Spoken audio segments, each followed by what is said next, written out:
that as well. Force buy in from the CT side. We'll see the upgrades of the SMGs and pistols. Yeah, they've been hard done by, I think, with the seeding. Knowing that you're facing the North American qualification, you're expecting not a free win, but you're expecting an easier draw than a European squad. And instead, I would certainly put M80 as the favourites. Down by Ram, aggressive. A lot of CTs in action. Nikodos does well to get two. The trade back is okay, even though it's a bit awkward there from Rostos. Mac 10 does maintain a 4-on-2. Low HP though, and Kristen's being challenged by Hex. The spook that comes out from the ramp entrance. We'll deal with the last player on the bomb site. All good with 4 players alive for OG. No force by damage, or no major force by damage being done by the boys over on M80. So this harsher eco should be just that.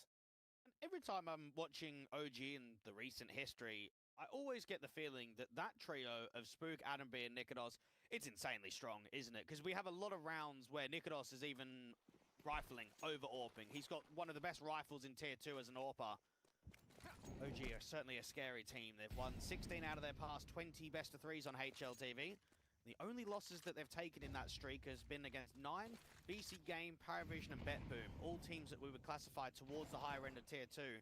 Also tells you they don't get upset by the Mickey Mouse teams frequently. Nikodos has struck first on Swisher. Once again, OG on the front foot early. The red room access from M80. 3 players up here. About to walk right past back to the prison. 3 kills found, plenty of cash, plenty of prominence and dominance in the mid access. Not much they can do now on the M80 side. We'll get 1 exit from Lake, but the round is going to conclude in the favor of OG. M80 are looking to try and path their way to their very third, I should say, Thunderpick World Championship. They attended in 2024 with pretty much the exact same roster. It was just that Rec was here rather than Hexed. They were able to get a single win versus Aurora in the group stage, but weren't able to advance into the playoffs. And then in 2023, it was a very different looking roster. It was Swisher, Rec, Wolfie, the North American, but also Swedish AWPer, and Malbs, and then the Danish game leader of Manx back then. They lost out to both Mouse and Complexity, couldn't take a map in the entire main bracket. So they'd like this time around, a couple of best of threes to win, get themselves into that LAN final, get themselves that taste of playing LAN again.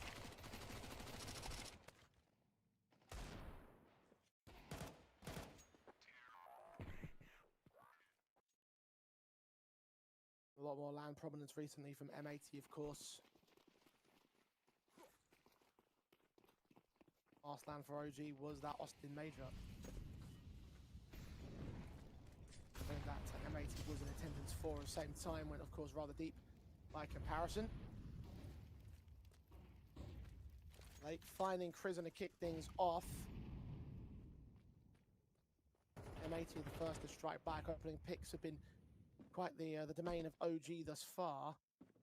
But just with that one engagement, Switch is going to catch a second with the smoke clearing up at the shelf. Aristos can trade. The advantage is held by M80. Will that change with Aristos' position?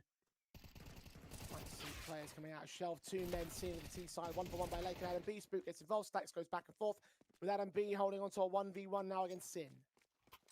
Adam B in a state where he needs to try and get back towards the bomb, and when you have a 1v1 clutch like this, it is just a matter of timing, isn't it? It's whose back's going to be turned, which position's being held, how much of a rotation is coming through. It's difficult for Adam B just off of the basis of the HP alone. I think Sin may have heard those footsteps as well at spawn.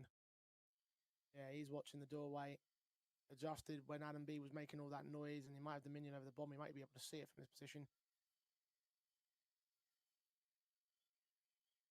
Adam's hoping that there's an overextension, that Sin tries to get greedy, but Sin's a very experienced element. I doubt that he's going to go and make a silly play like that. He knows he's got Adam on lock, and he secures it easily. Knife pulled out. Frag secured for M80 to start off their board. And for guys like a Slacks and a Sin, they're very used to playing online in Tier 2. These were guys that had long positions across their career where they would play in tournaments like this. I know that M80 now is sort of either playing in North America or they're playing in Tier 1 lands. They're not really in the middle where they're playing in Tier 2 EU frequently. We all remember when Slacks was on Sprout, I think an unjustified kick at the time. And, well, if we're looking at the record, after they kicked him, they never achieved anything to the same record again. And then the organization died.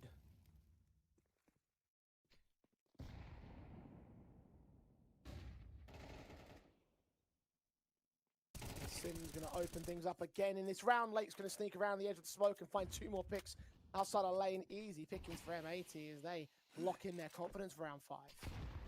One of the biggest, I would say, talking points has been in North American scene for the last handful of years, maybe since the online era, is the lack of opportunity for newer players, right? That when the online scene came, Liquid basically died overnight, Evil Geniuses died overnight, and so many players went over towards Valorant. And it meant that the grassroots and lower divisions really struggled to bring players up. Lake is probably the best example of a player that's proving all of that wrong. This is a guy that played on, what, Snake's Den, Unjustified, Carpe Diem, and now is one of the best players on M80. Striking back on Aerostos for this round. There's already 8 kills, I think 3 in this round. Quadri knows where Crimson is, of course, revealed by the wallbang sprays of the AK. M4 finds his fight. Lake, excellent work from him. Was well poised enough to highlight what you're talking about. Again, a very sick individual. And thanks to his efforts, it looks like the economy should be pushed back on the back foot now for OG. There shouldn't be enough cash in for another rebuy. Just to go back to the conversation of the Veto of why I think Ancient was a mistake here for OG to pick into. Train is the 3rd highest picked map in the pool for them. They picked it most recently against Paravision. They picked it in 4 best of 3s across the last 3 months. But M80, their train is quite poor. Their results don't look great on it against non-North American teams. And I just look at how frequently M80 are picking this map. They're picking it against Tier 1 squads. They're picking it very consistently in North America. Right now, as soon as we've gone into the gun rounds, I think we've seen that quality, we've seen that excellence from them.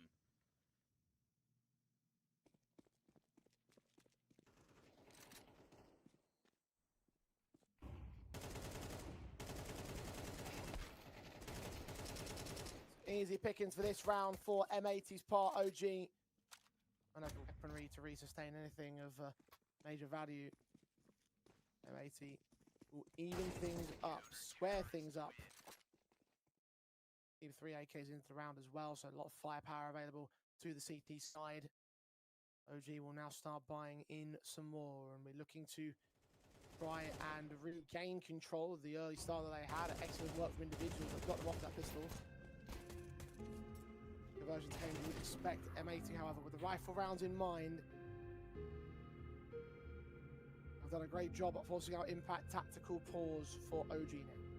M80 are one of those organizations that have made very few roster changes. A lot of people probably expected that when Malbs was sold over to G2 that would have been the end of the team, right? Your star player leaves and you're going to struggle to push on, but it certainly has not been the case. They've been able to warrant a very stable core. I mean, this core 3 of Swisher, Slacks, and Sin goes back to, what, March of 2024? So we're talking about nearly 18 months. That's a long time to have the AWP, the in-game leader, and one of your original players to the starting lineup.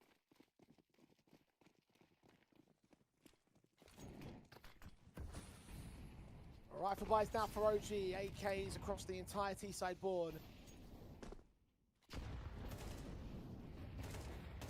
Especially his AK forcing forward. Blind is a bat against Adam B. Fortunately, Spook does not line up with that spray, and he gets a kill to return, so that aggression is punished somewhat. M80 only having 1 player pushing, though. No further kills can come against them. Sin is just trying to block here on B. The AWP is waiting for a contact. The aggro A main is something to keep an eye on for Lake, on whether that starts transitioning into a lurk towards elbow. Depending on how much pressure comes towards lane and what's happening elsewhere, it might be the call and the info for Lake to overextend and to take even more space. Now, OG have come in with a really passive mindset to this T side of Ancient, haven't they? We're not seeing much aggression from them in the mid-round at all.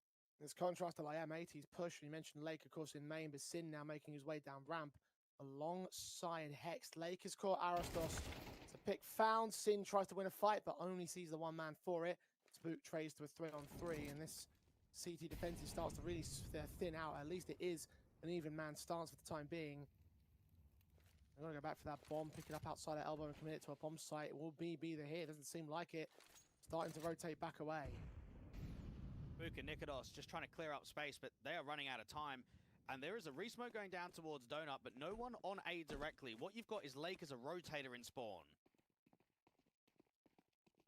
You're the only man standing on the defensive. Back up to the back of the bomb site. Here those sprays coming down. Molotov sent, no flashbangs, so you'll have full vision to spray down Aristos, but get Spook on the trade back. 4 seconds. Bomb plant will barely come down in time for Prison. The AWP tries to fire a shot off on Spook, and the USP of Slags will finish off the job against the man. Dink down, damage sets up Hex to close out the round as M80 connect 4 in a row. Really good work from M80 in a round that was quite difficult in the latter portion. Late gets himself in a strong position, and then rotations are very quick. Now, in the last 3 months, M80 have played 32 best of threes, and they have won 28 of them. The only losses is against Marquis Getting Info, Stanislaus Wildcard, then Vitality and Mouse. That's a hell of a record. And I know the Desk was talking about it, a lot of the North American tournaments. There's still an expectation to win all of your games, though, isn't it? When you are a top North American team, if you're not playing, let's say, the likes of NRG and Wildcard frequently, everybody else, it's an insta-W. It has to be. They're ranked number 5 in North and the Americas in general, actually, for M80, according to HLTV this morning. Well, it's a constant battle on who is the #1 North American team. This is discarding the actual ranking itself. Is it M80? Is it NRG? Is it Wildcard? It's sometimes difficult to know because they're all sort of around the same area, aren't they?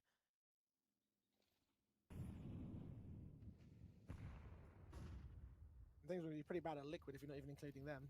Well, they're not North American. I guess that's true, yeah. So that's why I'm not including them. Same for Bad now. habits. Bad habits. Complexity that's Passion UA. They're not even called North American now. An easy pickings for the likes of Sin. We get back into the round itself. OG, I'm actually going to secure a bomb plant out of this. And AK now for Aristos. Nikodos going to go down. Prison. 20 HP to fire out from Red Room. Aristos is just looking for more damage at this point. OG have secured all that they can with a round like this. Was a half bite. 5 on the board now of M80.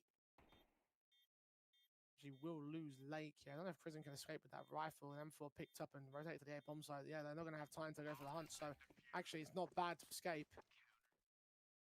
Yeah, a little something extra on top of the damage, on top of the bomb plant bonus, on top of the minimums that you could hope for out of a round in the buy like that. 2 rounds to lead for OG to catch up to. M80 so far haven't felt as if they've been pressured. Now that we've gone deeper into the game, we've gone into the more consistent gun rounds, and Slacks is not even being tested with the AWP. He's been putting it in positions where he's not getting much of a contact, so he's going to bring it out towards A aggressively. Lake has got some anti-rush util against anyone trying to take lane.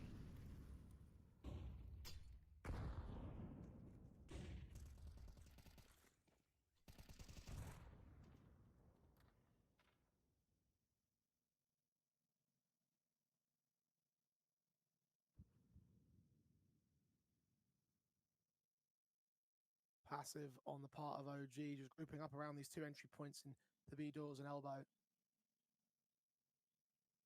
Prison, Aristos, and Adam B.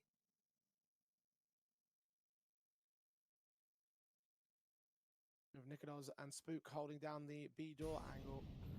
Utility's being sent in to try and take some mid access. OG playing rather slowly at this one. They're going to start to prod now and actually find a fight on Lake. And 4 of Hex not sure who's towards back or front. In the end, none of them, especially with the only pick found. Now being worn down by Nikodos, who is low and will get caught by that USP. AK upgrades available. The B presence is wiped out. OG have gained a 3-on-2. Prison's got a lurk in from Red Room on a strong timing. And the cities are separated. Slacks is not hearing anything towards A. Swisher just needs to block. He just needs to try and stall time out here from the cave. And if the bomb comes up from ramp, he might have to sit cave and just play the retake.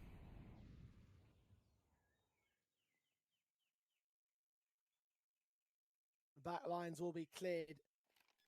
All down to that cave entrance. Bomb plant is safer for it, which is not going to spot Adam B at all.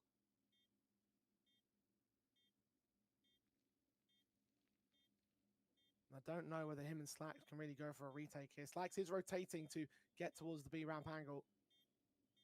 The problem is the time. 20 seconds already ticked by. And Swisher needs to do a lot of work here. Yeah, he's starting to back off. Just as Adam B starts making his way in towards cave, he can actually try and hunt the man down. Indeed, he'll get that kill. Slacks will get one more exit, but the round itself will go the way of his opponents. OG claim a 4th. And try and see if they can equalize against M80 at the tail end of the half. Tell you what, that was actually very close for M80. Adam B is on 27 points of health, and he's the only player on the bomb site. Oh, you could just see if there was a good connection there from Swisher. That round is on. Slacks gets on that bomb immediately. At least they saved the NWP. One of the largest criticisms, I would say, of ex-big players was individuals trying to turn into in-game leaders. You look at both Keto and Tizian, they attempted it, and they were just pods. They were just awful in even Tier 3. Look at what Sin's been able to do. He has really been able to show up his career, to go from a very tactical heavy side of Big, to move over and turn this M80 project into a legitimate Tier 1 team. There's not many riflers a part of any stage of Big that can say that they've achieved that.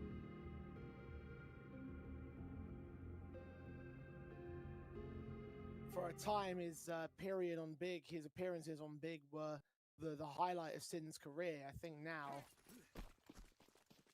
that has most certainly changed.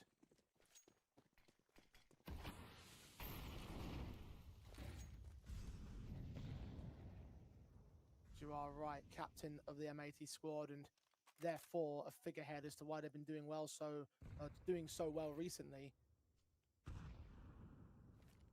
Desk had nothing but high praises for them, and then same sort of situation over here. Doing well with OG's executions, attempt to mid from Adam B and Chris, and lightning fast flick from that AK. Lake and Hex down in an instant. OG have definitely not changed pacing very much on this T side. They've been very happy to sit back behind the B doors, sit behind elbow, reflash into areas, and try and work map control around the minute marker. There's a game at the moment of Ancient where there hasn't felt like there's much in it. Few key jewels here or there has decided whether M80's winning the round or whether OG is.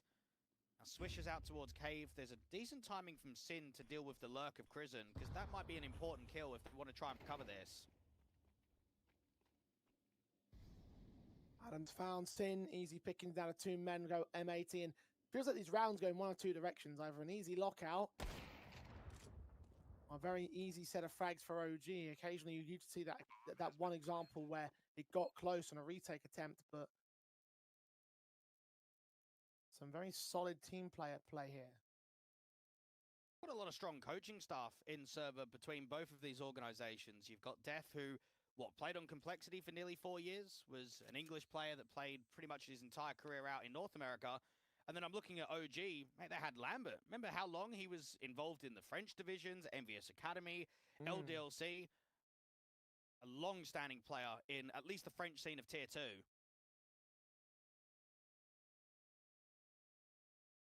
I'm talking about experienced elements all across the board here.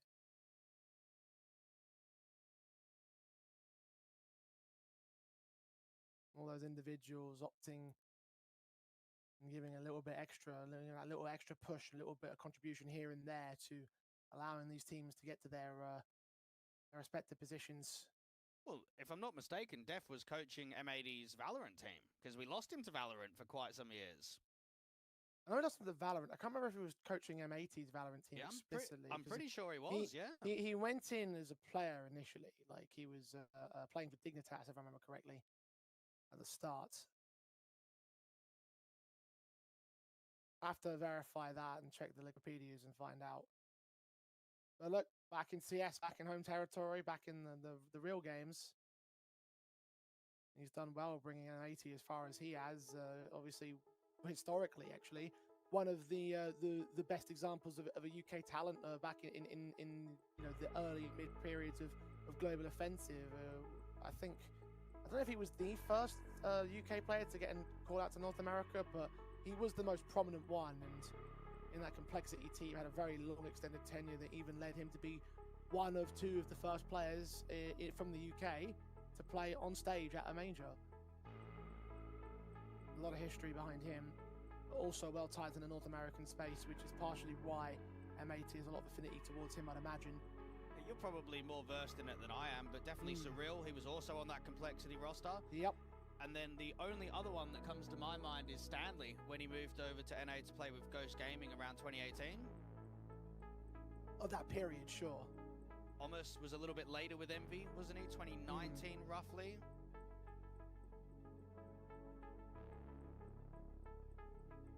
UK represent all across the board.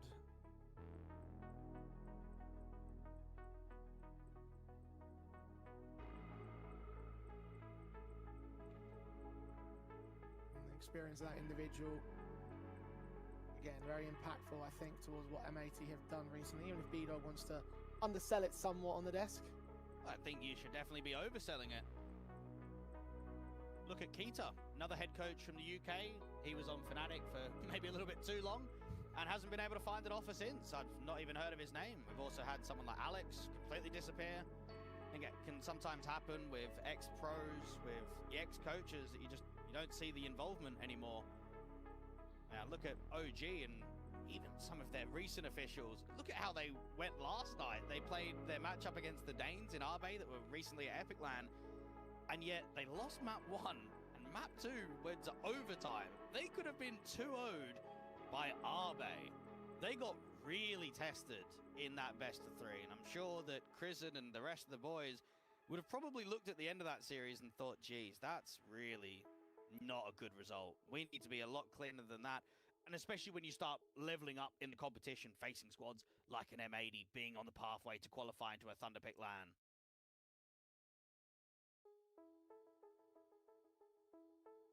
Well, I think that was more of an oddity result than something to be like looked at in totality for OG, because outside of that, it has been rather okay. Yeah, they were at, what, Thunderpick World Championship last year, where they got to play in the Dome. And now that was a very different looking roster. Krisen was there as the in-game leader. That was the period when Mikey was looking like he was going to join the team. They had Fiku and Buzz then, and then Moto was the AWPer.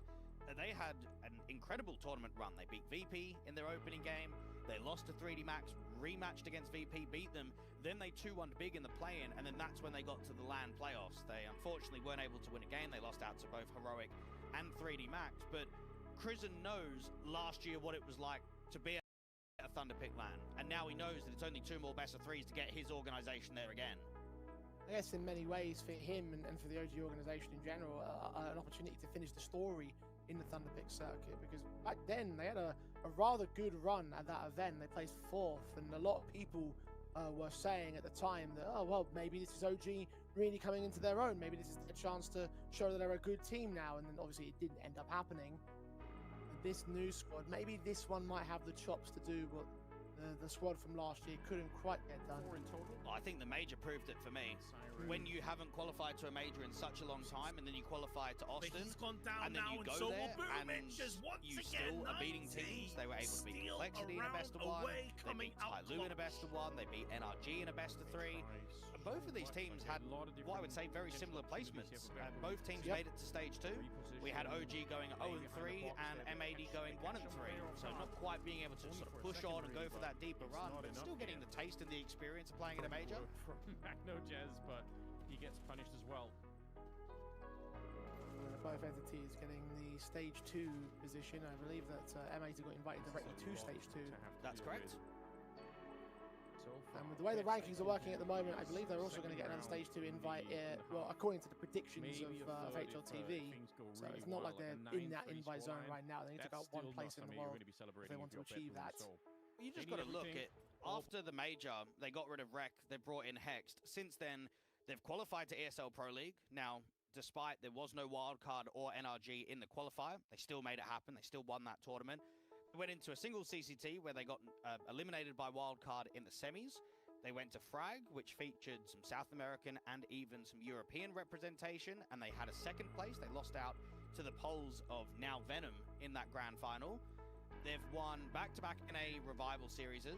They placed top 3 in the ECL Cup. However, both of the losses were forfeit losses because they were competing in other tournaments. They qualified to Blast Open London, and then I know the devs were talking about it, taking a map off Vitality, beating VP, beating Na'Vi, beating Fnatic, going into the LAN against Mouse, where they're even taking a map that wasn't theirs. They picked into Ancient, they got to double digits, they lost it. They then went on to Mouse's map pick of Mirage, went 10-2 up at the half and closed. Those results are incredible for a North American roster, and it tells you how strong M80 can be at the top end of the scene. I was just taking a look at the America's rankings page, and I just noticed that actually a bit of a close race for that 3rd and 4th in the region position between Legacy, NRG, and M80. Now, Legacy are also involved in the competition here. They took a forfeit win over GG Hao during round 1, so they'll be into round 2. So, actually, qualification to Thunderpick and the prize pass that might come with it might make a huge difference to M80 and their campaign towards making the major here. So they may well need to apply some serious importance to this kind of series, and obviously they will do so for the sake of the land of qualification, but just to add that little extra spin on how things could pan out in the competition this week. It's a bit weird with the Americas because you've got that divide between the North American and the South American teams. However, they're still in the same ranking system, but not all of them are in the same tournaments. There's a lot of South American teams that don't even participate in North American tournaments. So you might not see a head-to-head, as an example, between an M80 and a Legacy at any other comp until they get to the major. And I just think it's strange. I mean, I know that you're not going to subdivide them and have a North America's ranking and have a South America's one, but it makes it very difficult because, I mean, we've got, what was there, that land that was on like an aircraft carrier that I saw recently in Brazil. And it's like, well, what? Hang on, how have I not heard of this? Hold on. You're going to have to take me back to the beginning on this one. I think it was the Circuito LAN, if I'm remembering correctly. That was held on an aircraft carrier? Yeah, What? It was either an aircraft carrier or a submarine or some sort of boat. I remember seeing an article and photos about it. It looked wicked. I'm going to need to Google this later, I think. But that was I'm going to actually write that down on my notes to just take a look at that later. So yeah, that was involved in the VRS circuit, getting teams closer towards the major. Aircraft carrier, what the hell? Yeah, I mean, talking about like the race actually on the Americas region, because just taking a look at the events we've got coming up between both M80 and Legacy, M80 only have the appearance at Pro League to look forward to, whereas Legacy are going to get a few more opportunities. So it does feel like to me that actually M80 are in the worst position in terms of making up those points and making that stage 2 invite. Yeah, but always what you've got to remember, like if we're looking at that as a judgment to say points, cutoff date, there's still a lot of BYOC lands and Netcafe lands. So you're going to have a lot of the GMs of all of these organizations tracking where everybody is. And as an example, you'll have an M80 that are going to say, oh, look, it's a bit tight on the cutoff. Let's go to an Epic land. Let's go to a Drac land. Let's go to a BetClick. That's always an option for a lot of these squads. And it might just be that rather than signing up immediately, they're keeping an eye on exactly where they fit, because you can get punished for it, right? If you go to one of those lands and do poorly, it's really going to hurt your VRS. It's going to make it more difficult for the major. So I would always expect that if a team is just on the outside, that's when they're going to start sending them to these local lands that we're getting across Europe. Yeah, it was a post, was it Heku, I believe it was, of all the events that they got coming up in the Tier 2 space, all the LAN events that you could see them appearing at, and a lot of them, most of them, I think, are open events. Yep. So look forward to that. Because I think you are right in those appearances. However, I will say that for Legacy, there is a lot more earning potential, because Fissure is one of those events that's a $1 million event. EPL, obviously, they're going to be qualified towards that. You've got the CAC, the Asia Championships. I believe that's $500,000. So big money earnings for Legacy if they can have some good performances. Yeah, well, that's the next one. Is getting performances at Tier 1 events are quite difficult. Now, I know for OG, they're attending that Urban Rigaland in Latvia. And I know that Passion UA are there, Big are there. And then the next strongest team is Alliance. That's a huge drop-off. I think there's teams like Eyeballers, Tap Chan's Phantoms there, and then you just start getting into mid to low-end Tier 2. So it's really OG, Passion, and that's it. I wouldn't even put Big a high-end Tier 2 squad right now. So you've got your large 2 teams that you're looking at, and then the rest of the field. That's going to put a single, not single topic, but like a very narrow... like a very narrow sort of field of teams that you can expect to win that event. And so OG will be licking their lips in particular, considering that as well, that's like, I think $6,000 of the $7,000 goes straight to the winner. Again, building up into their position in Rand space because they are also outside of the invite zone right now. I think it's also nice for some of the smaller teams to have a crack at some of these larger names in LAN. I mean, the other day, JW's Eyeballers were able to take down NIP in a best of 3 on LAN. That's a serious win. That's not an easy achievement, but this is kind of what we're seeing in some of the local tournaments.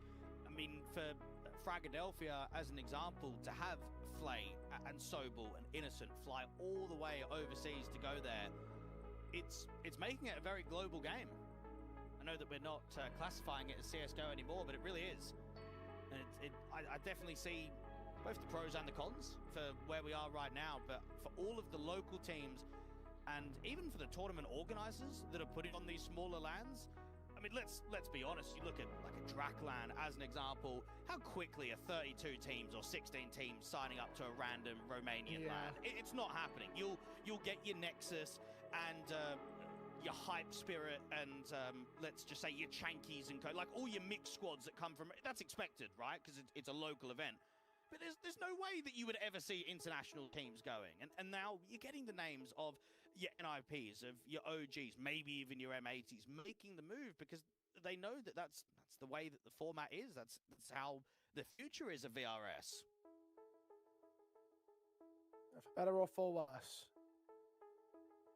A quick update about the matchup itself. Obviously, as you can tell, we have been in a bit of a technical pause. The reason for that was a server crash. We are switching out those servers, finding one that's stable.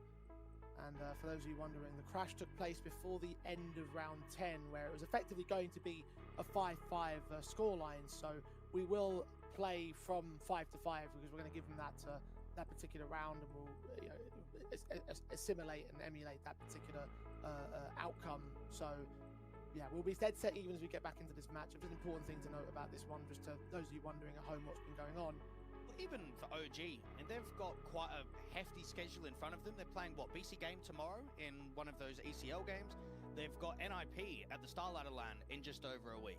Now, that's going to be a difficult game on LAN because we don't see, I would say, the Tier 2 field that frequently at Tier 1 LANs anymore. If we're going to look at a negative of VRS, it's almost impossible for a Tier 2 team to qualify to a Tier 1 event. You have to basically go through the qualifiers and, oh, hang on a second, where are they? Well, at least we got them in Thunderpick. at least we've got some sort of pathway because you're not getting there directly by a VRS invite.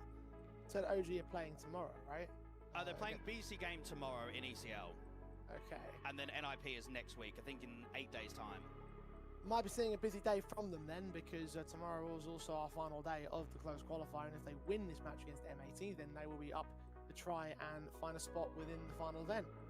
ENCE would have to have taken on Alliance tomorrow evening in ECL, and then Omega would have been in that exact same conversation. So there's a lot of teams that are participating here in Thunderpick that are also playing in ECL tomorrow.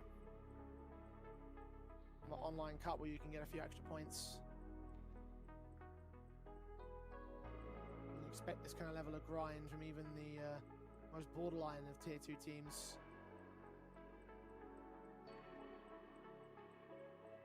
Again, you have to wonder how that will weigh upon the squads when tomorrow comes. But today, obviously, you've got the Childers in front of them. There won't be any major grind happening over the course of the day, at least not that I know of.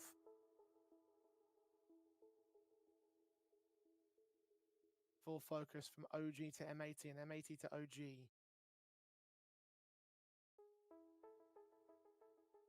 And take stock a little bit in how the series is, how the matchup has played out so far, because much like in the last matchup, Doug, I feel like we can say positives for both teams to a certain extent. Yeah, but you expect that in this game. We're talking about M80 that compete at a Tier 1 level and OG that are pretty much gunning for almost every title in Tier 2 right now. This is more of an expectation than a hope. I had a little bit more of a hope to that sort of level of quality in the last series. Well, like I said, 5-all is where we return to this matchup. M80 saving under the AWP of Slacks and the Pistols. The half-bought around, they can buy fully into round number 12. As we get back into it, apologies for the delay. The match is now live and we can continue. Eagles and 5-7s press on. It's initially looking for some sort of aggressive contact around. They actually end up backing away with the 4-man unit. Mid-aggression unaccounted for, but now they've got 2 players in red. It's spread out and passive from OG, as it has been pretty much all half long so far. You always know that the numbers are going to be overinflated for map pools and stats overall for M80 because of how often they're playing North American teams. But the last 3 months, 14 wins and 2 losses on this map, making it the highest winning percentage out of any map in the pool. Who can Adam be quietly getting themselves through from the doors, and they've done it in almost every single round here on the T side. Been very happy to not accelerate, not take opening space towards lane, but just retake map control every single time.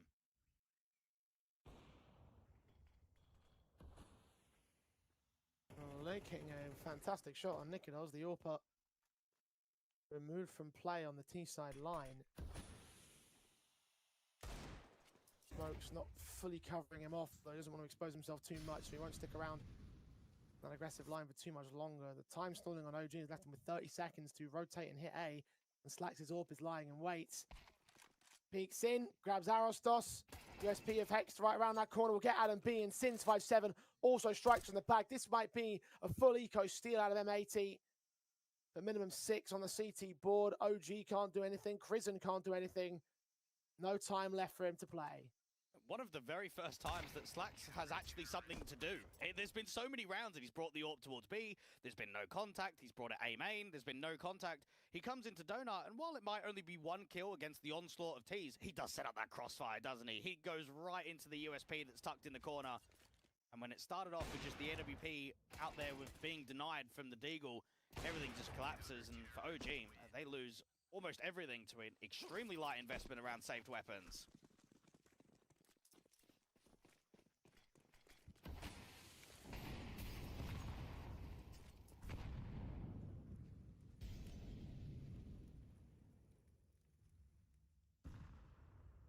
Plenty of firepower now for M80 to try close the half on a high note.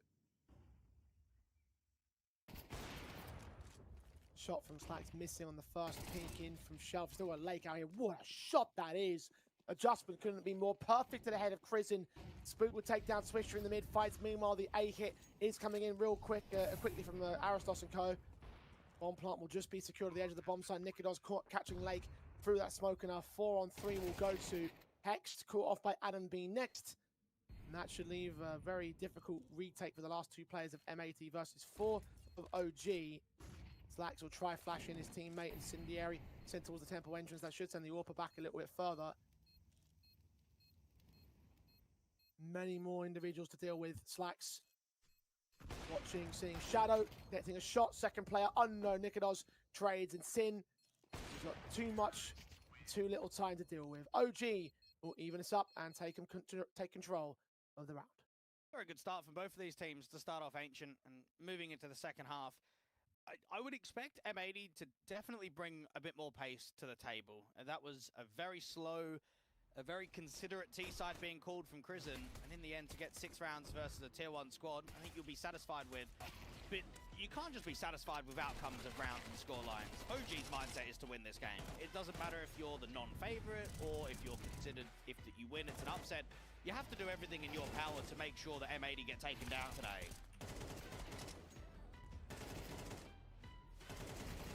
Dash on your own map pick. You mentioned the mistakes of picking into Ancient, or the possibilities that it might not go all that well for OG, and we know that the T sides have been a little bit lackluster in the last few months. So at least they've got that much in a silver lining. But now can they turn it around on CT half of things? They've at least kept it even. M80 did surge ahead for a little bit. Pistol round might be important to the OG side, and they were able to win the pistol in rather stylistic fashion in the last half. M80 picked Ancient against both Fnatic and Na'Vi at Blast Open, and both times they had some really good T-side first halves behind them. Against Cypher and Co and Fnatic, they went up 7-5, and then against Alexi B's Astralis, they had a 9-3 T-side half. So if that's anything to go off of, if you're being that successful on T-side versus Tier 1, then surely that should transfer to Tier 2. Oh, what a shot from Aristos, kicking things off for OG in the pistol. Straight in, peeks up, kill shot, the headshot, and gets right back out of dodge. M80 with 3 players in mid have got Spook to try and deal with the other side of the smoke. And their Portuguese brethren Set towards Donuts, seen by Slacks. Gets out of the way. Flax isn't forcing too much of an over-rotation, and Adam B is clearing out a lot of space. But this is misdirection. He is coming over that lane is clear. I think he might have seen the gun barrel, or if he had, he's going to take the peek towards Slacks. The shot connects as Slacks peeks out. No damage done to the CT side. Even in spite of the aggression that Aristos has taken, B side now under siege. Smoke goes down. Nikodos fighting from range against the Glock player. Bomb plant should come in for Sin. Swisher gets the Dane and looks for Adam B, the Swede, as well. 3 on 3. Snuck through that smoke as he body blocked there. I think Prison might suspect it. Or does he? He does now. Swisher's going to get the kill anyway. Man advantage turned back around by M80 here. Aristos and Spook. Spook being tagged up. Swisher looking for a quadra. And Sin with the closer. All massive round for M80. Imagine being a Rostos. You have got the opening kill, aggressive towards A main. You've then made it a 5v3 dealing with Slacks and Donut. That round is just finished. Off of that basis alone. All we need to do is crossfire on B. And instead, what are we noticing here, Jay? Individual duels. One towards ramp, one towards cave. None of the CTs are in trading positions. And then, well, from Swisher's point of view, he has ripped. He has destroyed them with the headshots. 4 kills to his name, M80. Not expecting to win that round when they had lost so much. Again, OG with an early start, but there's more to a round than just that. That will leave them on the back foot once again against M80. Where they've been the majority actually of this matchup thus far. Start with the 3-0 in the pistol in the first half. 5 rounds to return back for M80. Then a couple moments of even Stevens, and well, here we are. Bomb plant easy towards that B bomb side. Nikodos does get 1 kill out towards the lurk in over at Spawn. Sin can trade back Prison in from mid. 2 players in the back lane to Spook and Adam B. Maybe the only chance they have to do some more damage at this point. I don't really expect to retake. Knowing that M80 have got ESL Pro League in just, what, a couple of weeks' time, I'd imagine expectations would be quite high to go deep in that tournament. Have another opportunity at LAN, another chance to be able to crack in and play against the higher caliber squads, play against some of the very best that you've got in Tier 2 and also Tier 1. But that also means that there's a very high expectation here in Thunderpick. Losing is just not an option, whether it's in this game or the next one. I would say they're the strongest team in the comp. Out of all of the 16, I would rate M80 as number 1. Yeah, I'd agree.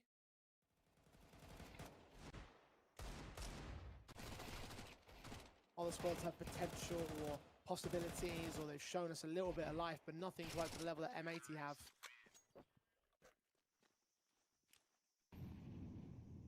Talk about Pro League, M80 will actually be in stage 1 of that competition, so they're going to have to do things the hard way, go the long way around, if you will.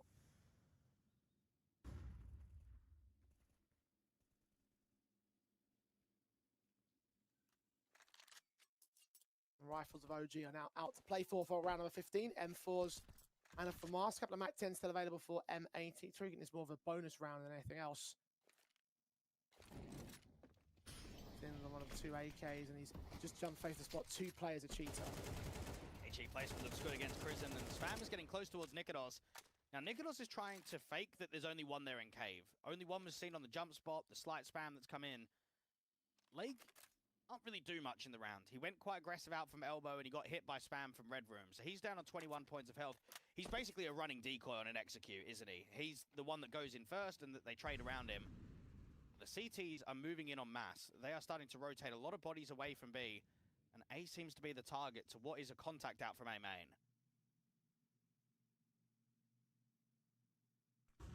40 seconds for the hit now for M80. This A site. Spotting those shadows coming out. I don't think anyone's watching it directly, though. The Molotovs will still telegraph what Hex is up to. And 4 players can defend here. One back at CT to join the core 3. Hitman going to start pushing in from lane as Hex gets taken down by Spook. The starting positions of the entries. Aristos traded back by Lake. Took Swisher with him. 3 on 3. Nikodos makes it 2 for M80. Bomb is close. Going to try and hunt the Dane down. Go for Prison instead, who comes up with his FAMAS. So now all on Slacks. 1 on 3. OG to post up their first in the rifle round. Unfortunately for M80, they just didn't get the entries clean enough, did they? When you're coming out of the A bomb site and you're being wasted because of basically re-util, it brings a lot of time for the CTs to get into some strong positions. Look at how strong that defense is. You've got players on the back of the bomb site, players in Donut, players in Temple. There's just no protection, no security. OG will be happy with how that first gun round is gone. And even though M80 might have used that as a bonus, their economy is not in the best of positions. So the rebuy is only featuring 3 rifles. 2 AKs and 1 Galil. OG continue to put the damage up against M80 in the early portions of these rounds, the HEs and the Lake in particular.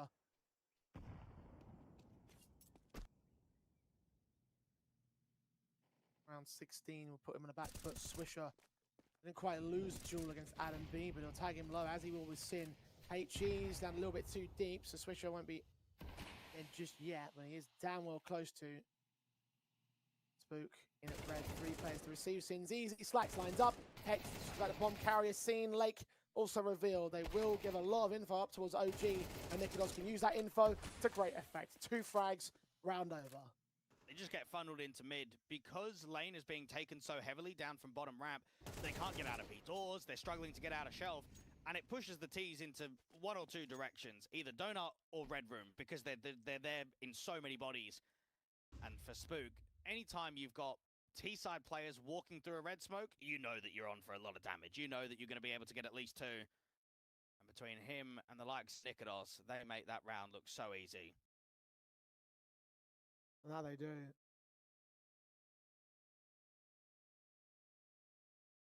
$25 left on the clock, and he knows that he's a goner. Hide in this corner and hope that there's no extension from Cruisin'. And if he does extend, he doesn't check said corner. Only dipping in towards lane for a little bit more here. Maybe an exit frag, but they're so risky with 8 points of health. He won't be challenged. And OG will even up the board once again. Money state of M80 will be looking lopsided and only on second stage of loss bonus. It means that OG may well finally get another lead here. M80 need to find an answer to this T side. And again, I'm just a little bit surprised about how slow this has really been. Perhaps we're getting funneled into tier 2 European Counter-Strike, and that when we start talking about bigger names, the guys that are in the more tier 1.5 conversation, tier 1, that it is a different level in a very tense first map. And it excites me for the rest of the series, I'll tell you that much. Always looking forward to this one. A very composed game from both sides. Tactical from M80 to recompose themselves. They're about to face what may well be the biggest stomping that OG can dish out towards them. Again, second stage loss bonus. No sense in buying right here. Swisher might even want to think about protecting the AK for another round. Will mostly be Glocks out. Slight bits of util bought here and there, but nothing of significance. This should not be an M80 round, minus an absolute pure blood miracle. Lake just can't avoid the HGs at the moment. No, he has been a damage sponge. It doesn't matter if he's going elbow or if he's going lane, whether it's an eco or a gun round. He keeps making it happen. Swisher just misses that chance for the opening kill, but at least he gets the cave player. Okay, bomb plant bonus may be available. Swisher's got a second kill on Adam B. He's lost all his teammates for the third trouble. All right, so a little bit of a cash basis. Tap of the third headshot. I'm surprised none of those bullets connected onto the man. He's 100 HP with 2 more kills to go. On for the ace in this one. This truly would be a hero rifle. Here's him coming. And the corner doesn't quite line up, but you could see it, man. You just felt there's an alternate universe where he wins that spray down, and suddenly we're screaming about M80 again. It's nice to see that they've kept Swisher as the backbone of this organization, because he's a guy that never really got the taste of playing at the top end of the local scene. He played with the Brazilians on and played on the Bad News Bears, the 80K organization with a few European players that they had over there at the time with Bodemaster, but came over to M80 and has been there for, what, over 2 years now. That's a long time. Longest standing member of the team.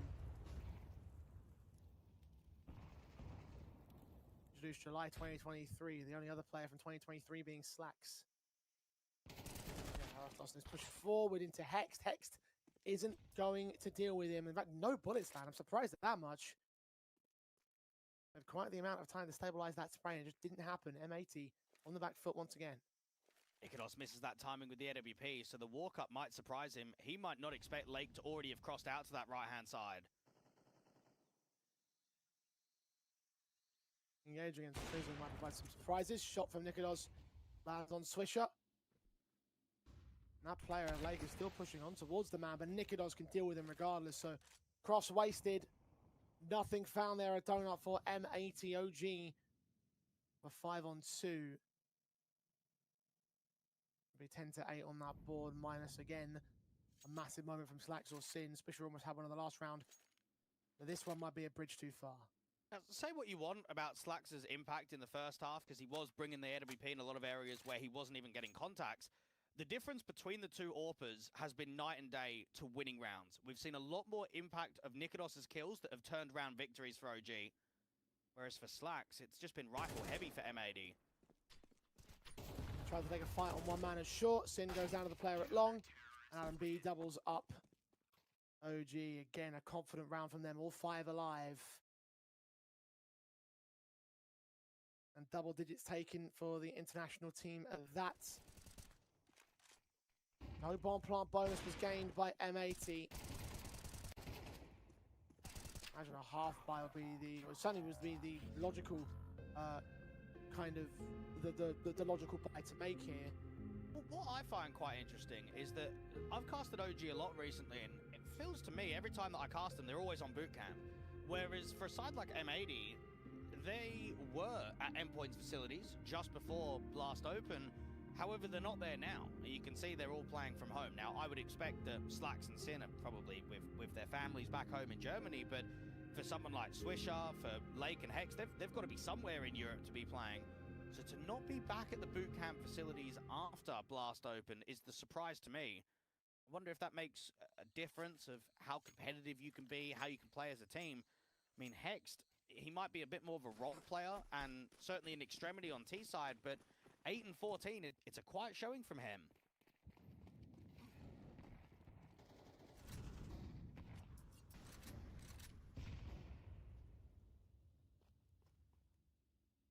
Won't get any louder with the Tech 9 in hand. Like I said, half buy. All that M80 can afford, and certainly wouldn't want to force the issue now with the economy being as delicate as it is. OG in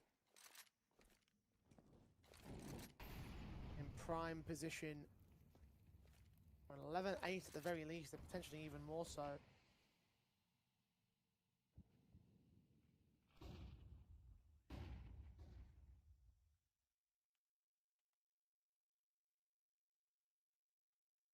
Once again, slow to the defaults, and the T-side pistols have been given Red Room access, although contested by Smoke from beyond that smoke, and no one's directly in Red itself.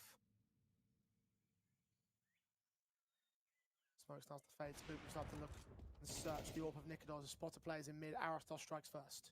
And now that smoke has been dropped on the left-hand side. They need to try and recover it. Lake just about gets the first kill, but needs that second, and it's just not happening.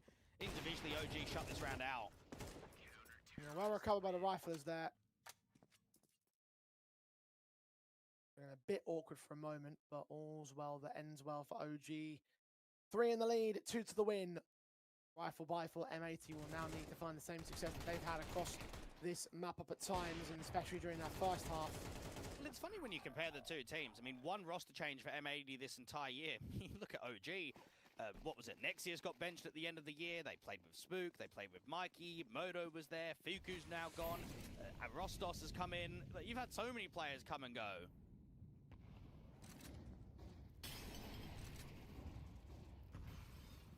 Difference in approach to the teams themselves. OG has certainly been in rebuild mode across the last few years, let alone a few months. I'm glad you said that. Been rebuilding for a while. Never found that formula up until now.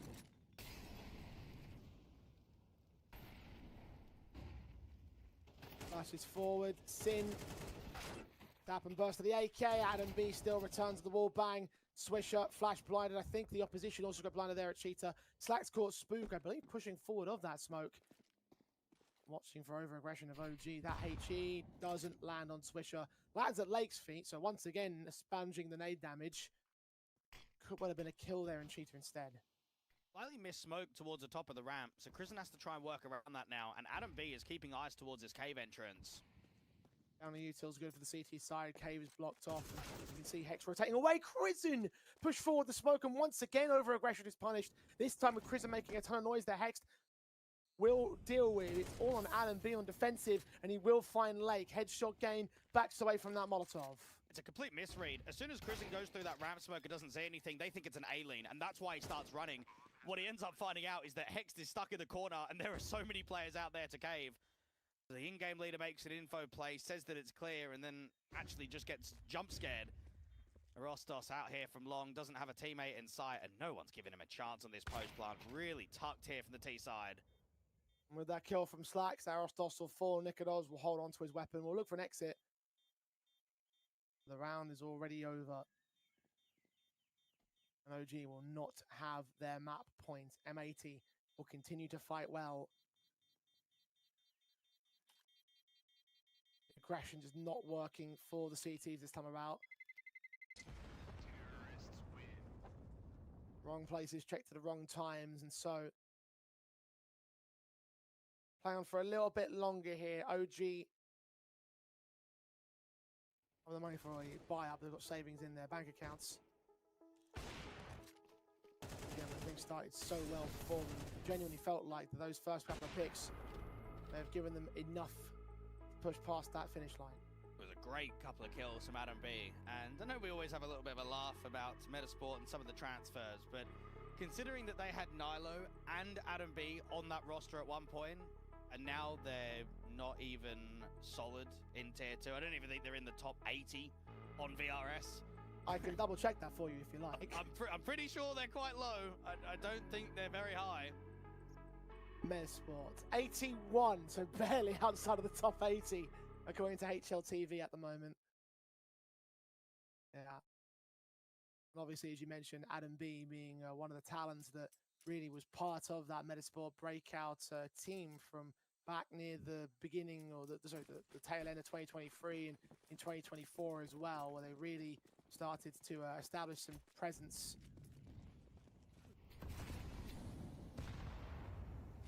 Definitely earning a call up. As Nikodos strikes on Slacks. His experience on several tier 1 teams.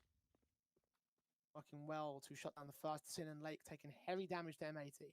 Well, I can back the confidence. I love that. This is an AWPer that hasn't had the best of showings, and he's got a good spawn. He's going for an aggro cave pick. It's just that Nikodos is down there on the other side. Now, he might even be on for a multi-frag out here against the lane individual. Swisher is trying to draw that AWPer forward. Nikodos misses. Swisher gets the first, but the second kill is a spam. Walk out on the A site in the meantime. Got Hexed and Lake. Sin's got the bomb all the way back on the B bomb side. We're going to have to start rotating because Lake's just picked up a kill. Hex is searching for Spook. Not seen yet. That Molotov should drive him into the open. Into a fight. Not quite. Flashbang's coming forward though. That M4 turned away from, and Hex will still get ahead of the curve and get the kill together. So M80 have a man advantage here. Great work from Hex. He's been a guy that we haven't seen much from out here on Ancient, but that kill is difficult. I mean, how do you draw that fight in the open?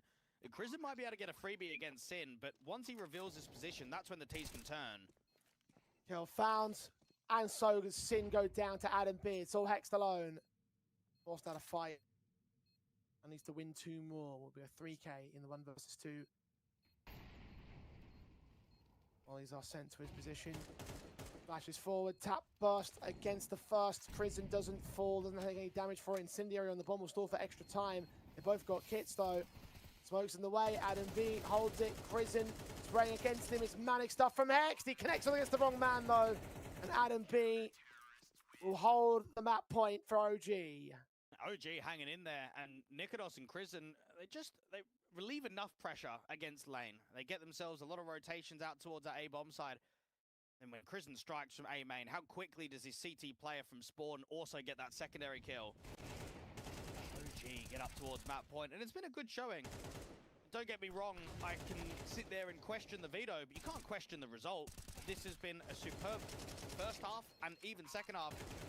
They've given depth. They've given a lot of quality in this opening map of the series.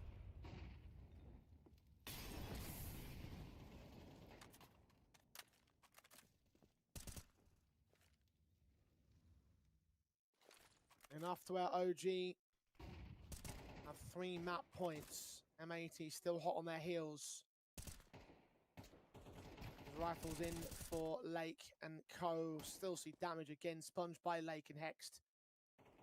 Grizzly took some down to the spam. Lake gets an opening kill, but again, the HP is going to catch up to him as Arostos returns fire quick. Din can re-smoke off towards Red Room, but it's going to be a B lane. Now, a re-smoke comes down from ramp, which is going to provide a little bit of extra time for the T side to cancel and to hold off. Now, look at the reposition. You've got your donut player holding mid and 3 on B. It's a very good setup.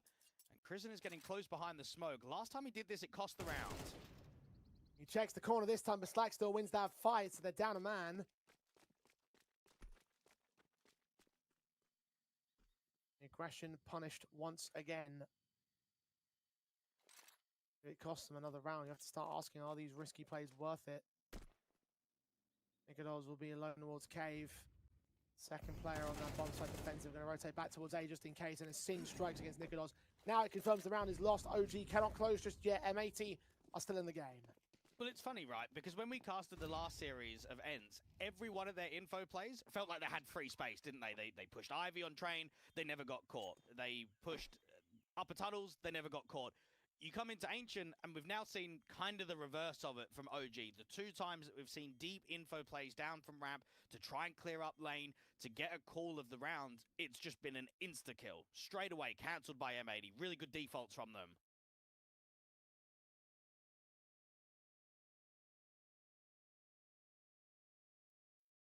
Tenth on the board of M80, OG.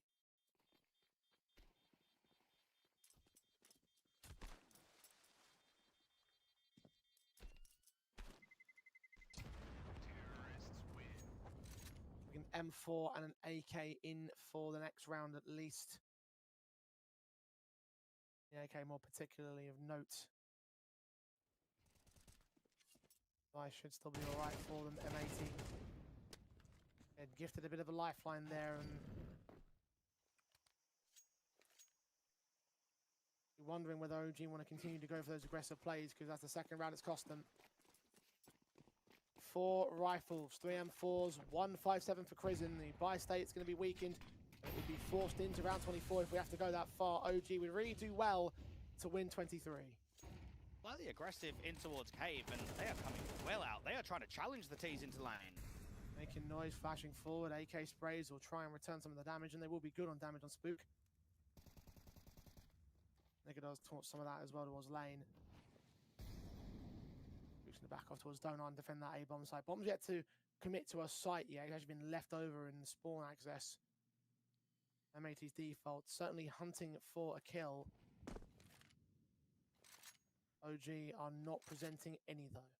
Adam Beam, the highest rated player for OG on Ancient in the last 3 months. These are the kind of rounds that you say, right, get this wrapped up, mate. Let's finish this 13 to 10. Let's not drag this game out. Black scaling out towards a red room. He sees the first player of Nicodos, and even with the jump spot, it doesn't bait the AWP. Slax is still waiting for that one prime opportunity.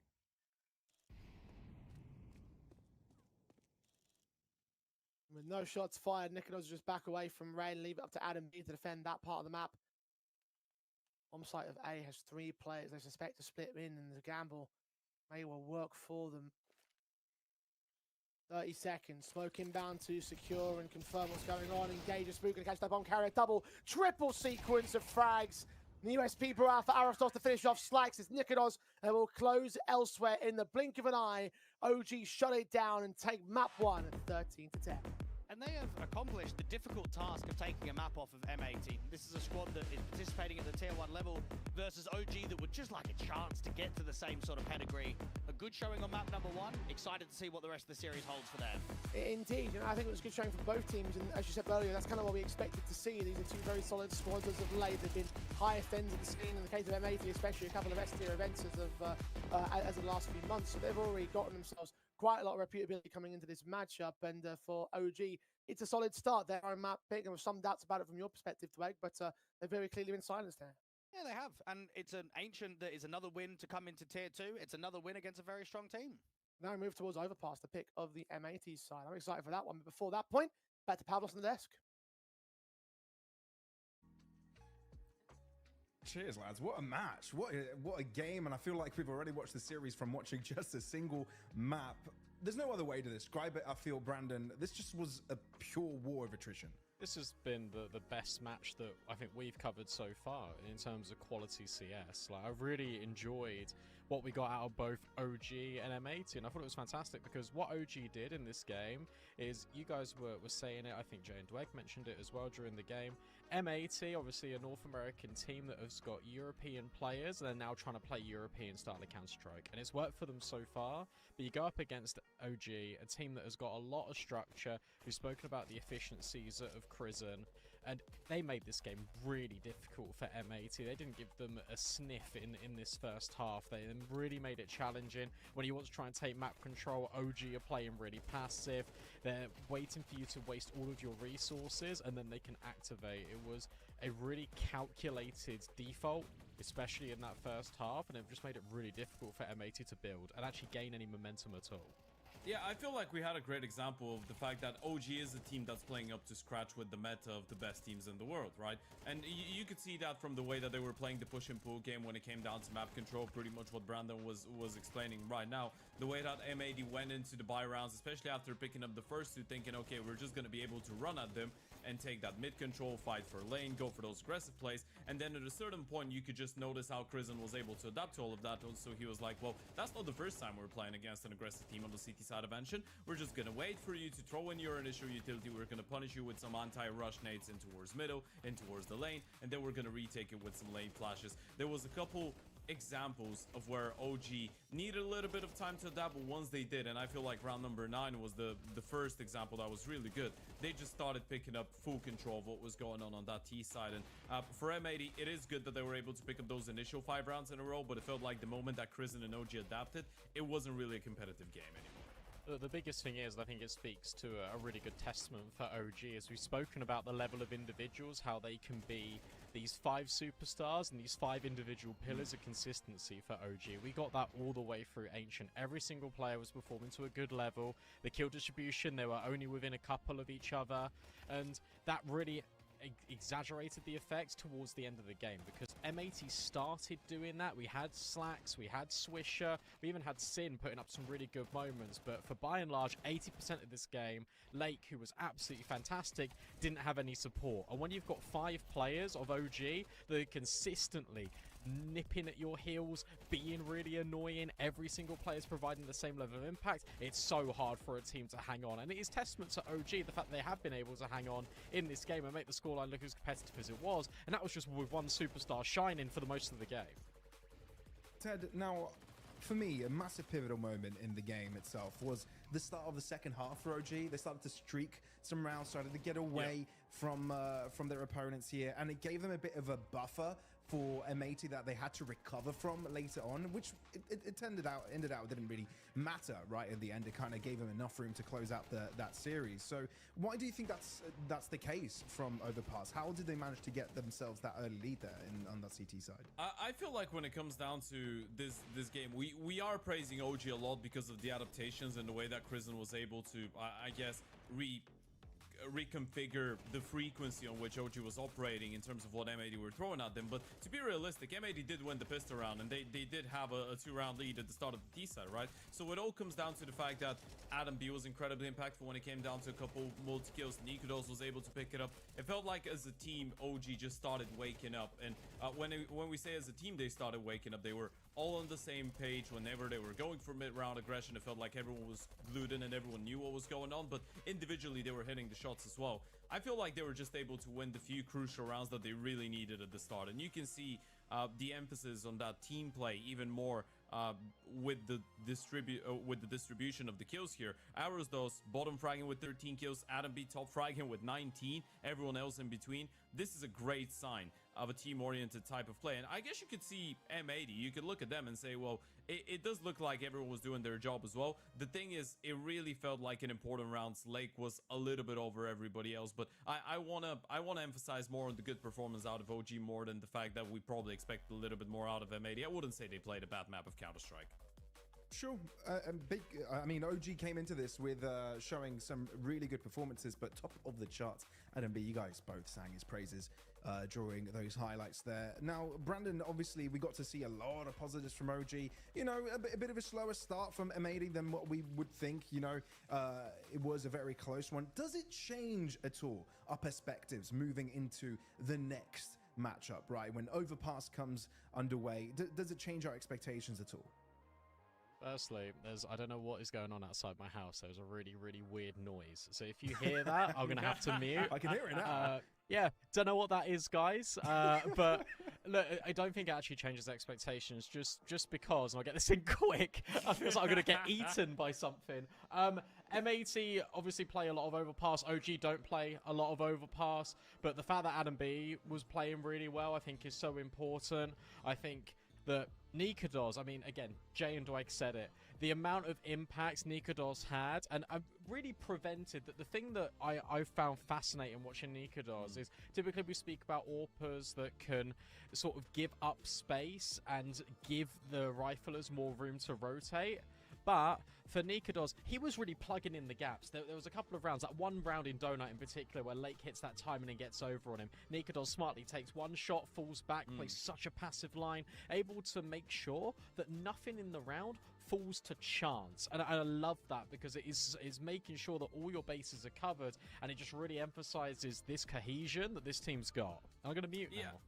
Yeah, it tells you a lot about the way that Nikodos has grown up as a player, by the way. And going into a map like Overpass, I feel like this is going to be a really important thing to talk about. Obviously, there's a massive discrepancy between the amount of times that Nikodos has played Overpass is just twice, so you're looking at 24 kills, and the amount of times that Slacks has played it, that's why you're looking at 254.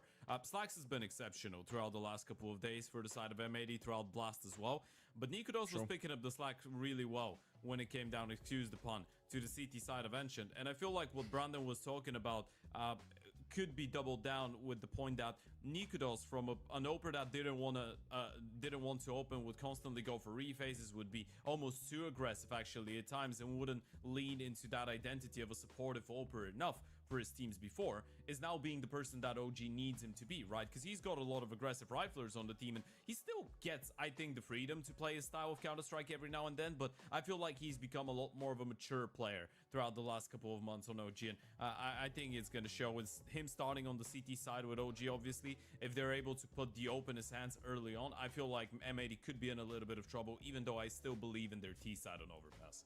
Well, it does feel like we are in for a treat when it comes to Overpass, generally, from what we've seen so far as well. Ancient, a very close affair, and OG seem to be firing on all four cylinders. And look, all of their players are whether you want them to be to potentially have their best chance possible to get themselves a win in this series. M80, though, home ground up next. Overpass is where they could potentially put a dent into the series, and we'll be finding out shortly how that goes. See you in a bit.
force the kill the last second.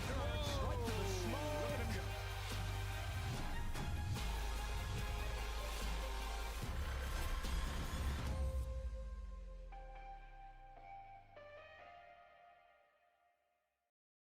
A very nice battle between both sides on map number 1. Now it's time for map number 2. Overpass picked in by M80. Couldn't quite get past the finish line on Ancient. Something tells me, Drake, however, that even in spite of OG's opening victory, this should still be a 3-map affair.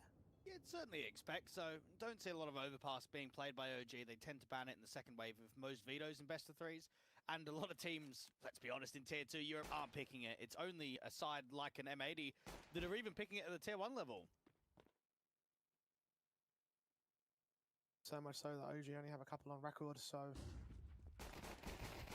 M80 should be at the major advantage, minus some curveballs that we don't know about. Hex destruct first. Nikodos dropped in from the mid-fights. Krizen, Spook on the back of the A bomb site can try and combine to move towards long and take down Stacks for a 4-on-4. They're still not seeing anything out towards short water, and contact has been established towards A, so they can just triple up A for now.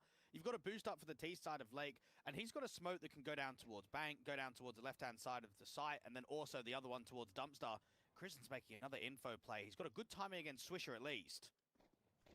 Spook catching Hex next. Krizen snuck past that position. Now needs to go ahead and backstab against Swisher, and indeed he will do so. He'll lose Spook in the meantime on the back of the bomb site. Lake doubles up. Glock involved with Sin as well. Arostos picked up, and it's Adam B all alone. 1v2 for the clutch, and smoked off from both entryways. Is coming in from Bank. Because of the smokes being up, it just delays a lot of time. Sin and Lake are separated from one another on this post, and Adam B's been gooshed instantly. Great shooting coming out from Lake. There was maybe a moment there from Krizen where he overextended slightly too far, gets into the divider, gets that play with his back turned, but did he need to fight out there towards Dice? Could have been a different round if he wins that kill, but Lake does very good work to be able to get 2 kills almost instantly against Spook and then against the in-game leader.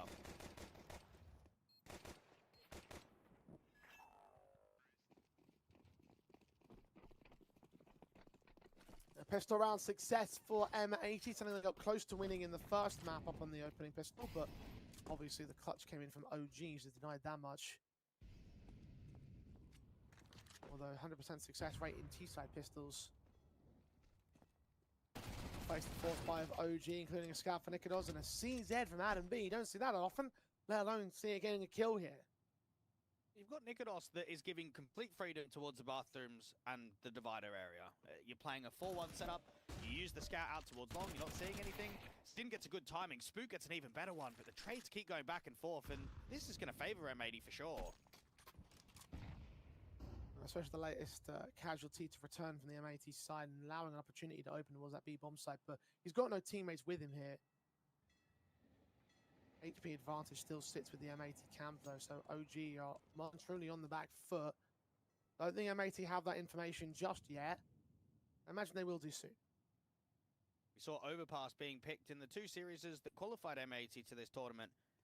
Semi-final against Getting Info, and then the grand final versus Wildcard, both times having some very strong T-sides and overall just not being tested on the overall scoreline.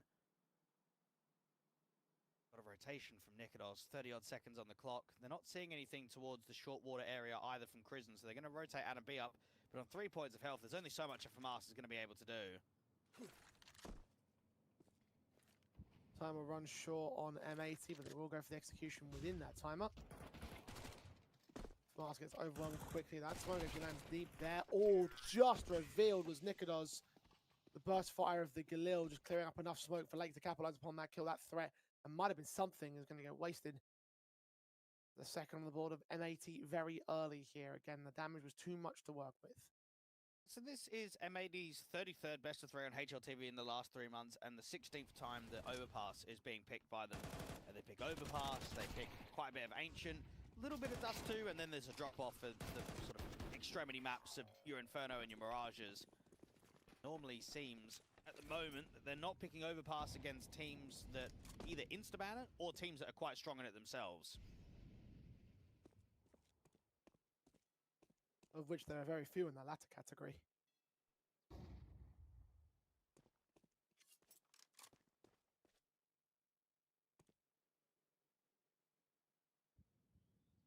OG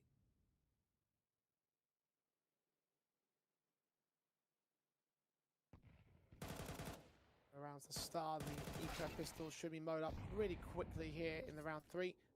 And if not, then the bomb's already made its way towards that B bomb site. A lost Galil shouldn't be too much concern for M80. Don't have any AKs in this round to lose, so they shouldn't be too concerned about what OG can produce. It's all a formality. Looking towards those guns the next round, which is where M80 will truly be tested and is where they have been tested over the course of this series.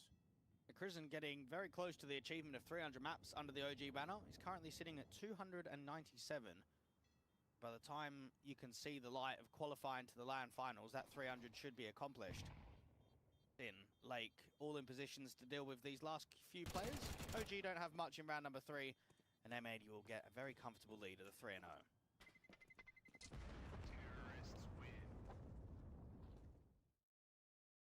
Nice and effective and efficient. And with very little resistance from the OG side, now they will look to try and do so. See what the buy looks like in specifics, and let's see how far that buy will end up going. The Galil is held in by Crizzen and will remain as part of this buy, so a little bit of economic relief. It does $3,200 after the buy of stage. One of 4 other M4s. Fast plays in from M80 quickly with Arostos back at Toxic. Spray lines up a triple. Even the third one coming in whilst blinded. Well poised, well positioned. M80 fed to the meat grinder. Rostos, one of these anchors where I think there's been some criticize towards him. I think some of his performances have lacked at times across the last few tournaments. His numbers certainly have shown that, but then again, anchors tend to always have low numbers. His best of 3, he has performed at an adequate level. I think he's been very consistent across both the first half and the second half of Ancient. And right there, everything you want from a B-site anchor on Overpass is to block and to do damage. And to be able to get 3 kills and still not got traded, it's impressive. That's a good hold. And Slack comes back with one of those kills, a trade the frag to get some revenge on Arostos, but it is 1 for 3. It's that 2-man advantage for OG to work with. Adam B, no utility placed to his position over a jail. And gets those easy couple of pickups, lines up another double. M80 will make their first concession of the second map. OG just getting themselves ready for what is going to be a very difficult second map of the series. And even when we talk about the head coach of Lambert, we need to mention the assistant coach of Killerzoo, someone that played at a lower level in the French scene, but was also the head coach of 3D Max. Look at how far that team's gone on. They're a very solid tier 1.5 squad. I think you could maybe debate that. But what we know is that they're in a very similar position to a team like an M80. Nikodos aggressively in towards Con, struggling to get that smoke down. He is very low HP. It's a very ugly moment for him. That AWP goes right back into passive on the A-bomb site. Understandably so. If you're going to stick around towards mid and in even a slightly aggressive angle, you miss one shot and you're as good as done. A hold hard cover from distance and ensures the most likely chance of you not going down in an instant towards the M80 side, who are looking to potentially move on his position. They've got a couple of players at long. Couple up towards top mid over at the fountain. They'll take it slow though. They don't know exactly what damage they've done. Nikodos has had some rough performances in those 2 showings on Overpass. I know that it's been a small sample size, but only a .86 rating across those 2 maps. For an AWPer on a CT side versus a squad to the caliber of M80, you know that the AWP is going to have to be strong. AWP is very deep out here on the APC angle. AWP duel opening up, at least seeing the first, knows that there's at least 2 long. And late to the reactions of pulling the trigger. Spook getting spammed up by Swisher there from beyond the dividing wall. That is a frag that actually sends OG completely packing. Nikodos escaping with 2 other teammates, backing up towards the B-bomb site, saving their weapons. M80 get a bit of a freebie with that kill. Indeed they do.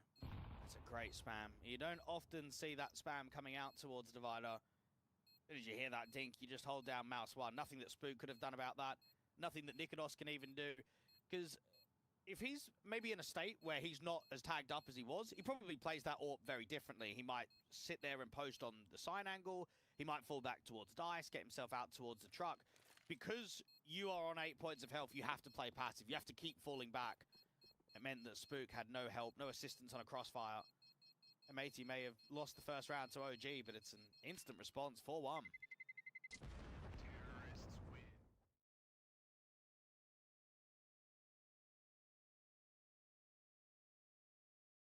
What a response to that. Just throwing in the towel with one casualty. Yeah, I know you obviously have Nicolas on 8 points of health.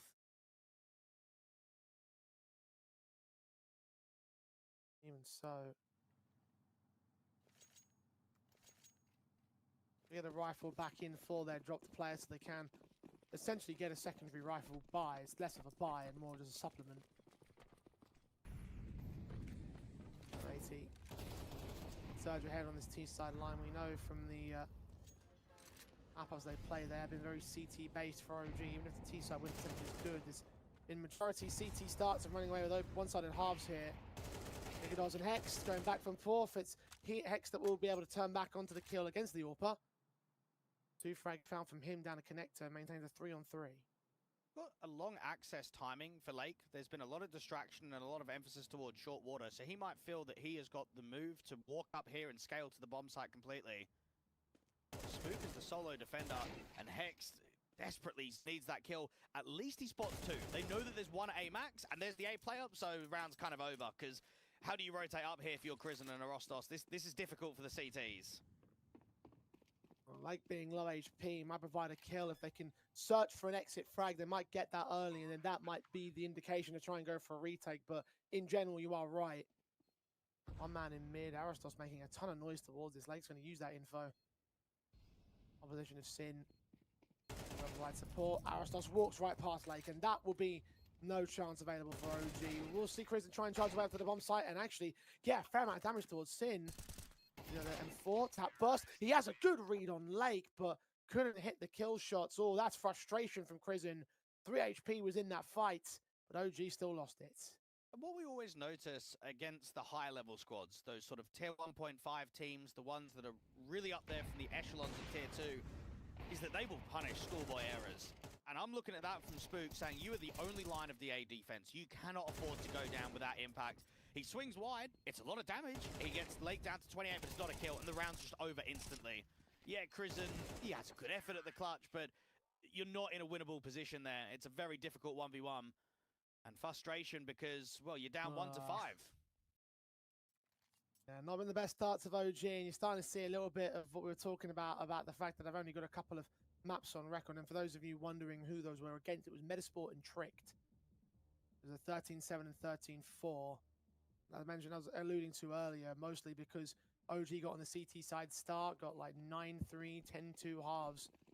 So there isn't really much of a T side basis to speak of. So this CT side needs to be a lot more special than what we're seeing at the moment.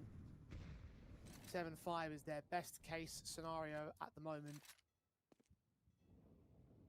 And that's asking for perfection when the buy is far less than that. Nicolas is trying to get that AWP to constantly be on the move. Start con, start party, look for opening picks, search for that advantage, but it's not coming. M80 have been very slow and very default heavy, and that's the way you're going to keep it for this entirety of the T side. Where you're not going to see monster rushes. Well, definitely not after what happened against the Rostos out there towards the barrels. Keep it simple, keep it very much on the defaults where individuals can work maneuvers, and that's what Swish is doing out here at Con. Caught by Crizin in the corner of Con, however. Advantage established by OG. M80, meanwhile, have moved up towards long when there's no defensive at all. They were so heavily handed up in mid. Start to realize now, Hex could still catch off Nicolas. Nicolas lands the AWP shot instead. 5-on-3, Lake can trade. Still got players on the way back in, so the man advantage fits for OG on the retake. Trying to take bank, and Slacks is going aggressive with this bank smoke. In the meantime, man advantage extended now. Doubled up, not quite secured. Aristos trades back on Slack. Sin looking the wrong way, giving Crizin a perfect opportunity. Lake Stink down to 12, and Crizin is back in another clutch. This time, a little bit of favoritism. He's known. M4 trying to burst Lake, trying to pick his moment, giving the hardest shot possible. Smoke. On sight, Crizin checks, and Lake still hits the shot the second time. Oh man, Crizin may be full tilt right now. Another round for M80. Well, right there, Lake has played that 1v2 to utmost perfection. not only has he aggressed back into getting that first kill, but he's instantly reposed. He's given himself a nice tidy off angle, and yeah, it's being held, it's being pre-aimed there from Krisen, but he just gets deleted. He just gets absolutely owned by the crosshair placement. Lake stomping this series right, or this server right now. 10-1. He's died once. That was probably the one round that OG won. 6-1 on the board. M80 showing exactly why they picked into this map. One of their strong suits going into their future campaigns. We've already seen it at the Tier 1 environment. Beat Vitality on it 13-3. One of those things to talk about with a new map introduction. If you're a new team or a rising squad, you implement that into your map pool and you've got a strong suit that nobody else will know how to deal with, at least initially. Even though they struggled against VP, they still picked it against VP. So it tells you that they're confident in it to not only pick it against the North American teams, but to also pick it at Tier 1. And that's always a strong suit, to be able to pick a map that's maybe, just recently been introduced into the pool, and you're happy to say, yeah, look, even though we can pick it against Blue Jays and Getting Info and NRG and all of those squads that we play nationally, we want to pick it against the very best teams in the world. And should be noted, they still beat Virtus Pro in their series overall, so... Sin does get traded back in mid. Aristos striking now down to the B-bomb site where it's Adam B to hold down the defense with an SMG only in his hands. So many players grouped up, and he couldn't stabilize the sprawl to the central of the mass. Swisher will get him. Hext, the forward facing as well, trying to deny any real aggression from the CT side, any real retaking room for OG. And start backing away, knowing that this round is already a lost. There's not really much you can do about it, especially with Spook going down. And I know that Overpass was always a strong map in the local scenes of Germany. Think back to the rosters that Slacks was a part of, Alternate Attaxers, Berserks, Planet Key, same for Sin when it was on Penta, No Limit Gaming, Big Academy, even in the stint in Big. Played a lot of Overpass. And oftentimes what you find is that if an in-game leader played that map to a decent level in previous teams, they try and introduce it into the current roster. Then as Overpass comes back in the pool, M80 are straight on it. Now, I know that we've had some clutches that have come close. We've had some 1vx's where it could have been Krisen winning it. These rounds aren't close. The ending might be, but the early to mid defaults, they're getting owned. They're getting slapped right now.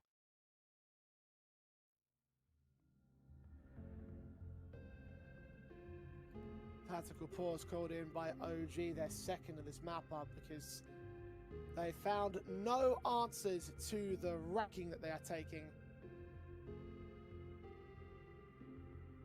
Being backhanded and front-handed and full-fisted and lefted and righted.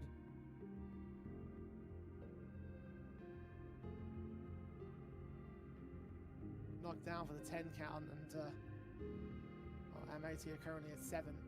Well, it's difficult to know what needs adaptation, because when you're getting outclassed by this sort of margin, it's not just one move's going to make a difference. It's not as if, we're taking short water incorrectly, or maybe we're using util too early. You can't pin it on one certain thing. It's just an across-the-board map performance.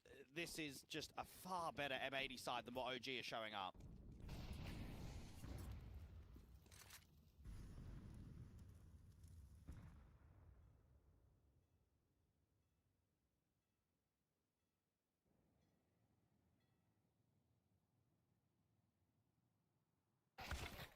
OG will lose. Actually, a second quick comes in for Adam B. I thought for a second they were going to hold their nerve, but no. Spook follows it in against Swisher, 4-on-2. And this broken investment round has seemingly come together to steal something back against M80.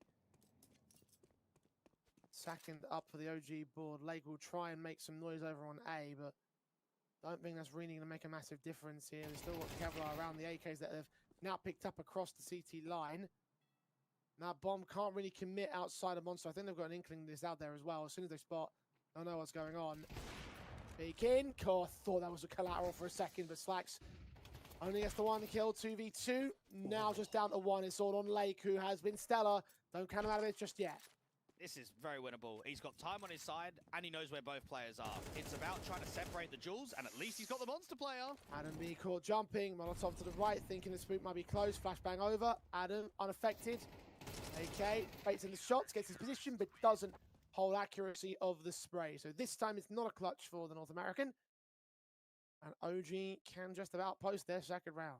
Unfortunately, Lake misses that flash. It bounces up high and comes back towards him. So Adam B is not blinded by any stretch. Very good steal attempt. I mean, it's a 4 versus 2, and it gets costly towards the end, but for OG, it's a round victory. Now, it was a gamble stack, wasn't it? You had a lot of players out there towards the short sandbag. You had a boost up. There were 4 on B.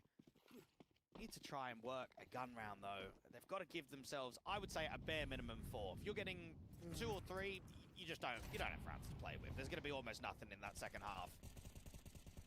Even then, 4 on CT side of overpass. OG.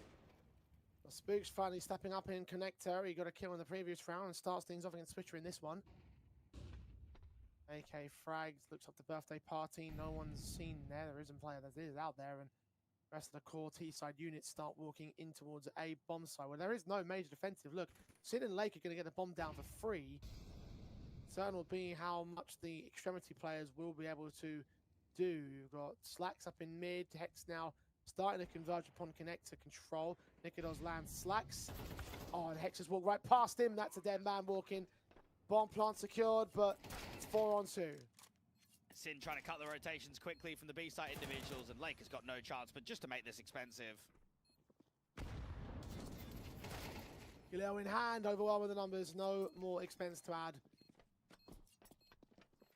The man who's been the clutch king in this map up. Even that one was a bit of a bridge too far. So OG can start to springboard a bit more, trying to get a little bit more on the board in general. A very tough beginning in this matchup. Things are starting to come together, even if a little bit late in the day, a little bit late in the half. M80 recognizing the threats that their opponents are generating, so tactical pause is called. And it's going to be a good test here for OG to see if they can match up and beat M80, because I mentioned that they're playing NIP in just over a week. They're probably one of the weakest teams. This is OG out of the entire field. Na'Vi are there, NIP is there, Bait is there, Paravision. You'd maybe say between 9 Gentlemates, Passion UA, and OG, there's probably a collective of those 4. But there's no way that you're considering yourself favorites versus maybe Paravision or Na'Vi and Bait. So you need to beat these kind of squads in this sort of area if you want to give yourself a chance of going deep in that LAN tournament. OG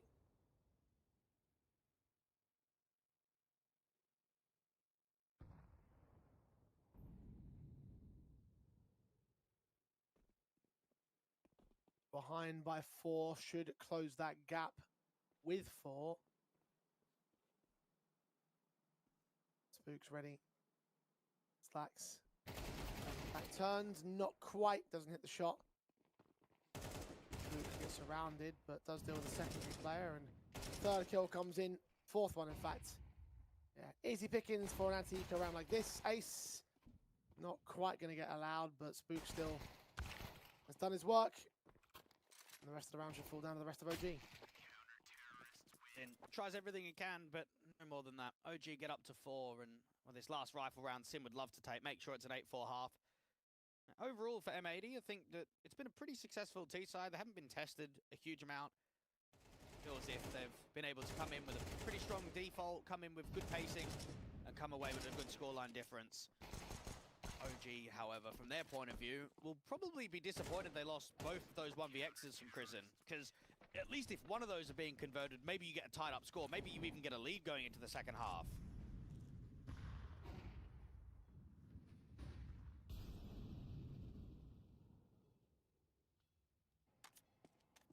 Differences abound.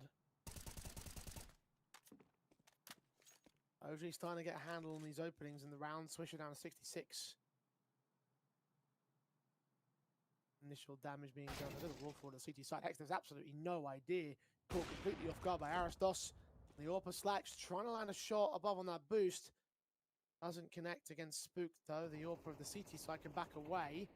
One of 2 Orps in play for this round. Prison just jump spotting out there to the APC and bank. Holding the angle down from the divider entrance is Spook. That AWP would love to be able to strike and fall back to the bomb side. Oh, they ducked underneath that one. Flashbangs coming up. Spook trying to hit shots. Prison trying to provide support to his Swede. Secondary shot missed. Deagle spams coming in. Bullets are flying all over the place. But Prison and Spook have their nerve held. Sin barely holds on to his life as Spook is overwhelmed. It's a 4-on-2 for OG overall, though. M80 fought hard and in vain, it seems, to get some sort of dominion over the mid-control. A-site should probably be the target at this point. I don't see an escape route for Sin. That line's held by Chris and Slack's court. Sin's got no chance. This will be a 5th round for OG to play a little bit of recovery at the very least at the turn of the half. Well, to go from 7-1 to 7-5, at least we know that it's going to be a competitive map. Well, we're hoping for it going into the second half. Now, for M80, you would always expect things to get easier. OG don't play overpass. They have very few officials. They are just going to struggle on the T side for that basis alone, whereas for M80, they're going to have some really good protocols, they're going to have really good timings, and they're going to make it very difficult for Krisen to call his team out of trouble.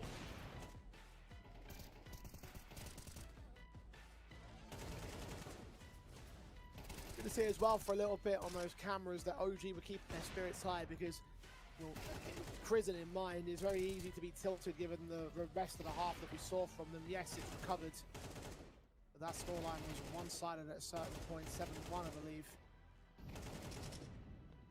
Things were looking rather dire for OG, and I don't know if they're going to get any better here again. It's 7-5 for M80 on their T side. OG have now got their T half to do it, and we haven't seen virtually any of the T side from OG on this map. But the two maps we've seen play in so CT based, with the starting advantage being on that CT side, had one-sided affairs initially, and then there wasn't really much of an opportunity to see them attack. So maybe this could be where things completely fall apart, or maybe there's some more curveballs ahead of the international team. I've got to be honest, I'm not even looking at those last two results. I mean, Metasport and Tricked, come on.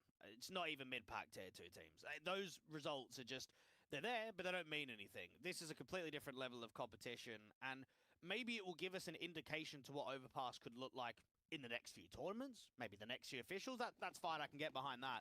But to weigh up CT sides versus T sides, mate, you're playing pods out there. M80 is a much higher caliber squad, and for OG, there is going to be a struggle. This is not going to be an easy second half.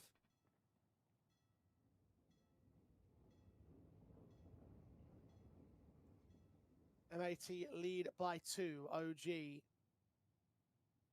attack with 3 men in mid, 2 in at connector.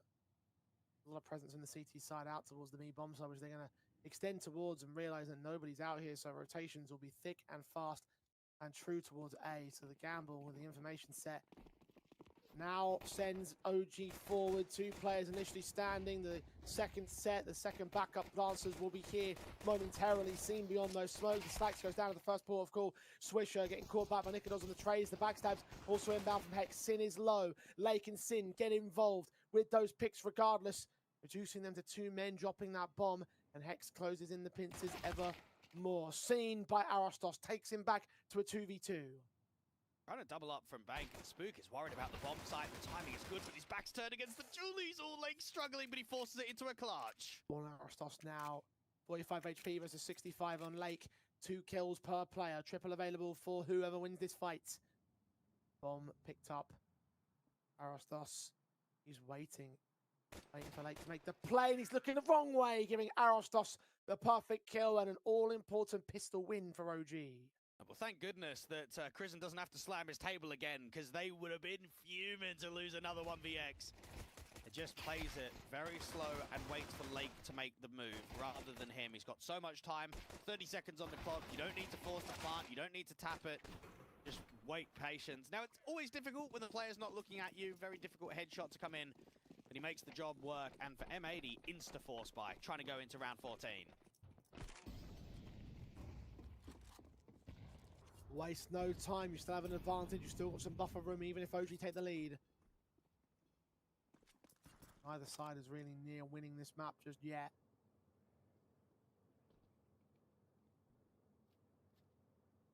Six rounds out of M80, 7 for OG.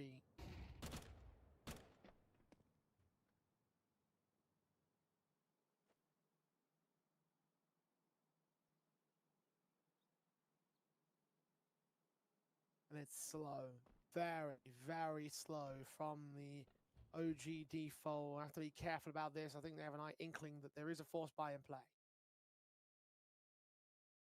Next, getting all the way outside of Monster means a hell of a lot towards the round. Because you can stack up 4 players towards A, and only when there is short pressure, that's when you can rotate players back down. Now for OG, Crizzen almost needs to search B. He needs to get out here of the short water and get into the B bomb site. Otherwise, the round is going to be over, because they are running into a very heavy trap towards A.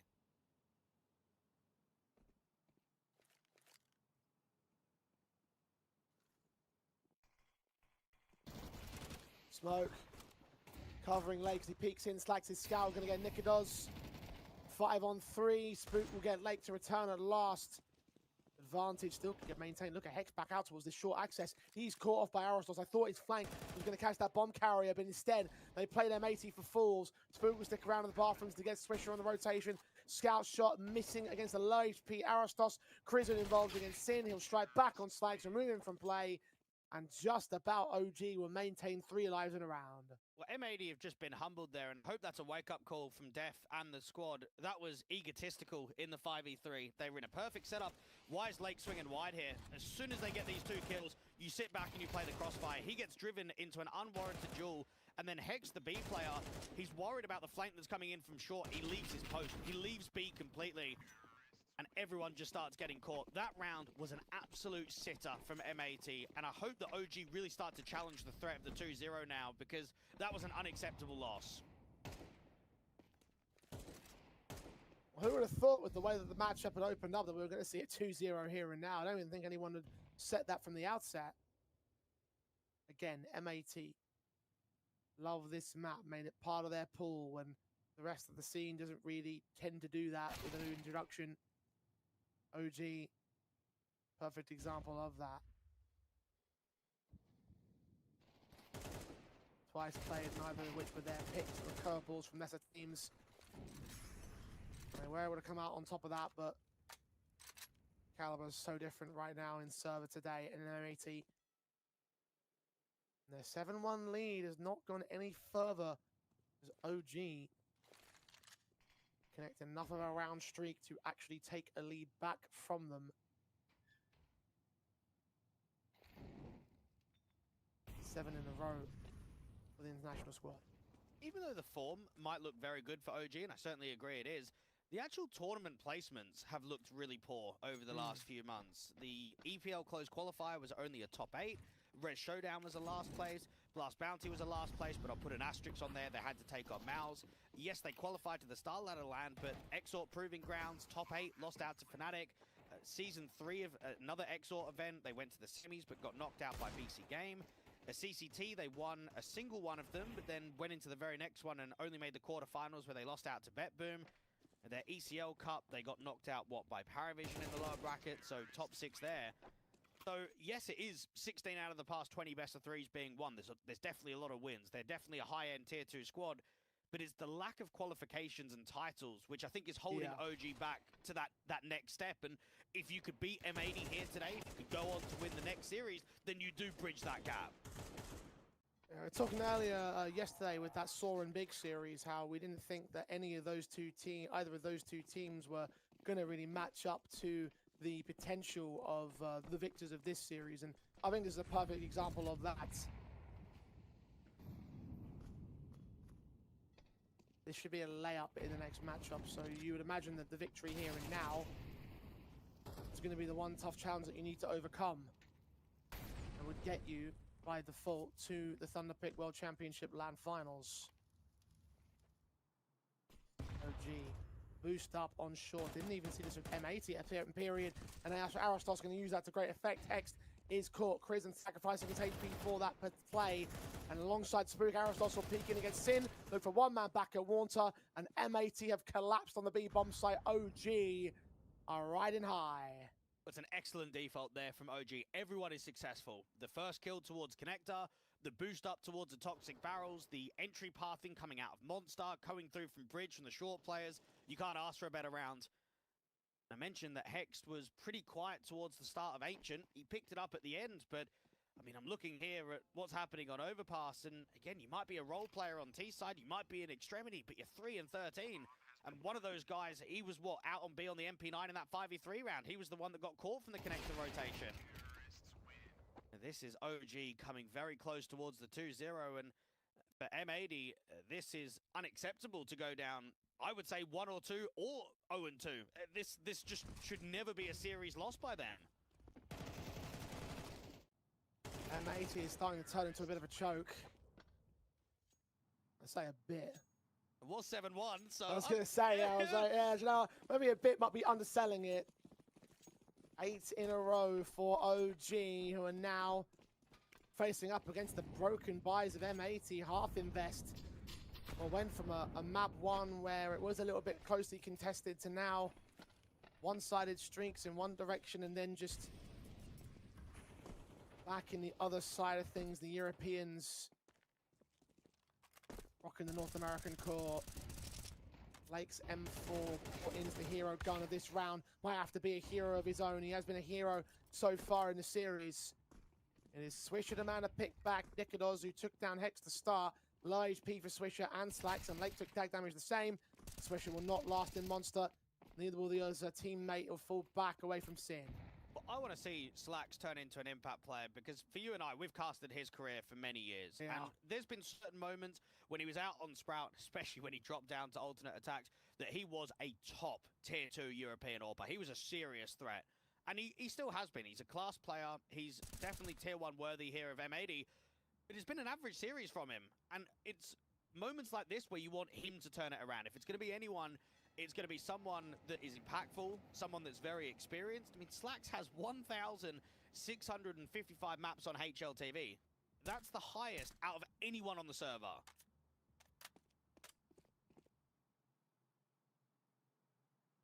$25 seconds for OG to make the hit.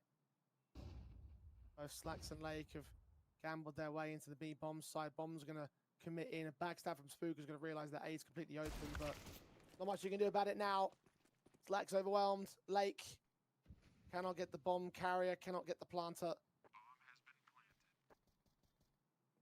And this will be number 10 for OG. M80. Be good to get away with this M4 if possible, but Lake pressured and checked by Chris, and I think he knows. He does do now. He should go down. Lake has not been given much on this retake. And B finally gets the crossfire going. And for OG, I think there was a bit of a scare just because of how late the clock was, and both players are out there on B, but they have guns up. They're not pushing too much util forward. They've got Spook on the rotation coming in from heaven. And now I would say this is the biggest challenge of closing. Now, it's still experienced players and a fairly experienced team at this point from OG, but you are still closing against the top 30 team in the world, a team that is competing at a tier 1 level. And that's not easy to go from a 10-7 scoreline to getting that finishing blow, to actually make sure that 13 gets hit. Tactical pause for M80, and this may be where the stern words of death may be spoken. He can't be satisfied with this performance at all, No, can he? he wouldn't be. I just knowing what I know about him as a player, and you know what his standards would be as a coach, I doubt that there would be any nice words to say at the moment. This is a choke, pure and true, from M80 on a map that you should not be losing to a team that have played it twice. Damage is good to start off with the utility and initial, I think, blind spray is what they tried to do on Aristos there towards the short pipe. 34 HP for the man. He pops in towards the bomb site but sees nothing. No info to gain. Try and get a HE to return out there to the boost individual, but nothing's warranted. Bit of a jiggle out here to long, and it's decent info. A Lake just jumps over. He sees 2 players. He sees that there's at least pressure towards that area of the map. Now, OG need a fight out of this uncomfortable HP disadvantage. Hext is down on B, but no more util to re-smoke off Monster, so Swisher will have to do it. But M80, I mean, just even an opening kill, just to relieve pressure. That will be something that they're searching for in round 18.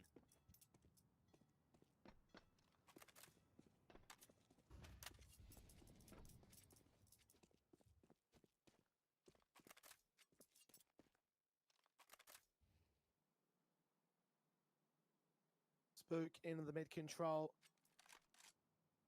Slacks behind the smoke. Checks the angle, misses the shot. Spook does get responded to by Lake. The orb still can't connect. Lake's doubled up on Chris next. Third shot from the German missed out. Fourth time. Will that be the charm? No, it won't be. Even Adam B on low gets his headshot. Sin is fortunately there to bail him out, get the trades, and secure the first round of the half for M80. Anytime there's a player that's struggling to create impact, sometimes it's up to the other players to step up around him and start creating X Factor, start creating plays. Lake's done exactly that. You've got an AWP that's struggling to reposition. He's not quite getting the shot against the Flowers individual. He's trying to fall back towards the truck. Lake needs to put up numbers. He needs to slow down that split play so Sin can rotate up from Dumpster. And Lake gets, what, 2 kills? Almost instantly towards long. Would you call it stepping up when he's been great for the entire map, though? I mean, look, it feels like a bit of an understatement to what his impact has really been so far. Also had Sin involved in that exchange just to ensure that the trades kept going, to ensure that there were no problems there on the A-bomb site. And, well, you were just talking a couple rounds ago about wanting to see Slacks become a capable impact AWPer. That was not seen at all in that entire sequence. One of the more dire orb sequences we've seen across the tournament thus far. There's always time to change and there's time to sort of turn things around, but it's whether that's actually achieved or not. That's an unknown. We can only address that quantity when the map is over and when the series is potentially over. OG up to 10, M80, 2 rounds to the difference. Lake going slightly more aggressive with the util. Now, there was a lot of anti-rush util out towards that T-con area to start. This time around, there's nothing here, and Lake is clearing all of Playground, so they know that it's heavy B. Fisher's on T-Ram, Hext on Toxic. Sin, jungle entrance, spraying through that wall bang, doing damage to Aristos again, who's setting up the utility. I guess it goes to show exactly why he was so low in the previous round.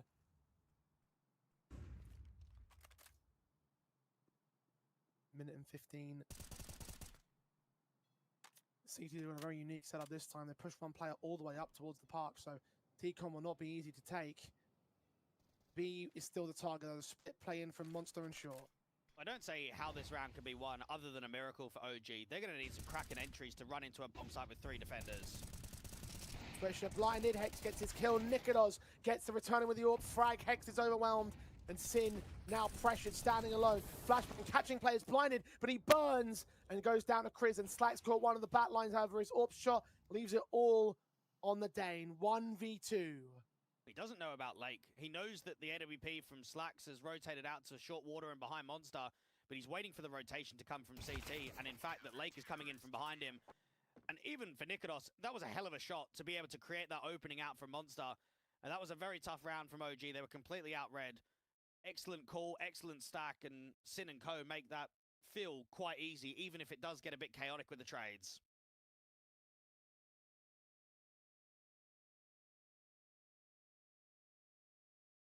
Back foot initially, never recovered.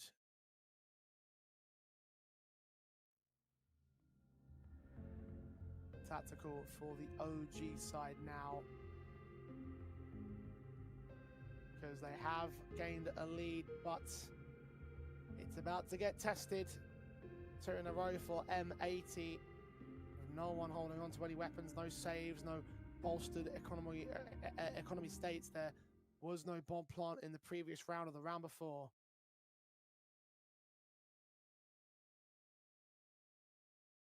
Still get their weapons together across the majority of players. The saving's going to help them there, but buys in the future will be questioned. M80 still will test this lead in the next. Wisher up against a bit of pace out here from the short water. HE stacks out on the boost. And this could be a quicker play into a B split. Flashbang, good to connect. Initial contact, quick from Spook. He finds Hext. Swisher behind a smoke. Backups on the way in from the A-bomb site. Forced away by the Molotov. HE's down against him, but hides inside that smoke to protect his damage.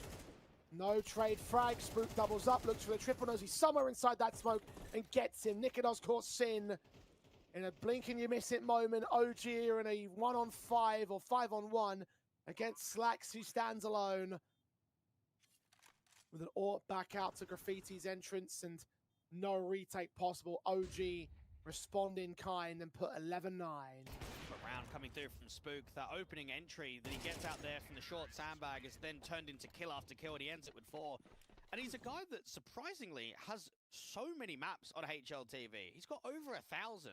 You wouldn't expect that for someone who I don't even think has had a very long pro career. He started, what, in the local divisions of Sweden, played with 0-0 Prospects, and played on Nordic Talent, moved over to Sprout for a very short period of time, and then was involved with Letcro and Bobek and those boys over on Johnny Speeds when they had a really good summer break of last year. And then been a part of OG ever since sort of the whole Mikey and Spook fifth. We weren't really sure between the two of them who was going to join, and ended up being Spook that got the contract. What a difference he's made with all the picks he's found, with all the impact gained. 24 deep in this map up alone, and OG recovering this one because of it. Slacks another missed AWP shot. This is getting silly now. Fragged out by Spook. Nikido's going to catch Lake, extending in towards T-Con. A 5-on-3 already for OG. Rostos to cut the rotation of the B player from Hext. All you need to do is pack and group now. And don't get too technical like Big have been over the last few days. Just sit there and group all together. Hit a bomb site as 5. Don't need extremities. Don't need lurks. Don't need solo plays. Hit that bomb and group. Spook is going to go out towards the B bomb site. Rostos is holding short. You've got your monster player of Nikidos. Adam B can go down towards Con. Krisen might be able to put a smoke down to A just to try and hold the CTs in. Try and hope that you're not running into that gamble.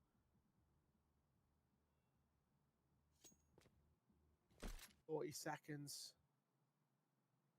Smokes sent towards the A bomb site.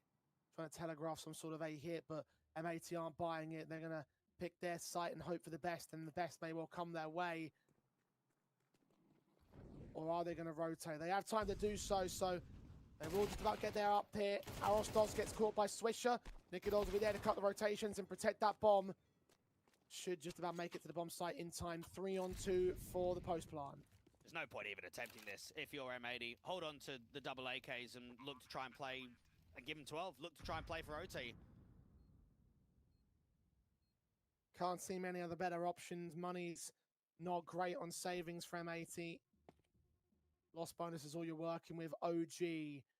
Can't believe I'm saying this on map and match point on Overpass. From a 1-7 disadvantage. And with those circumstances, with this particular map, you would be very disappointed if you're OG, or M80 rather, excuse me. You couldn't even close your own pick in this one. One that you've been confident on, one that you've taken on tier 1 teams with and beaten them. Vitality lost to this M80 squad at 13-3. OG about to beat them 13-9. Unfortunately, it has to be said that M80 are really playing 4v5 right now. Slacks is struggling beyond belief. And when you're performing to this sort of level, he knows himself. He knows he's so much better than this. We've seen it in LANs, we've seen it online. There's a reason that he's been a part of this team for so long. There's a reason why he's the person that can sort of drag them through some of these tier 1 matches. But where is he in this best of 3? He's completely missing.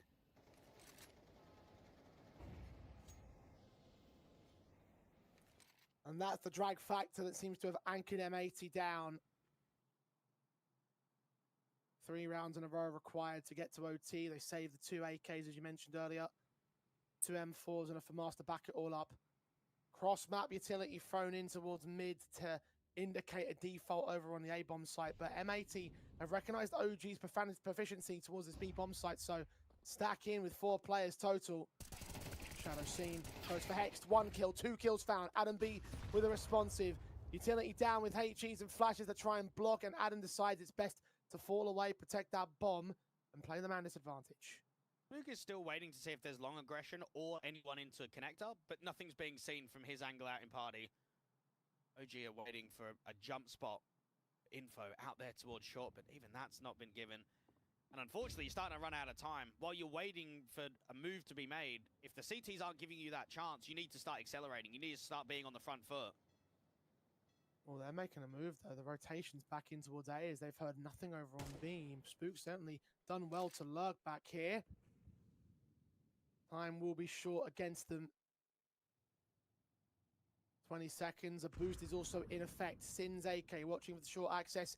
It will be Ramp and Monster, which will be the concerned utility sent in. Fight goes well. Kristen goes down. 2 men remain on OG. Bomb picked up by Adam B. AK repositioning. Seen by Spook. Gets a kill and a double up. He's bailed his team out on 7 points of health with Restore on the Swede to close out on Slacks. An AK in his hands. Maybe he'll do better with the automatic.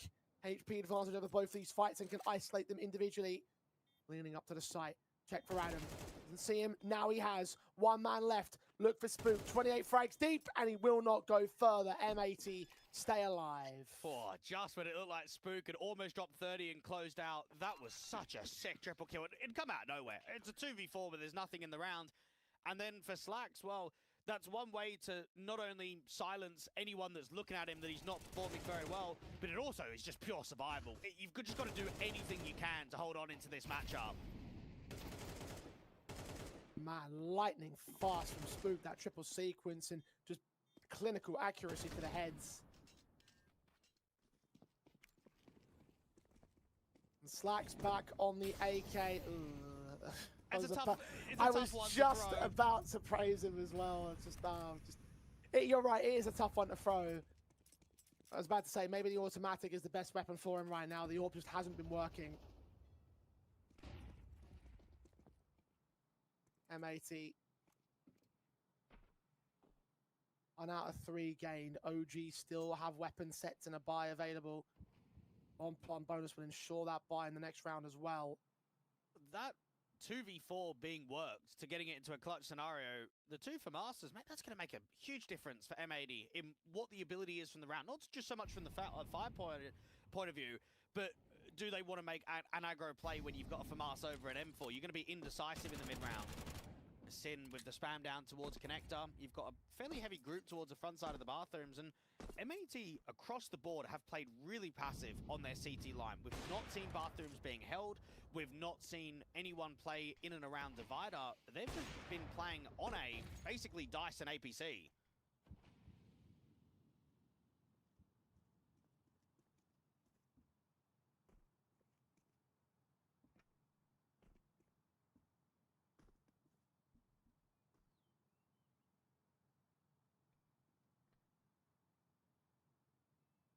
$25 seconds remaining.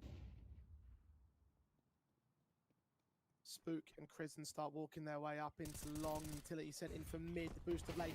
Good for the 1 pick found. Second, not so much though. Spook even finds Slacks. Tried to cross past that smoke to the cubby corner, but the spray continued. Arostos peeks in on Sin. And lightning fast, quick reactions, accuracy placed of OG. That should secure this map now. A 4-on-2. I can't see Swisher and Hex returning from this much. Looks like it's game over for M80 in 0-2 fashion. Disappointing fashion of that on their home map of Overpass, one that they should have won. They choked the lead. Spook's tapping up a 31st kill with his teammate to secure the last. That is OG celebrating a massive 2-0 and a spot now to qualify for the Thunderpit Wildland Championship. Now, I've casted Spook for many years, across many different iterations of the orgs that he's been a part of. And I'll tell you right now, that's the best individual showing I have ever seen from him. To be able to drop 31 on Overpass against a tier 1 squad of M80, that's a serious performance. That may be the best individual performance that we have seen across all 2 days of the comp so far. Quite possibly. I mean, I'm finding it difficult to argue. The impact was there, the ADR was there, the OG side needed a hero when they were down 1-7, and well, they got one very quickly and clearly. M80 more like laggards across the third period. And I mean, it is a bit of a shame because they did have their impact, guys. Lake in particular stood out so much in so many rounds. He was the difference maker for the M80 sub when they were winning, but when they were losing, it felt like nothing could really change that. OG charging their way forward to the qualification game, and that's such an unexpected thing for me to say. Again, I'm bitterly disappointed that M80 didn't do more on Overpass. It's going to be a wake-up call for M80. It's a series that should never be lost. It's an expectation of at least making the LAN, probably going deep in the LAN. Going out in the opening game of the online qualification, yeah, it's disappointing from their point of view. I imagine that the analysts might be speaking similar disappointments. Pavlos and the boys, what do you got to say? Well, I've got to say the end score result does not reflect the match overall. Ted, let's get to the side here as well. Let's get as far away from our mics and screens as possible. But yeah, the end result did not reflect how that game went on with such a brilliant start from M80. But after that, Ted, you know, OG just took over. You know what that was? That was literally my camera was running away from me the same way that Overpass was running away from M80. I have no clue how they let that one slip. And we were standing there, and obviously we're going to get to the OG part of things where Spook was absolutely phenomenal, and he played like he's the greatest player in the world. He dropped 9 multi-kills, and as Dweck said, and rightfully so, that might have been one of the most impressive showings, if not the most impressive showing we've seen so far in the close qualifier out of every single individual. But I feel like M80 did put themselves in a position where you just can't afford to lose a map that you're expected to be that good on, right? You get a 7-1 lead on the T side, or a 7-0 lead actually, sorry, on the T side. You can't allow yourselves to let OG back with those 5 rounds in the first half, then getting the pistol, getting the momentum up. It just didn't feel like M80... It just didn't feel like things were working out for them. It's just one of those days where nothing worked from the moment that they got those seven rounds on the T side, and it's really mind-boggling. Yeah, I'll tell you what, we'll obviously come on to OG in a moment, but this exact same issue on Ancient happened again on Overpass, right? Where you've got Lake, largely, this time the discrepancy is even worse, by the way. Slacks had, we talked about Spook having one of the best games, Slacks has one of the worst games in an M80 jersey I've seen out of him, unfortunately. A was just missing absolutely everything. You don't want to pin the blame on one player, and I won't, because look, Swisher wasn't there at all, had some really important moments on Ancient, didn't exist here on Overpass. Same could also be said for Hex. Hex took way too long to get up in this game. It was literally Lake. Lake was 10-1 to start off this game. We're seeing the highlights from now. They were 7-1 up. It just completely falls apart for M80. And look, Ted, I'll let you talk about Spook because you were singing his praises in the green room before we even went live of Overpass. Ted said, look, Spook, big game player on Overpass. But we got to talk about Sweet Rice, and I mean, forget Sweet Rice, Sweet Jesus, because my goodness me, he was so good on that CT side. 4 opening kills as well, and it felt like he could do no wrong. And he recovered that pistol with the clutch for OG. Tell you what, if they don't win that pistol at the hands of Alice Dosse, they might just be losing that map. We might be already on a 3rd. But no, really big important moments from all players across the board from OG. I mean, we shouldn't be forgetting about the triple kill that Arisdos was able to get on the B-bomb side when they were struggling to pick up their first round as well, right? It's not always about the guys that finish the game. It's about the guys that start that initial spark, right? Sometimes when things are not working out, you just need those 1-2 big moments out of supportive elements that are going to bring in that belief into the entirety of the team, right? We saw a couple occasions where Krisen was a little bit frustrated on the camera as well after some of those rounds. He ended up finishing that map really nicely with a lot of impact and opening kills. I mean, we were talking about it. Krisen, Spook, and Arisdos finished that map with 11 and 4 in opening frags in between the 3 of them, which is honestly bloody fantastic for the side of OG. Look, guys, you're making my job incredibly easy. I haven't needed to ask a single question through this post-match so far, but I will ask this. Is this repeatable for OG, do you think, Brandon? Is this a one-time thing, or is this the kind of experiences you think we can get from them over and over again in the upcoming months? I think they've proved it in the first half of the season. They've been powering up all throughout. They've made roster changes that, on the face of them, I didn't actually agree with, but they look shrewd. It looks like the whole team is moving and operating at a much higher level. The fact that Krisen is able to get the belief, already spoken about the fact that Nikados is now a little bit more sort of on the lead, as it were, and it gives more space for Alice Dosse. It gives certainly more space for Spook as well, and Adam B can just be so influential. I mean, it's just absurd, some of these highlights rolling across the screen. But yeah, I think they proved it, and I think this scalp right here, this one, I mean, this is going to be the hardest game for OG, I think, in these BO3s so far. So I look at this and I think, look, you're probably going to qualify through to Malta. I don't think that's a thing I should be really jinxing, and I probably have now. But we said coming into this that this has to be a good start here for OG. Taking a really big scalp that has literally just come off a Blast London Open playoff, it's got to be such a really good result here.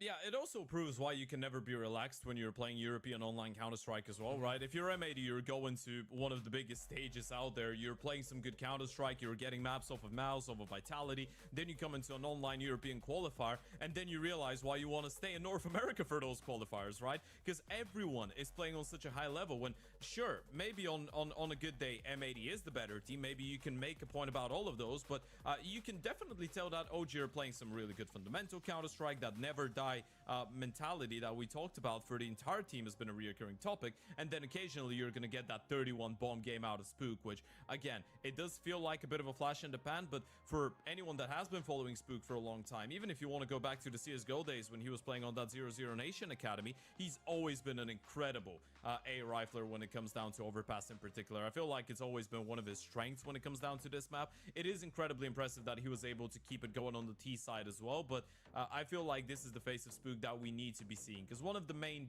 issues for a lot of people with that OG lineup, with the previous lineups of Vance, of NAP, was who's going to be our big game player, who's going to be the #1 star of the team, right? Just point towards that man and say this is the one for the important games. Well, I guess role-wise at least, in OG, Spook is supposed to be one of those people, and that's the type of performance that you require out of your big rifle star. All right, Brandon. I mean, at the same time, we've got to think, where did this go wrong for M80? Sure, you can point out individuals weren't really firing up, things started to go a bit stale, but, you know, this was a bit of a reference from the casters as well. You know, not being on boot camp, we're not going to see the same results as we saw from them as well on the Blast Open. Do you think that plays a big role? Sure. I mean, for a team being on boot camp compared to a team not being on boot camp, like, you're not going to have the same energy. It's not going to be the same atmosphere. So, yeah, I could definitely argue that M80 should have been on boot camp altogether, but I don't think that really played a part in this this map of Overpass. I think, to be honest with you, comms. I think it was massive comms issues here for M80, because you go back, you look at some of these rounds, especially towards the close, they had Lake in such good positions. He had effectively all of the advanced info, and it was either a bit of timidness not to push out of Lake, which you don't really characterize with Lake, so it's probably the IGL and Sin saying, well, don't push all the way, we don't want to get caught off guard. But if he had if he had been that little bit more adventurous, you get the rotations in time. It felt like M80 were actually making the correct fundamental decisions at a macro level, but it was on a bit of a time delay, and I really do think that's what it was. Well, we do get to hear from the brains themselves. It's Chris N jumping into the broadcast to answer all our questions as we get this one going. Chris, welcome to the broadcast. Congrats on your victory. The usual stuff. You guys killed it against a very strong M80.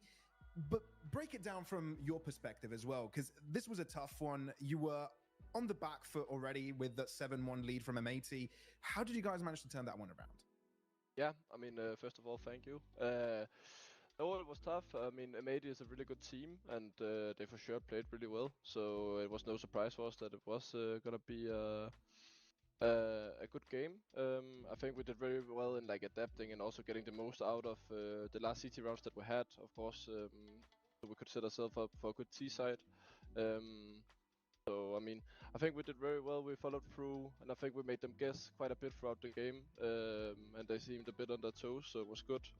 And I'm really proud of how everyone showed up. All right, talk to us a little bit about, because that was a conversation throughout the entire talk here. You guys have not been playing too many LANs so far this year, right? It was just the major. But now you've got a little bit of a calendar coming up. You qualified for Star Ladder. You're trying to make it here into the Thunderpick LAN, and you've got a couple other events coming up. Do you feel like the team has reached the point where you are ready to go into LAN competition? And do you feel like you are reaching that point of consistency online to bring it to the next level and compete against the next level of teams, so to speak? Yeah, I mean, I think for sure. I feel like a team like, for example, M80 that we played today, they've done something similar, you know, now just coming from a good blast event where I think they're kind of in the same realm as us. And I think, yeah, for sure, we are good enough and also consistent enough that we should be able to take our level onto LAN and make some good results. So yeah, we have a lot coming up, and hopefully we'll make the best of it. I'm going to add on to that, and I'm just going to say from a personal point of view, obviously this is now an exciting chapter in your career, and if it really feels like the hard work, it is definitely paying off. Do you feel excited about this next step? Because in a space of a month, you're traveling to like 4 different countries, you're going halfway across the world. Is there any pressure there, or are you just happy to play Counter-Strike?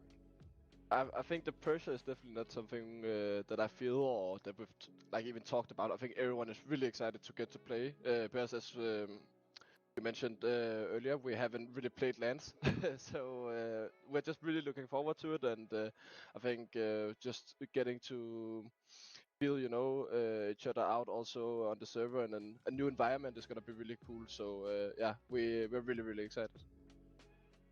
All right, and one more thing to add to that, because obviously you guys have been playing with Arrows Dolls for a little while now, and he's fit into the majority of the support roles.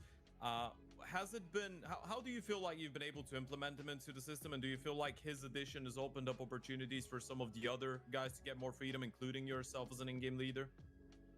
I mean, I think Arstoche definitely brings a lot of small things that you don't necessarily see when you go into statistics. He's really good at being a nerd. I'm gonna use that. Okay. And he brings a lot, to the table tactically as well, in preparation, but also just generally when we do practices. He likes to sit down and really work out how he wants to approach a different round, or if he sees something, how he would like to adapt, and he uses a lot of time in that sense, and he helps me quite a lot with it.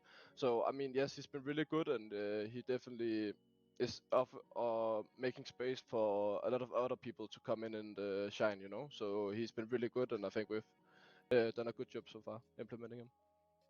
Last one from me is that you obviously win this game, you now go on and play big. How are you feeling about that one? Confident? Yeah, very confident. Awesome.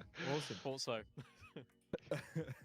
All right, well, we let the analysts go wild with the questions on this one. We've been deprived of good interviewees. We've been deprived from good interviews generally, I think, yesterday. So it's good to have you in here, Chris. And again, congrats on your win. Best of luck in the next one. And hope to see you in Malta as well. Thank you so much. See you guys. Bye. All right, so that is the wrap when it comes to the interview. Chris, an absolute champ. And a brilliant series 2-0 from OG. A big surprise to how one-sided it was towards the end. Ted, if you could wrap this up in a bow in just a sentence before we throw to a break, how would you do it? I feel like M80 just, they showed some good promise. I think they themselves know that this wasn't their 100%, but then in the same time, it was an amalgamation of them maybe stepping out of line a little bit, and then OG showing us why we've been praising them so much and showing us what a lot of months of consistent work leads up to, and that is a really high floor and some good individuals pop off. That's the perfect combination for them to actually play good Counter-Strike. So yeah, I think OG at this point deserve to qualify for as many LANs as possible, and I do agree with Kristen. I think they should be very confident going into that big game. Well, that's it. You heard it here, folks. Obviously, that was just the second match of the day. More to follow. NIP versus Team Venom. It's the evening squad taking over the mantle from us. We'll be seeing you tomorrow morning. But yeah, you've got Tech Girl, you've got Trav, and you've got Hayes to look after you on the analyst desk. So see you guys and have fun in the next ones.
going to force the kill the last second. Right to the smoke. Look at him go.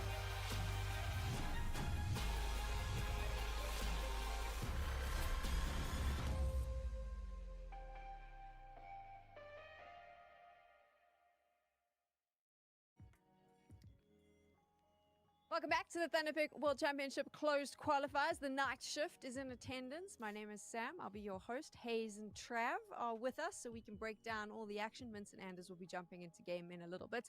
And let's get into our next matchup. It is Venom versus NIP. But Hayes, we've had, I would say, upsets. Both upsets today already. We started, of course, last night with the BB loss, and it's just continued. I tend to agree with you that the Namiga win over ENCE definitely would be regarded as an upset. I think M80 against OG was probably more 50-50. I think it might be like recency bias with the results we got out of M80 recently that kind of leads people to think it's an upset, but I've been a huge fan of this OG team for a while, so I'm not particularly surprised.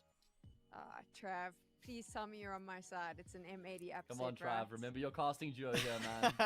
No pressure. No pressure. Honestly, what did I say yesterday, right? Before this conversation even went down, OG have got the quality to beat a team like M80. So I did genuinely think that it was a possibility, especially online.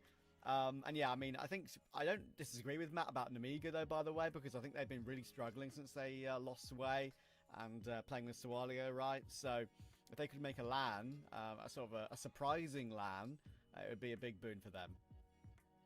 Upset potential for the next two matchups today that we're at the halfway mark, Trav? Is it there?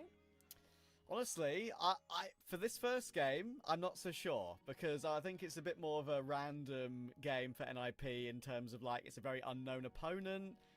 I'm really looking forward to seeing if Venom can do something crazy here because the players I have casted and followed for quite a long period of their career. So, yeah, I think it's going to be really interesting to see if NIP can bounce back from some of these recent results, which I'll get into in a little bit. We do have two more best of threes coming your way this evening here on the Thunderpick World Championship close qualifiers. The first one, NIP up against Venom. So let's talk about this Venom lineup now. All Polish, Hayes. I mean, what do you know about them? What do you think we should be looking out for?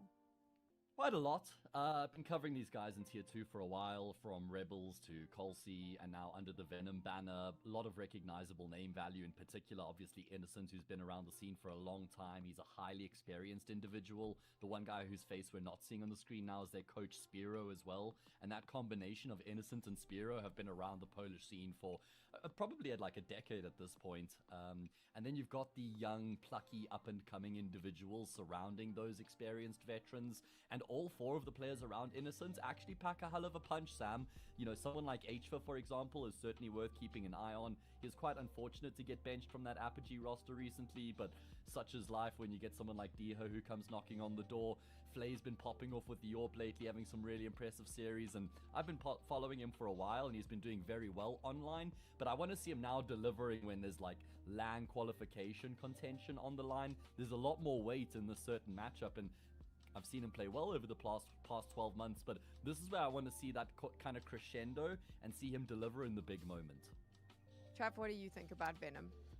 I think it's going to be fun to see if they can cause NIP problems in this sort of game, with NIP's sort of confidence being quite low. I mean, Flay, as Matt said, is the important one to point out. I mean, he can be a live wire and has proved as such, right? Not just online, but at big lands in the past, right? Notably, IEM Katowice 2024.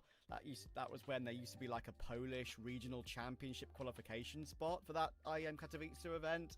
He played great against Falcons. I think he played a game against FaZe as well, where he did okay. So, yeah, I think he's the main man. I've always been a big fan of his.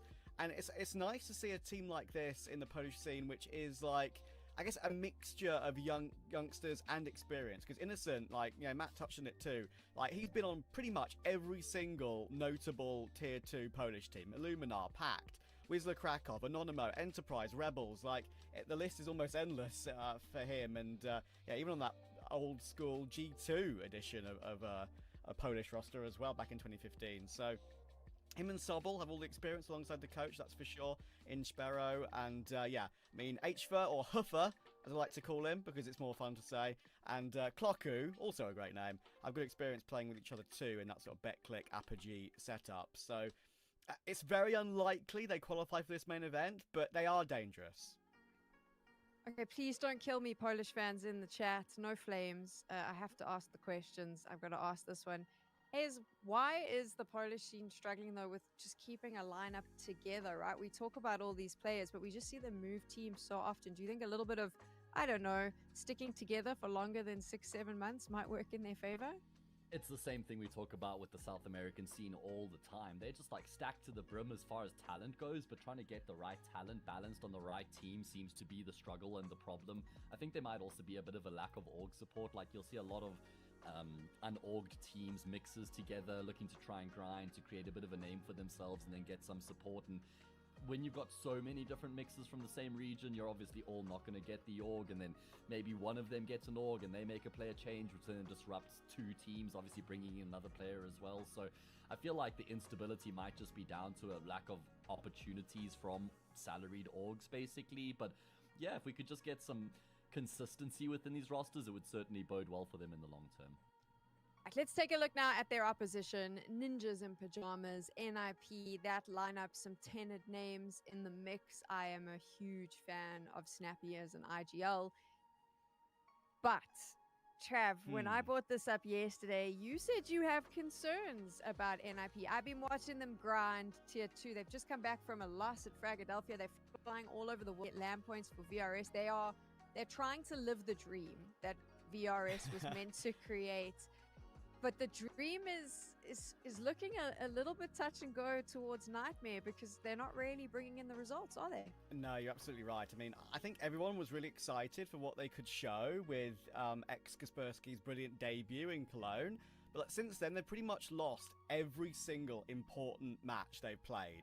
1-2 against Pain in Lost Bounty. 1-2 against Foot, the ex-Navi Junior roster, in the qualification match for the CAC LAN in Shanghai. And 1-2 against both Eyeballers, yes, that's JW in Big 2025, and Ents at Dracula in Romania. That's a critical loss of VRS points, right?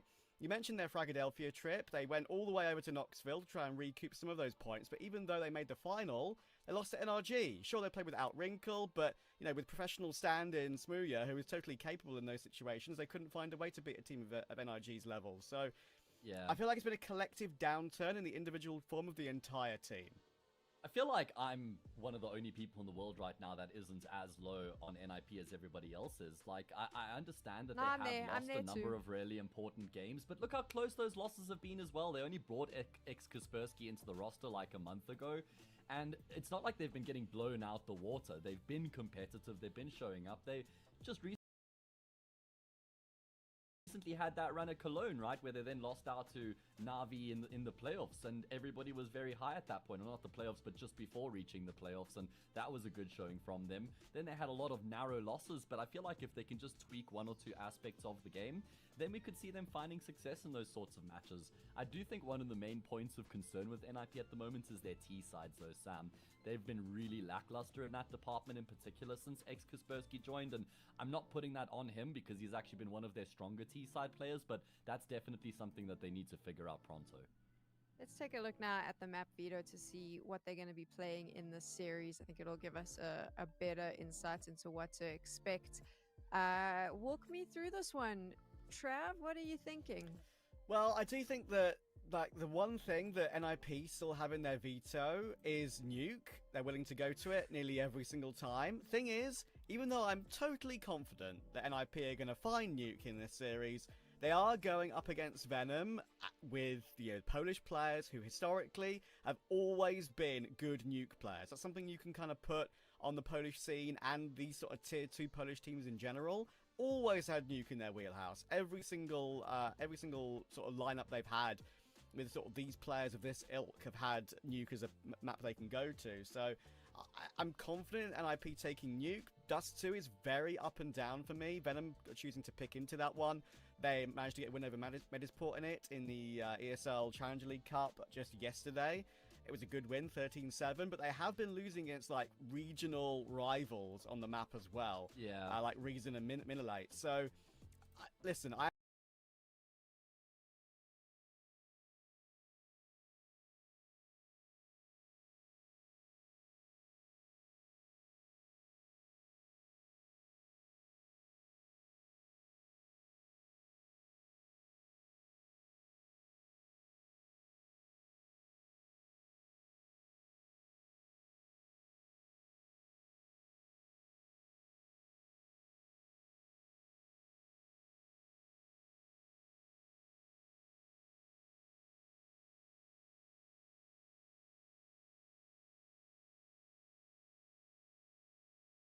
Well, then here we go, Vince. We finally got rid of everybody else. It's just you and I. How are you feeling? We've got NIP playing Venom. It's another day of Counter-Strike coming up.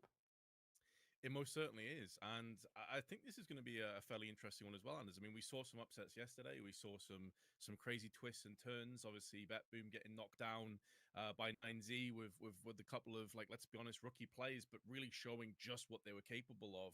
And I wouldn't be surprised if we see more of the same here today. I mean, I think it would do a disservice to say that Venom are like plucky underdogs or that they're relatively unknown.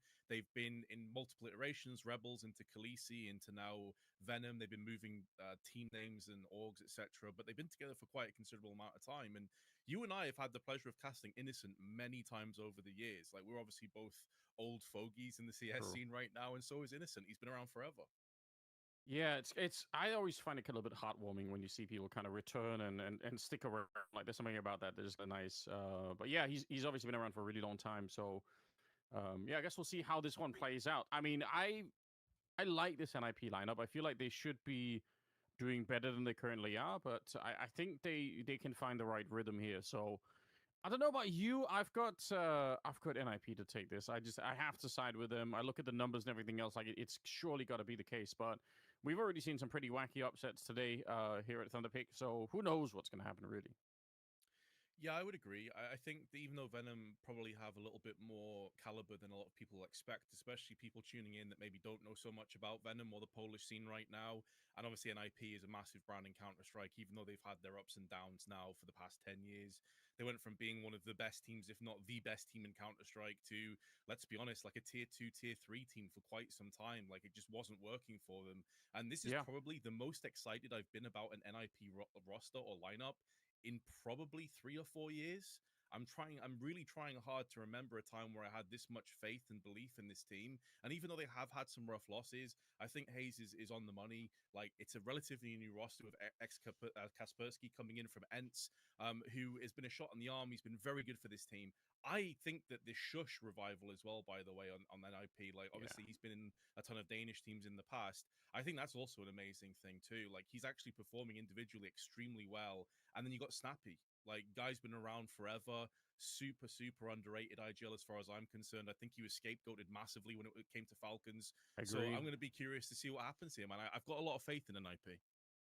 All right. I'm glad that we're on the same page for that. Yeah, I mean, I haven't had a chance to actually cast them a lot, but I just have a feeling that they are going to be a stronger team than maybe they are right this very second. I guess we're going to find out right now. So once again, welcome, ladies and gentlemen. Here we got Venom versus NIP. It's a best of 3, and we are going to start on Dust 2 with already a little battle out long. The flash has already been set up. It's a nice idea, but unfortunately with the USPs, they just can't quite find the spray down or the mow down that they were looking for. They do trade evenly, which I guess is not that bad, but I think they were looking for more than just a trade there. Oh, nice re-peek from Snappy, though. I was going to say, enough time had elapsed so he could back away back onto that site, but now Shush is going to be called upon. He's been in good individual form, but that aim really lets him down. And now it's up to one of the new recruits, Kaspersky, with the Julies, and takes both heads. Innocent and Flay put on the deck, and it will be first blood claimed by NIP. Oh, he was actually in a lot of trouble there, wasn't he, Kaspersky? Like, that is an unlikely position that you're going to take the follow-up fight in, but he managed to do just fine. So well played. Chaotic round, to say the least, but nice follow-through from Venom. They had a plan. They didn't really decide anything differently. They just wanted to keep going out long, and I kind of appreciate that. In pistol rounds sometimes, especially on a map like Dust 2, you end up, you know, falling back against the USPs a lot. You just get sniped away. So I like the idea of just going for it. It just didn't really work out this time. Classic Smokes coming up, and we do actually have an interesting investment into this round for Venom. That's a bit curious. Yeah, the Scout kind of expected. A lot of teams will try and force that in as fast as possible, but it's the pistols alongside it maybe that's a bit more of a head-scratcher. A flash is good, though. Wrinkle tosses that in, allows Snappy to activate with the MP9, but a 1-for-1 trade. Not necessarily ideal. Yes, he did a bit of damage to 2 more players, but it has afforded Venom the luxury now of just stabilizing a little bit, forcing out so much this utility, and allowing Shush to go for the backstab. Spray's good on the first player. Ton of adversaries showing their hands, smoke down, and there's Kaspersky from the back. So NIP is like a death from 1,000 paper cuts right now, but Venom are doing damage. Yeah, Ujux, I think, had a big opportunity there to maybe get a kill. I don't know how he... Maybe he just strafed in on the other side there, HFA. But ultimately, it will be Ujux to pick it up here. Can't really, I think, find anything better. Still, it's not bad. Yeah, a bit of a scary beginning, but obviously, if you're NIP, you're just quite happy to live through that round. You don't get... you're getting punched in the face too hard by the early buy, and then this one should be a lot easier. And you kind of know, there's going to be a more chill round that you can just relax in. So I think NIP are doing pretty decent job at the moment. I heard the desk call him Clock-U. Is that what we're going with? Yeah, Clock-U, I believe. Clock-U, all right. I'm sure some people will correct us if you're a Polish fan and you know exactly how to pronounce it. Yeah, I'm happy to be corrected. Send some feedback our way if you know better. But yeah, for the minute, that's what we're going to go with then.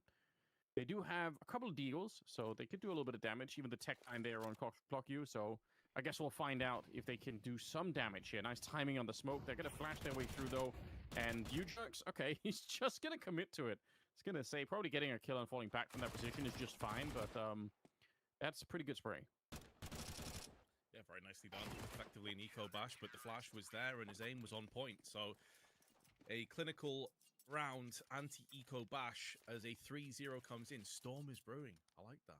It is brewing for NIP. However, we are now going to see an open for AKs. This will be NIP's biggest test yet.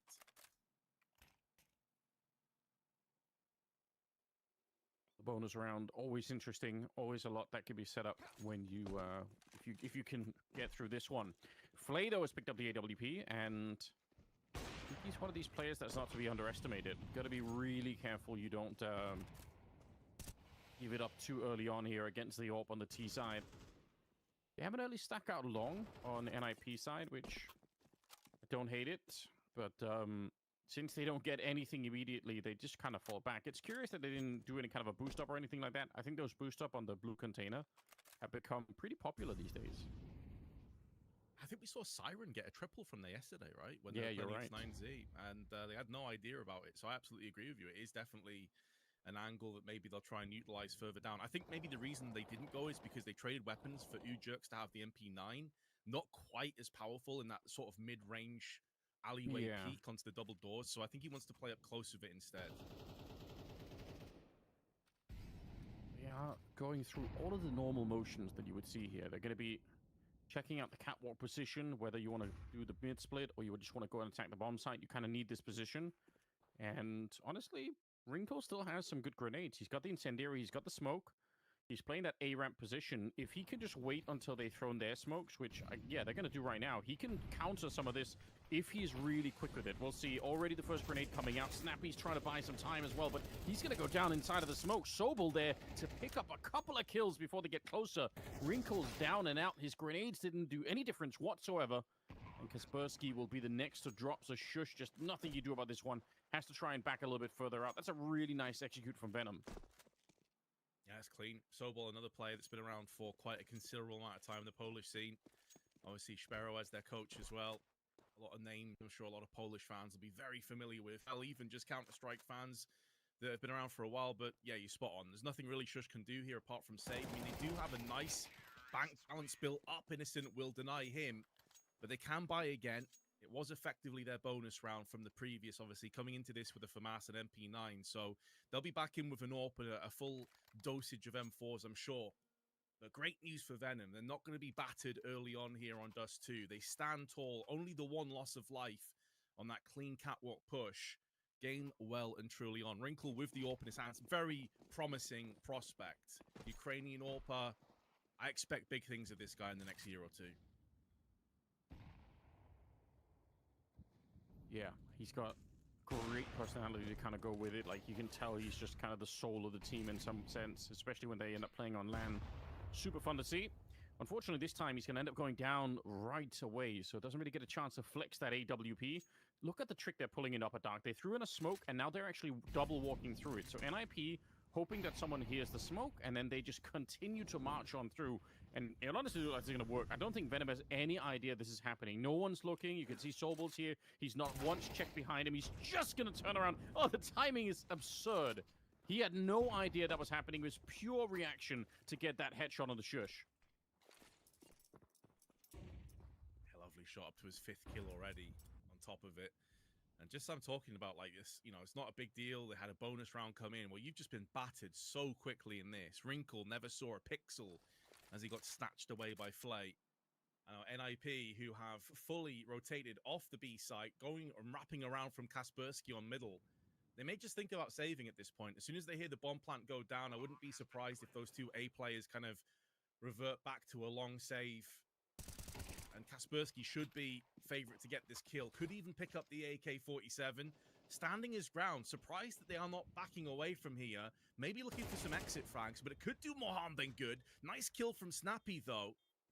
Already half of the fuse is ticked away from the bomb. So this round is going to go the way of the Polish players. Venom will get a second, no doubts.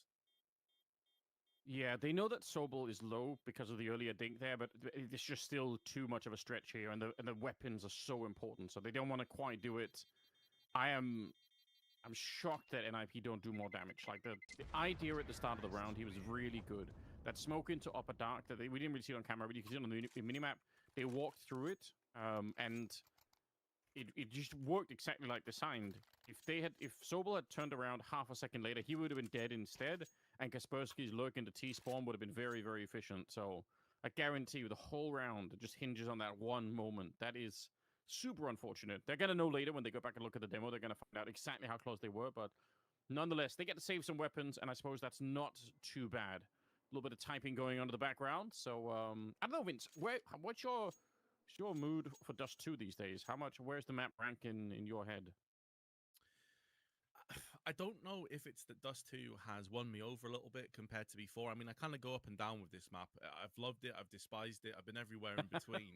But I think because Inferno to me feels just a little bit stale at this point, I think my estimation of Dust 2 has increased, if that makes sense, indirectly. Love Ancient. I think that's spot on. I've always loved Overpass.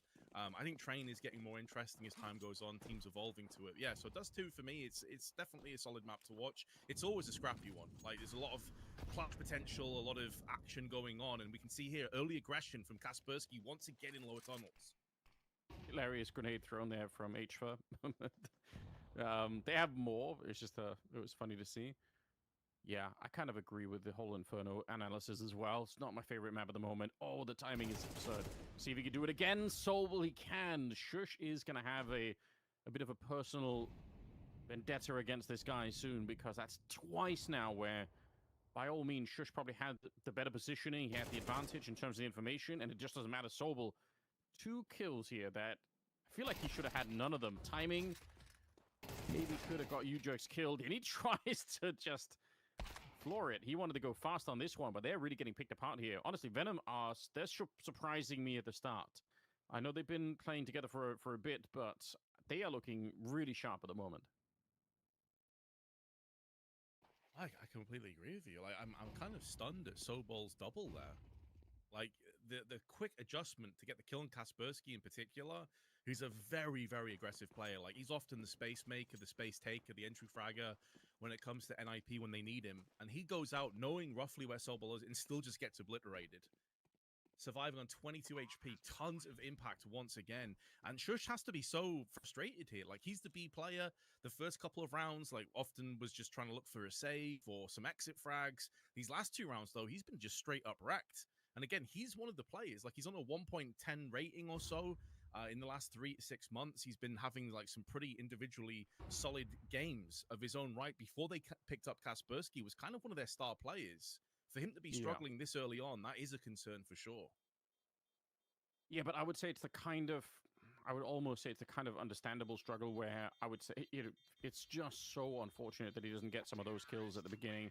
Wrinkle's going to be found, so pretty tough start here for NIP, in spite of winning the pistol round and following it up with a couple there. I'm still surprised that the Danish scene let go of Shush at all. I feel like he's just always been such a great all-round player, and like you can throw almost any problem at Shush and he'll solve it with great calm and without too much stress happening in the team. So I don't know, like it was surprising to me that it even happened to begin with, but right now, obviously, like you said, a couple of times here where we had to be really critical. We would say he probably should have had those kills. He didn't, and Yeah, that's cost them, I think, quite a bit. In my mind, this probably should have been like a 5-1 scoreline right now in favor of NIP. The fact that it's not is pretty devastating, but they're doing some damage in this round. If Shush can land a headshot here, maybe all could be redeemed. He's certainly in position for it. There's the one against Flay, but immediate return from HFA. It's a very nice spray.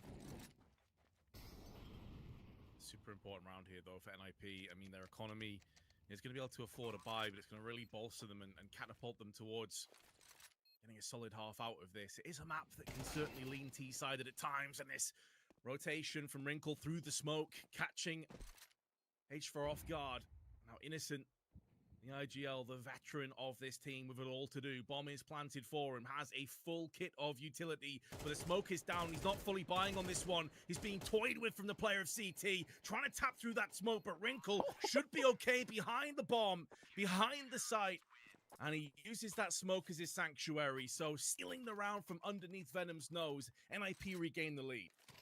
That is an absolutely crazy camera angle. We actually saw the bullets whizzing through the smoke on either side. Like, he did do the cartoon outline drawing with the AK. I just can't even believe it. He could have shot him right in the head there, and it just didn't work out. So, huge round to pick up for NIP. That's so big. And again, they're on the CT side, so probably worth remembering that some of these rounds might have a little bit more weight than the ones Venom are picking up. And if they can just continue to roll it now, then all is forgiven in spite of some of the earlier speed bumps that they were running into. I've got to say, NIP maybe not in a bad position after all, but this next round will be obviously critical. Molotov being exchanged for the incendiary to try and make sure that it just slows them down. Snappy thinking about throwing that HE in behind it, see if he's going to be successful on the timing there. All right, it does a little bit. It's not really a wasted grenade. Also does stall the push just a few more seconds and allows him to retreat to get back another HE. That one is going to land on Flay. Down to 58 already. Smoke tossed in preemptively to try and stop any shenanigans with Molotovs, but Wrinkle instead is going to look down the hole through both of those smokes with the AWP. Nothing really forthcoming just yet, but now the pressure is going to start to be applied, and the first kill does go the way of Venom. And although Wrinkle stands his ground for one frag, it's a free kill from Innocent. Yeah, he didn't recognize there was going to be a second player. It's kind of unlikely as well, so can't really blame him. Snappy trying to get flashed in, but instead he just dies in the flames. And Flay finds a kill simultaneously, taking down Kaspersky. Shush, the last one. And obviously with the health that he has, he had that from the start of the round pretty much. Not going to be able to contribute to this one. That's an interesting round for Venom to win. But again, I think it just cements the fact that their executes onto the A bomb side have been really good. It's not complicated. Like, if you're noticing, they pretty much commit to a bomb site and they don't give up on that plan. But I do like that. I think sometimes if you overcomplicate the game, you end up sort of making things more complicated for yourself as well at the same time. So I like this idea of just taking the positions and following through on the plan. Nothing really needed. I guess NIP aren't forcing them to go back to middle or anything to B or anything like that.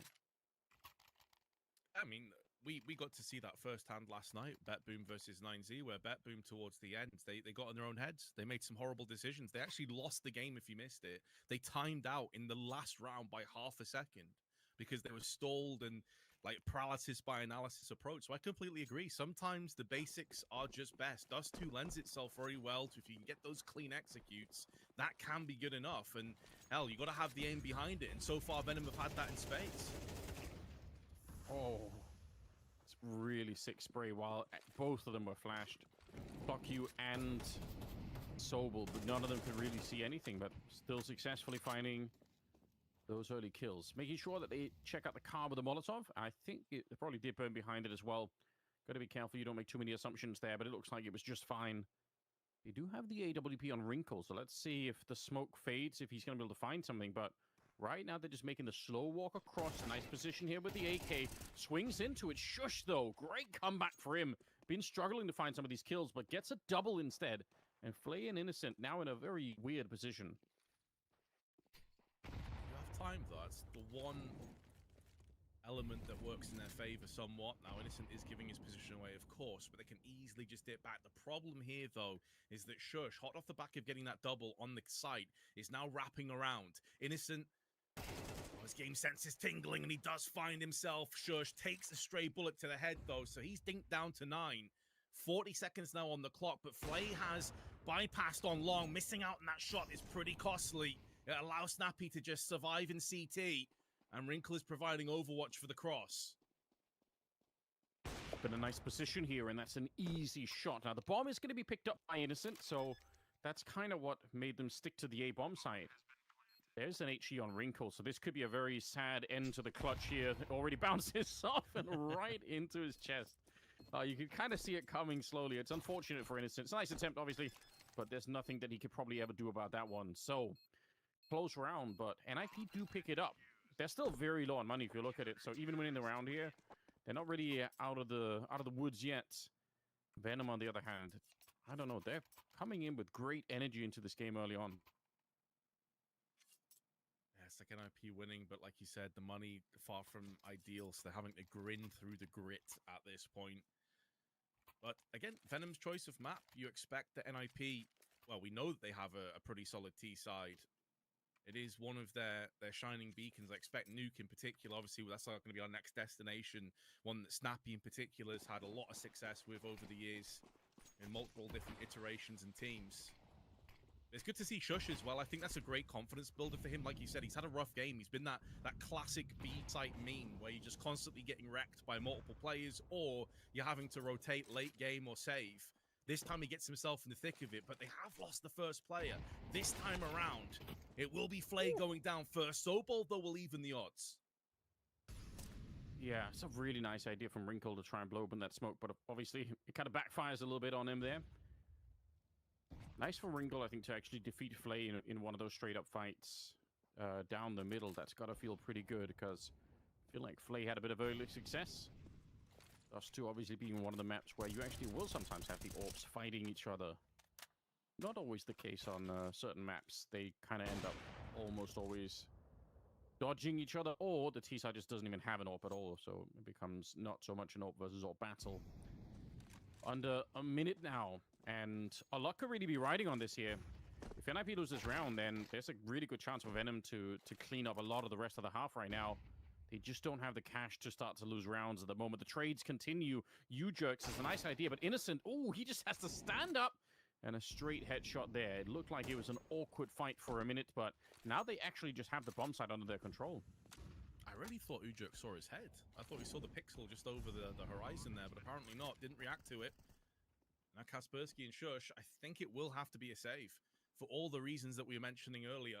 The money is in no position here to try and grind back onto the site and see if they can get a retake. The problem, though, is Sobol is in position. The pillar may have just saved Shush. Sobol on low HP.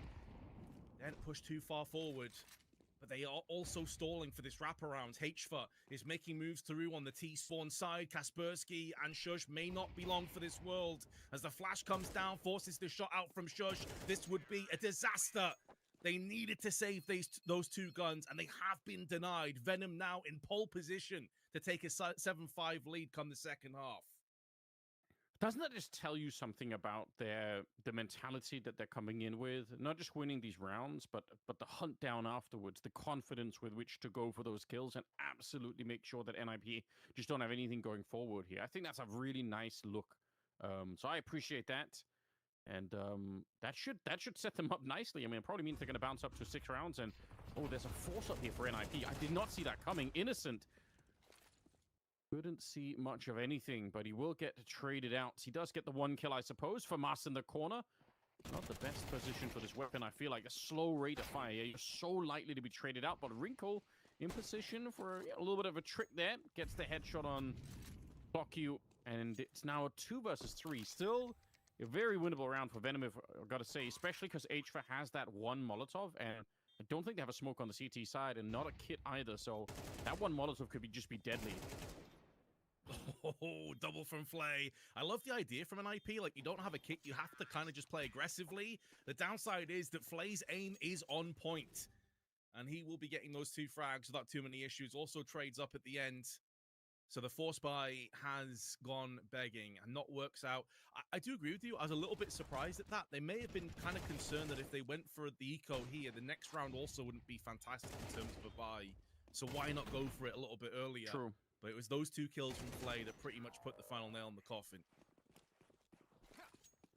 Yeah, some tough rounds when it comes to the money here for the NIP squad towards the end of it. Although I will say this 5 rounds is still not the end of the world. I don't think they'll be exiting this half, depressed about what's going on.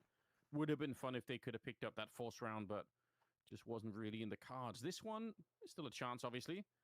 We've got a little bit of utility on the CT side, but it is not a lot. And Venom are back to executing on this one. I do like this really close execute that they've been running a couple of times, where instead of, signaling it from far away, they throw the grenades and they go, and there's really no delay. And it's hard for NIP to rotate people in or slow it down at all, especially when they don't have the utility themselves. Snappy already low, and this head found immediately. Yeah, and they're going to win this one easily. But yeah, great speed behind this for the Polish squad. It's really cool to see. Oh, no doubt. NIP have to go for this one. The timing, though, Sobol is often threaded the eye of the needle perfectly over on this B side. This more, obviously, on the mid. This is the same outcome. Wrinkle trades up to the AK, an uncharacteristic miss from Flay, but it really won't end up mattering a great deal. The time is way too low. There is no kit for Wrinkle.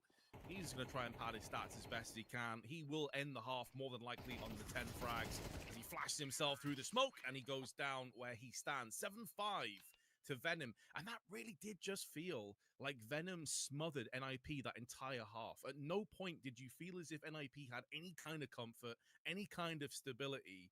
Really cool T-half to watch. Yeah, I kind of like everything about it. I still think there is perhaps a bit of an asterisk to be thrown in there, which is NIP had a very obvious game plan at the start of this half, which involved pushing aggressively into upper dark, which they did a couple of rounds. So we talked about it in the moment when Shush wanted to push in and try and find some kills. And honestly, I think both those rounds should have worked out. And if NIP would have been successful in that, I do think it's possible some of the momentum for Venom would have been maybe capped out a bit earlier. Maybe it would have been a very, very different half. So bit of a shame that we don't get to see that, because that is a great game plan for NIP. I do like the idea of it. It's one of the main criticisms that I sometimes have about Dust 2 CT sides, is that we end up seeing some of these teams where they just never have any initiative when they're playing that CT side. They're so passive. And NIP really tried to not be passive. So I'll give them credit on that front. But yeah, Venom with a really good first half, really impressive stuff, individually and as a team. Yeah, I mean, the simple couple of rounds I'm thinking of here are where Kaspersky and Shush in particular try and get aggressive out of B. Sobol just slaps them both down with his AK. And it's like, well, the round's done. GG, go next. So the lads, we got the dualies in the B hallway just in case. Could actually be a kind of execute. So here's the thing, though. Let's look at if that happens. Let's see if Sobol can throw down that smoke kind of close to himself and not way deeper. Okay, they're going to go up catwalk instead.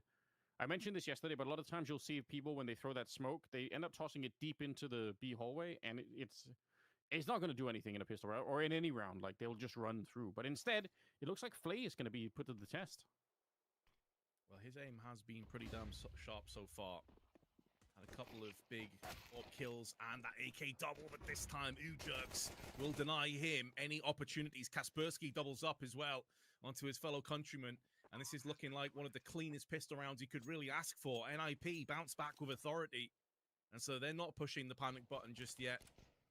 They're in good position now to hold off and try and return some of those favors. Every reason to save at this stage. I mean, you've took no damage on Clocku. He can upgrade that armor. It's just $350, of course, into that next one if they want to force buy. You got some Julies, you got a smoke and a flash. So understandable why Venom will pull the plug and just try and save what they have. But obviously NIP, cracking pistol round, just what they were looking for. Great for the confidence. Yeah, shame that they don't get a couple of kills either, I suppose, on the Venom side. It would be nice just for the extra bonus if you wanted to do something tricky. But it's not going to be available. And like you pointed out, the armor there is going to be worth more. So, nice start for NIP into the second half. I think that makes this game probably a lot more competitive. I'm glad to see this. I would hate to see NIP crumble, but just losing the pistol. Also, they've won both the pistols now. So that's always a nice way, especially in MR12, to set yourself up for some great momentum. It will be a 4-sub into this round, though, for Venom. So Scout comes out. They have the extra armor and everything there on Clocku, so we'll see how that one plays out for him. But, yeah, and for Mars as well. NIP, they might be aware. They're certainly playing very carefully at the start. I was kind of curious if they would go for head armor on Clocku, but decides against it because you're always anticipating it's going to be Galil's and Mac 10s. Obviously, that's where the insta-death to the headshot is going to be so much more prevalent. Obviously, going for firepower over and dropping some grenades is always going to be super useful as well. NIP not running in head first other than Shush with that Mac 10. It is the expendable weapon alongside Snappy. So getting early map control and allowing themselves to pivot through on Catwalk if they need to later on. That's why Snappy's keeping this position with his own Mac 10. Backs away, bit of early aggression, but it looks like NIP, they have decided that this A site will be the final destination. The opening pick on Flay pretty much opens up the site, and the rest of the CTs all clumped together. I like the idea, effectively presenting themselves into a firing range, spamming through the smoke. They have got the one kill, but because they've taken so much damage in the process, likely a safe. Yeah, it would be fun to see them fight for it, but just by the numbers, it doesn't make a lot of sense. That could have gone worse, I feel like, trying to make the cross there with the smoke up, like you pointed out, when there's that many bullets flying through. There is a chance that some of them are going to connect, so if they would have lost a second player crossing, who knows what could have happened. But yeah, NIP stretching out towards T-spawn now, probably hoping to get, you know, one more kill, maybe find a bit of that bonus here. Snappy's certainly a likely candidate for it, but got to be careful you don't give too much away either. So a little bit of a balance here for NIP. They're not being too much aggressive past this point. And yeah, we'll see. Maybe the Mac 10 could have found another kill, but doesn't look like anyone's interested. So this is turning out to be a pretty competitive game right now, which I think is exciting, especially on you know, on some of these maps where NIP really have great stats. Like we know they play the map a lot. They're being put to the test by the underdog. Yeah, they certainly are, but I think one of the main tests now, for me at least, is going to be NIP, and we do have a bit of a tech issue, so fingers crossed it's going to be okay. But one of the issues for me, at least, is that I'm a little bit concerned now how Venom are going to deal with this T-side aggression, especially with their economy yet to be fully stabilized. This, for me, is like really where they're going to get tested quite a lot, because we know Snappy's T-side calling is on point. We've already seen it established a couple of times here. So can Venom stand with the big boys? Well, double nade spam is good for Kaspersky at least. Snappy bypasses it, but he has lost his teammate. Yeah, not what you want to see right off the bat. We'll see if NIP can find a way to recover it. Venom looking to investigate the catwalk position. So it looks like they're going to be doing a boost up to try and maybe look on, or they're just double set up on the stairs. But either way, I like this forward catwalk and mid position, because if any T's walk a bit closer here, you can sometimes pincer them right at the perfect time. One of the big problems, obviously, is going to be the lack of utility on the Venom side, so they'll have one flashbang on Sobel. We'll see if he can find a good use for it. Only one for the first kill there. But Snappy with a good return in the middle. You could see they're well aware. Ujux is here, and he knows someone could have been trying to come through, and certainly got the reload in just in time to catch Clocku. So Sobel and Innocent, 2 versus 3 here, and still about 45 seconds. Good news for NIP, though, is they do have 2 smokes still, so they can throw the B split smoke if they need to, or of course they can toss one down onto the CT side, try and execute fully onto A, which seems to be the latter rather than the former that they're going to go for here. So plenty of utility to pull off this play. Snappy, I'm sure, will be putting himself into that sacrificial position on low HP, also carrying the bomb. So needs to be careful, though, especially as Innocent is now wrapping around the back, and he finds Snappy. Now, he did drop the bomb to one of his teammates, so it's not completely a disaster just yet, but it has now fallen into that territory. Sobol with the dualies is going to connect the headshot, leaving it down to Ujux, who had to peek him. He only had about 6 seconds on the clock. It's all about that wraparound from Innocent, though. A huge call, perfectly timed. That is super interesting. What a way to get started. Double grenade up long, and then you said the wraparound. I can't believe it. NIP being stunted a little bit early on than even I was expecting here. Yeah, you're right. He just had no chance to plant that bomb. Had to try and go for it. NIP can still buy into this one, so not completely disastrous. It's a scout instead of an AWP on Wrinkle, I suppose. That is a bit of a downgrade.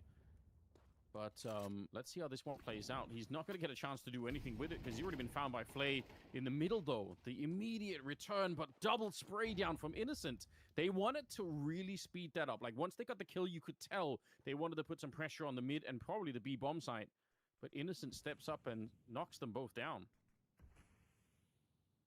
He may not be at the top of the list, and when you think of Polish players, but you speak to Polish CS fans, Innocent is up there, legendary status. And he's showing us again why. Like, he is the oldest player, other than Snappy, on the server.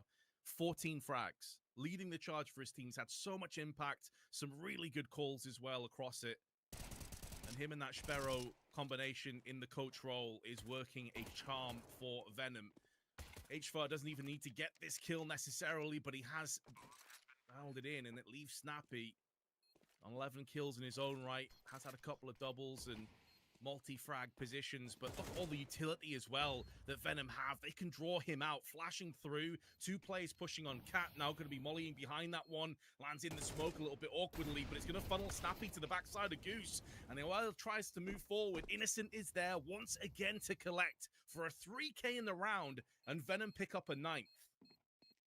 Yeah, really nice attempt from Snappy, to be honest, but the amount of utility that was going against him there was overpowering. Venom proving that they could do both, not just the T side, but I feel like I've seen plenty of teams, especially in the, in the sort of up and coming team region, that end up playing a great T side and then they just fall apart on the CT side. But they're definitely doing quite a bit here. There was the spray earlier from Innocent. Snappy alone in the 1 versus 3. That first shot made me a believer for just a second there, but he was iced out. Tactical timeout now called for NIP. Try and discuss how on earth they get back on track right now. Again, I'm blown away by Venom's early presence in the server. I think they have done a remarkable job so far.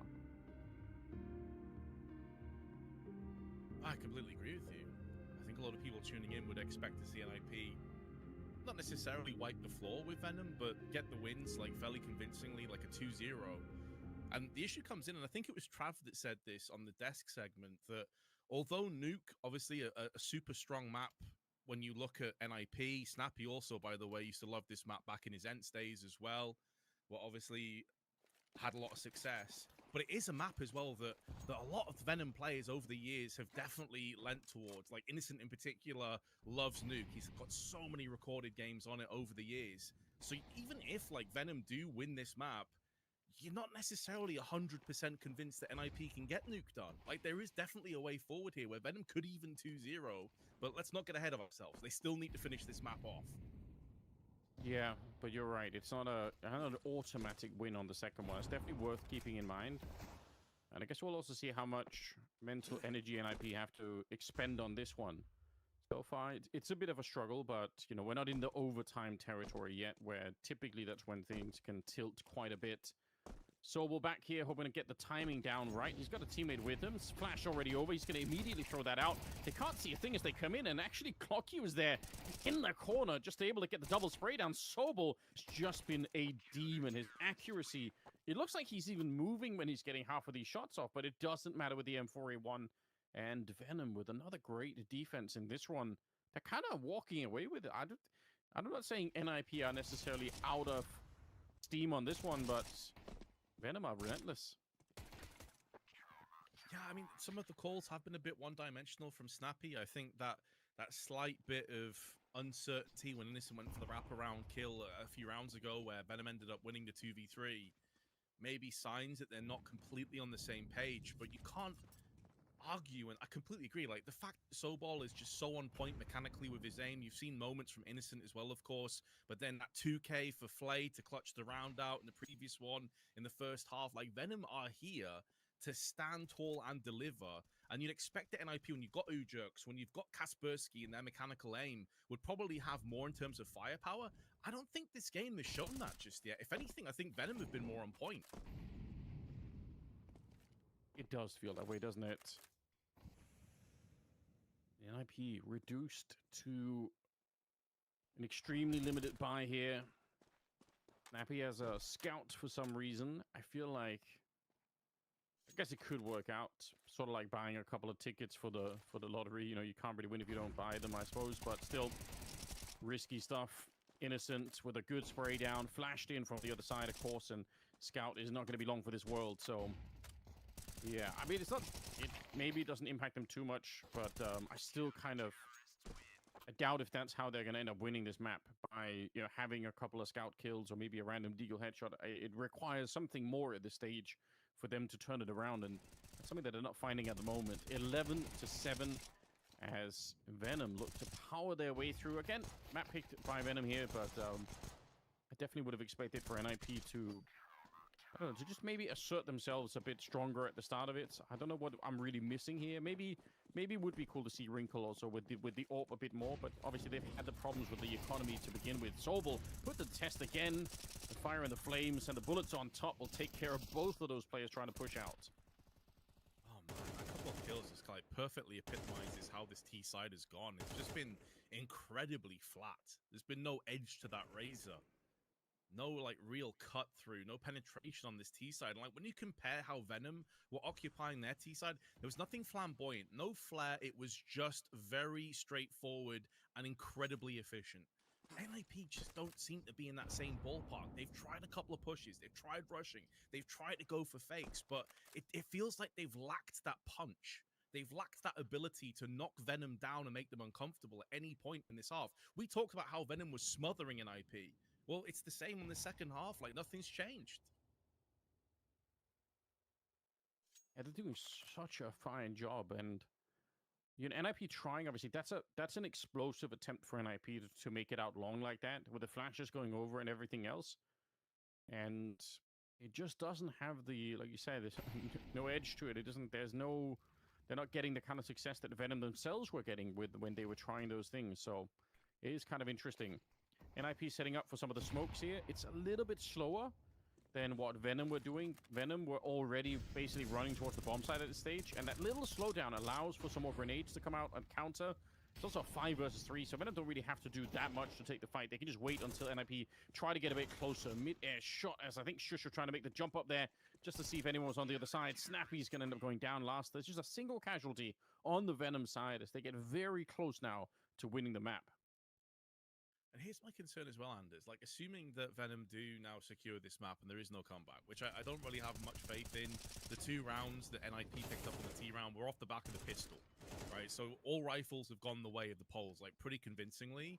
You're expecting, with NIP's choice of nuke up next, they're probably starting on the T side there as well. If they play anything like this again, this could be over real quick. Now, of course, they can reset. It's a different map, an entirely different ball game. Don't get me wrong. I don't expect to see NIP that toothless again, but that is a potential banana peel and a real problem they have to contend with. They're speeding this one up. They want to see if they can surprise them, but it does look like Venom are going to be surprised. Look at how many people they got.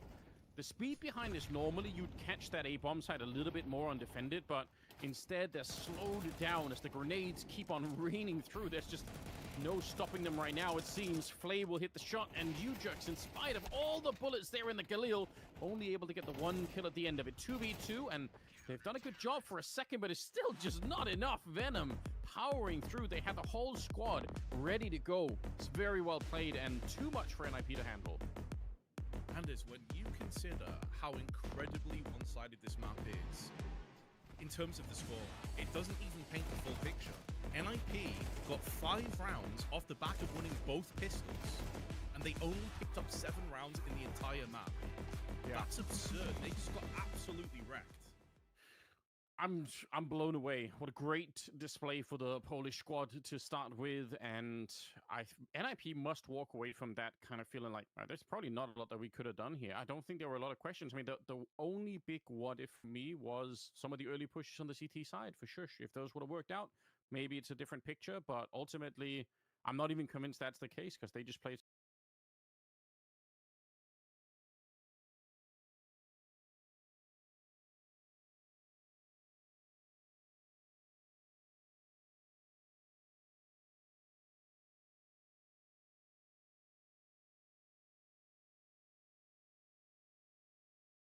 such a... Thank you so much, Anders and Vince. Okay, so here's the thing. I don't really want to do an analyst desk where we just dump on NIP, which feels like the easiest way to go ahead. But at the same time, I mean, all respect to Venom, 13-7, take your map pick. But they were just playing good Counter-Strike. It wasn't like they were doing anything flashy or super impressive haze. They were just doing the fundamentals and the basics, and I can't believe NIP didn't have answers for that. And their gun rounds as well. That's where they actually dominated this map, was the gun rounds, right? I think NIP won 2 gun rounds throughout the entirety of Dust 2. They won both pistols and converted both of their pistols as well, which amassed most of their rounds. Their gun rounds were nowhere to be seen. Like you say, it was just really solid from their opponents, man. I was very impressed by the Polish team just across the board. All of the individuals had a moment where they had to deliver, and they always did every single time. No one shone away from the occasion. We had some vital multi-kills consistently from Innocent as well. So I think that was my core concern here, and it's not what I was expecting at all, is the gun rounds were just a massive deficiency for NIP. We're taking a look at the highlights now, Trav, and if you see this first half, this was where NIP needed to get rounds on the board. On the CT side, I mean, Hayes mentioned in the pre-show their T side was weak, but for some reason, they couldn't really do it as well as I was expecting, and I'm sure you were expecting as well. Yeah, I mean, I think Anders pointed it out right, that NIP were trying to play with initiative, were trying to play on the front foot, but it seems like Venom have really done their homework here, and they've clearly got a significant gap in the veto. NIP now. It's not the fact they're losing it online, which they did against Foot to qualify for CAC in Shanghai. As I mentioned in the pre-game, right, they've lost it on LAN twice now recently as well. Once to Eyeballers, and you know Bob XD had an incredible game, but still, Eyeballers after you just did well at Cologne, like really? And then they went to America and lost it to NIG as well. This was 13-3 and 13-5. There's a gap in the veto. NIP now. It's not the fact they're losing it online, which they did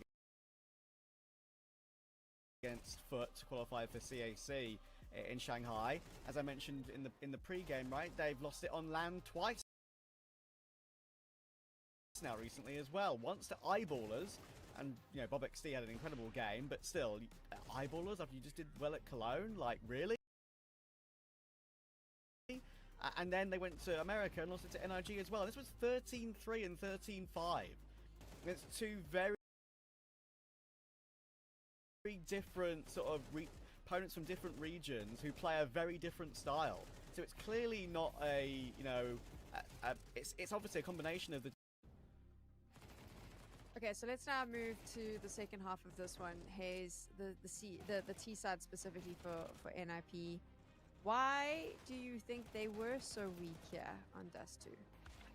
I mean, I feel like it is probably a bit of a cop-out answer, but just lacking that firepower, that impetus, right? There was some, like, decent opening game plans for them, but they were never really able to get a foothold in the round and get any significant map control. I mean, they'd get the control that's afforded to them from spawn, but we never really saw them progress through the motions and the processes where they would then get an opening pick, they'd force a rotation, they'd get a read on the round and then execute onto the weaker bomb site. They couldn't even get to, like, stage 2 and 3 of the round because they were just lacking to find those opening kills in the first place or find ways to set themselves up. So like I said, I mean, coming into this broadcast, I even said their T-sides have been incredibly lackluster. Wrinkle hasn't been delivering. Their entry fragging between U-Jerks in particular and Kaspersky also just not really anywhere to be found here on Dust 2. And we know it's been a bit of a frailty for them recently, but I wasn't expecting it to this degree. Yeah, and like you mentioned as well that, you know, Venom didn't necessarily do too many things that were overly special. That's the thing where I'm convinced there's something fundamentally wrong with NIP's T side on this map and maybe other maps too, but definitely here today, because I wouldn't say Venom really went above and beyond with what they decided to do with initiative taking on CT, or T to be fair, but especially CT, and it felt like NIP were either a man down or even 2 men down on more than 2 or 3 occasions before the round had even started, and it felt like it's over from the first 30 seconds of the round, so they had no way to drag themselves back in, and yeah, I mean, the reason why Venom looks so good is mainly down to, or partly in due to how good Innocent has been looking, which is crazy for how long he's been playing. I mean, just to quickly bolt on that point, across the rounds outside of the pistol and the conversion in the second half, NIP didn't get a single opening kill, Sam. Yep.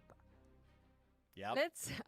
I don't want to like bag on NIP, but we're sitting in a situation where I feel like that's all I want to do with my questions. So let me change this up. Obviously, Innocent looked really good. Trav, one of the more experienced players in the lineup, came in here, fragged really well as IGL. That's I mean, he did a great job. He obviously had a game plan as well coming into this. It looked like they knew the fundamentals that they wanted to play, and they had NIP's number. Yeah, I mean, Innocent is just such a cool story in general, because I feel like he's been occasionally pretty, I would say, forgotten about in like sort of world counts. Even though he's been played for so long, genuinely for like 12 years or so in the scene, and obviously probably a bit further back in his career as well, if it maybe like 1.6 and Source as well. But like the teams he's been on over his career, like he's played in EU mixes as well, like Mad Lions, for example. And they, of course, changed name a little bit. It was a very short stint he was on Mad Lions for, but still. He's got so much experience, and clearly, even though it's very obvious that his style of play, in terms of his pure aiming style, is not Zuma style, I don't expect that from him, he still makes it work. And it's very clear when you can see the cogs turning in his moves in the game, right? There was that one round where they won on an eco, which really set them up for that second half, right? That half buy with like a FAMAS or whatever they had left. And the dualies where Sobel, I think, got the final kill on the site player. And, yeah, he was in the right place at the right time, didn't over-push from short, knew that he only had a teammate with dualies around the ramp position, thought, okay, I can just delay time here, be a presence that the final player on site has to worry about, and that is enough, and that was what really caused him huge problems in that round.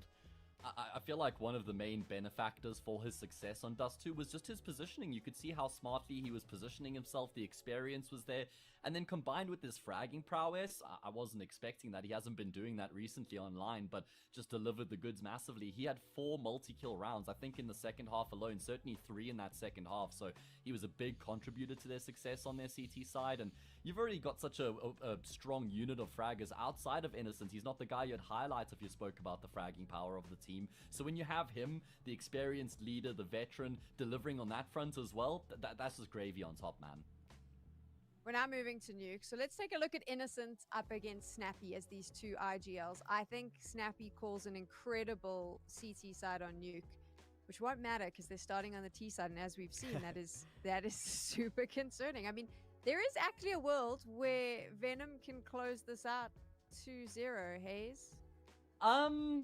There is a world, but it's probably in some sort of a parallel universe, Sam. I'm not sure if it's in this one. I'm still backing NIP to come alive here on Nuke. Like, this is the one map in their pool that hasn't really fallen to the wayside, despite their rougher results recently. And I mean, let's just think about what's on the line here. Single elimination bracket. They've drawn Venom, one of the lower ranked teams in the competition in this qualifier here as well. They're looking for that spot at LAN. That is the bar here for this NIP team. Anything less than that would be regarded as a failure. I have no doubt about it. So yeah, they have to deliver here on Nuke, and I fully believe that they can. Yeah, like, despite my sort of hope for Venom and knowing what the sort of tier 2 Polish scene has got on Nuke with all the teams that have gone by over the course of history, just look at NIP's results. I mean, 17 wins out of 20. Like, they've only lost to Pain, Heroic, and Medisport, and that was ages ago, back in the Glitched Masters. They've improved since then. They've beaten Na'Vi, they've beaten Heroic, they've beaten Foot recently, they've beaten NRG on LAN, they've beaten Big, they've beaten Na'Vi Junior, they've beaten TNL, all the tier 1.5 and tier 2 opposition you could think of. They've kind of found a way to beat. So if Venom win map 2 here of Nuke, it would be a much, much bigger shock than what we've just seen. Yeah. My only concern is NIP have to start strong, or we could see a similar sort of storyline with who got out of that last game of the day, where we saw 9Z running away with the decider because of the frailties from the previous map that were carried over. I'm worried that if we see Venom get off to a good start here as well, then NIP might go into a shell. So I do believe that NIP starts on the T side. That's what I'm worried about, makes right? sense, So Venom has the momentum coming out of their win. They start on the CT side. If they get enough rounds on the board, there could be a world where they need 1 or 2 to get a win. And then an upset is very much available. Look at me sowing seeds of hope. Lol. Don't be disappointed when those don't deliver. But it's going to be an interesting one. Obviously, Trav and Hayes here, they are pretty confident that this is going to that train decider. But you can let us know in the chat what you're thinking, because right now, NIP, they look shaky as all hell. We're going to take a little break, and when we return, we'll be jumping straight into the game with Anders and Vince.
He's going to force the kill in the last second.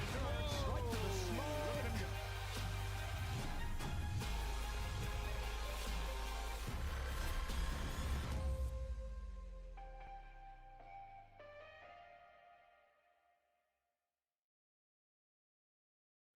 Polish Counter-Strike looking real strong, but maybe not the way you expected, as Kaspersky could not get started, and Venom absolutely destroyed NIP on Dust 2. Nuke is our next destination, Anders, and it's going to have to start a lot better for NIP if they want any chance of this one. Well, they made their way past Sobel to begin with. That's at least a bit of a start here. Shush going to get traded up, but he did get the kill on ClockU to begin with, which means they've got control of the B-bomb site, and they are not slowing down. Straight in there. Snappy's got the bomb, but before they try and plant it, they're pushing forward. Oh, they actually guess it. It's a nice read there, but Innocent still hits the shot. The Glock is not going to be able to do that much. There was 3 people on the other side, and Wrinkle, you could already tell as soon as he misses the first headshot there, he is going to die every single time. So I like the speed, I like the follow-through from NIP, but ultimately it doesn't matter. Great retake coming in from Venom. Man, I admire the courage for Snappy to push into decon, but there's just 3 players stood there waiting for him, and he gets slaughtered. You know, yeah, I mean, I'm saying they got to start off better. They won both pistol rounds in Dust 2 and still lost. They've now conceded the first pistol of this. Yeah, and again, like we already said it, and the desk did as well, don't underestimate Venom on this map. They know how to play it. They're definitely not going to be pushovers either. Somebody in the Twitch chat in the break said that NIP are going to be on top by 2026, and somebody else corrected him and said, I think you mean 2062, which is that's a really grim outlook. I want to believe it'd be before 2062, NIP are going to be better. That's my claim. But on the other hand, that means that CS is still super relevant and at the very top flight for the next, what, 40-odd years. So That's a good point. I'll take the optimistic side of that. Listen, if NIP need to be sacrificed to the CS gods to make CS immortal, yeah, fine. Let's do it. Well, we're here for it. It's a worthy sacrifice. Shout out to NIP for doing that. Sobel gonna fall back from the ramp. Pretty good to see. Flay realizing they could divert and try and go, up onto the A-bomb side instead. It's U-Jerks actually coming in with a nice shot. That's the Galil powering on through. And ClockU back here. That is a weird smoke, but it's going to block out Innocent nonetheless. Bombs planted here, and so far so good for NIP. If they can stretch out and get another kill, and they absolutely can, then they are pretty solid right now. You can see Venom are already disengaging from the retake. They don't want to do it any longer. That is absolutely huge. They got to admire the fact that NIP basically just run it back. It's almost identical to the pistol round all over again. Didn't work out for them that time, but with the Tech 9s and the Mac 10s, they did catch Venom off guard, and ClockU and Sobol both sent packing. One concern for me on Venom, I will say, and I was thinking about it a couple times on Dust 2, but it just never materialized, is it does seem Innocent is going to get a couple of exit frags out of this, and then Kratos, you can see his reaction as well. He's gutted. He got hit by the bomb in midair and then just crushed himself on the ground. But what happens here, Andy, is if Innocent and Sobol don't play out of their minds again, do Venom struggle at that point? Sure. Yeah, I think that's a fair point, and I guess, for some of us, we haven't watched a ton of Venom games, so maybe we will just have to kind of learn along the way if there are other people that can chime in. I still think that Flay is going to be a more interesting player to look at long term. So maybe he could be one of those candidates that sort of steps it up and does a little bit more, just in case the others aren't going to be able to carry it. Certainly a nice round here for NIP. The last one. See if they can continue. Mac 10 to lead the charge, but actually H-First on the other side, and we'll get the first kill. Kaspersky's quick to get rid of him, and that's probably really important just to keep the numbers somewhat even. Molotov goes down to slow it down, but ultimately it's NIP now, having to see if they can find another avenue for attack. It's going to be the ramp once again. That's 3 rounds in a row trying to attack the ramp at different speeds. I do really appreciate how aggressive NIP are being, especially Kaspersky, down at 57. Often is the space taker, the entry fragger on this team. And he is in first. And like you say, ramp control has fallen into the hands of NIP, but Sobol using this off angle with the Deagle. The timing, though, is rough, and Snappy will punish with the FAMAS. That should be a 2-1. In a similar situation to the previous round, where saving certainly does seem to be the best call here for Venom. Some exit frags may be forthcoming, but you're not going to have really anything to play with if you lose this M4 MP9s alongside it. So it will be a save. NIP take the lead, but like I said, it's been very one-dimensional in terms of like ramp has been their bullseye that's been painted on. Sure, they've mixed up the pace, but it is basically the same outcome. B site take, plant, win the round. Can turn into such a great tactical benefit if you make the CT side doubt one of those positions at the beginning. So we'll see if they're going to be able to exploit that later on. But yeah, just frustrating experience at the beginning for the ramp players, not being able to hold it, not being able to stay alive long enough to make an impact on the game. We'll see if there is a solution. The problem is if you double up on ramp and try and put two CTs in there, that obviously is going to heavily dilute the defense elsewhere, typically towards that yard position. There is another, obviously, classic attempt, which is to boost someone up in the ramp, especially when you got the MP9s. It's such a classic way to try and deal with that. So I'm sure Venom are discussing that at this very point in time. How do we stop that from happening? Because it is getting really annoying. Yeah, and what was cool about that previous round as well is, although NIP did end up going down the ramp, they initially were trying to really flirt with the idea of pushing out of Mini instead. Trades, though, are favoring Venom. They go for the lobby crunch. Haffer gets himself a kill on Wrinkle and trades up. Suddenly, this is getting a little bit sketchy for NIP. Yeah. Honestly, UJX is kind of fortunate to be alive. He had that early battle inside of the smoke against Clock U. Barely made it out alive. They are sneaking their way down. Shush, I think, is trying to see if he can investigate down below, but he's already going to come back out. Kaspersky, the next to go down. This is supposed to be a bit of an easy round for NIP, but it's not really worked out that way. UJX low on health, and he gets dropped by Hfer, who's now working on a quad kill. He's already got 3 of them.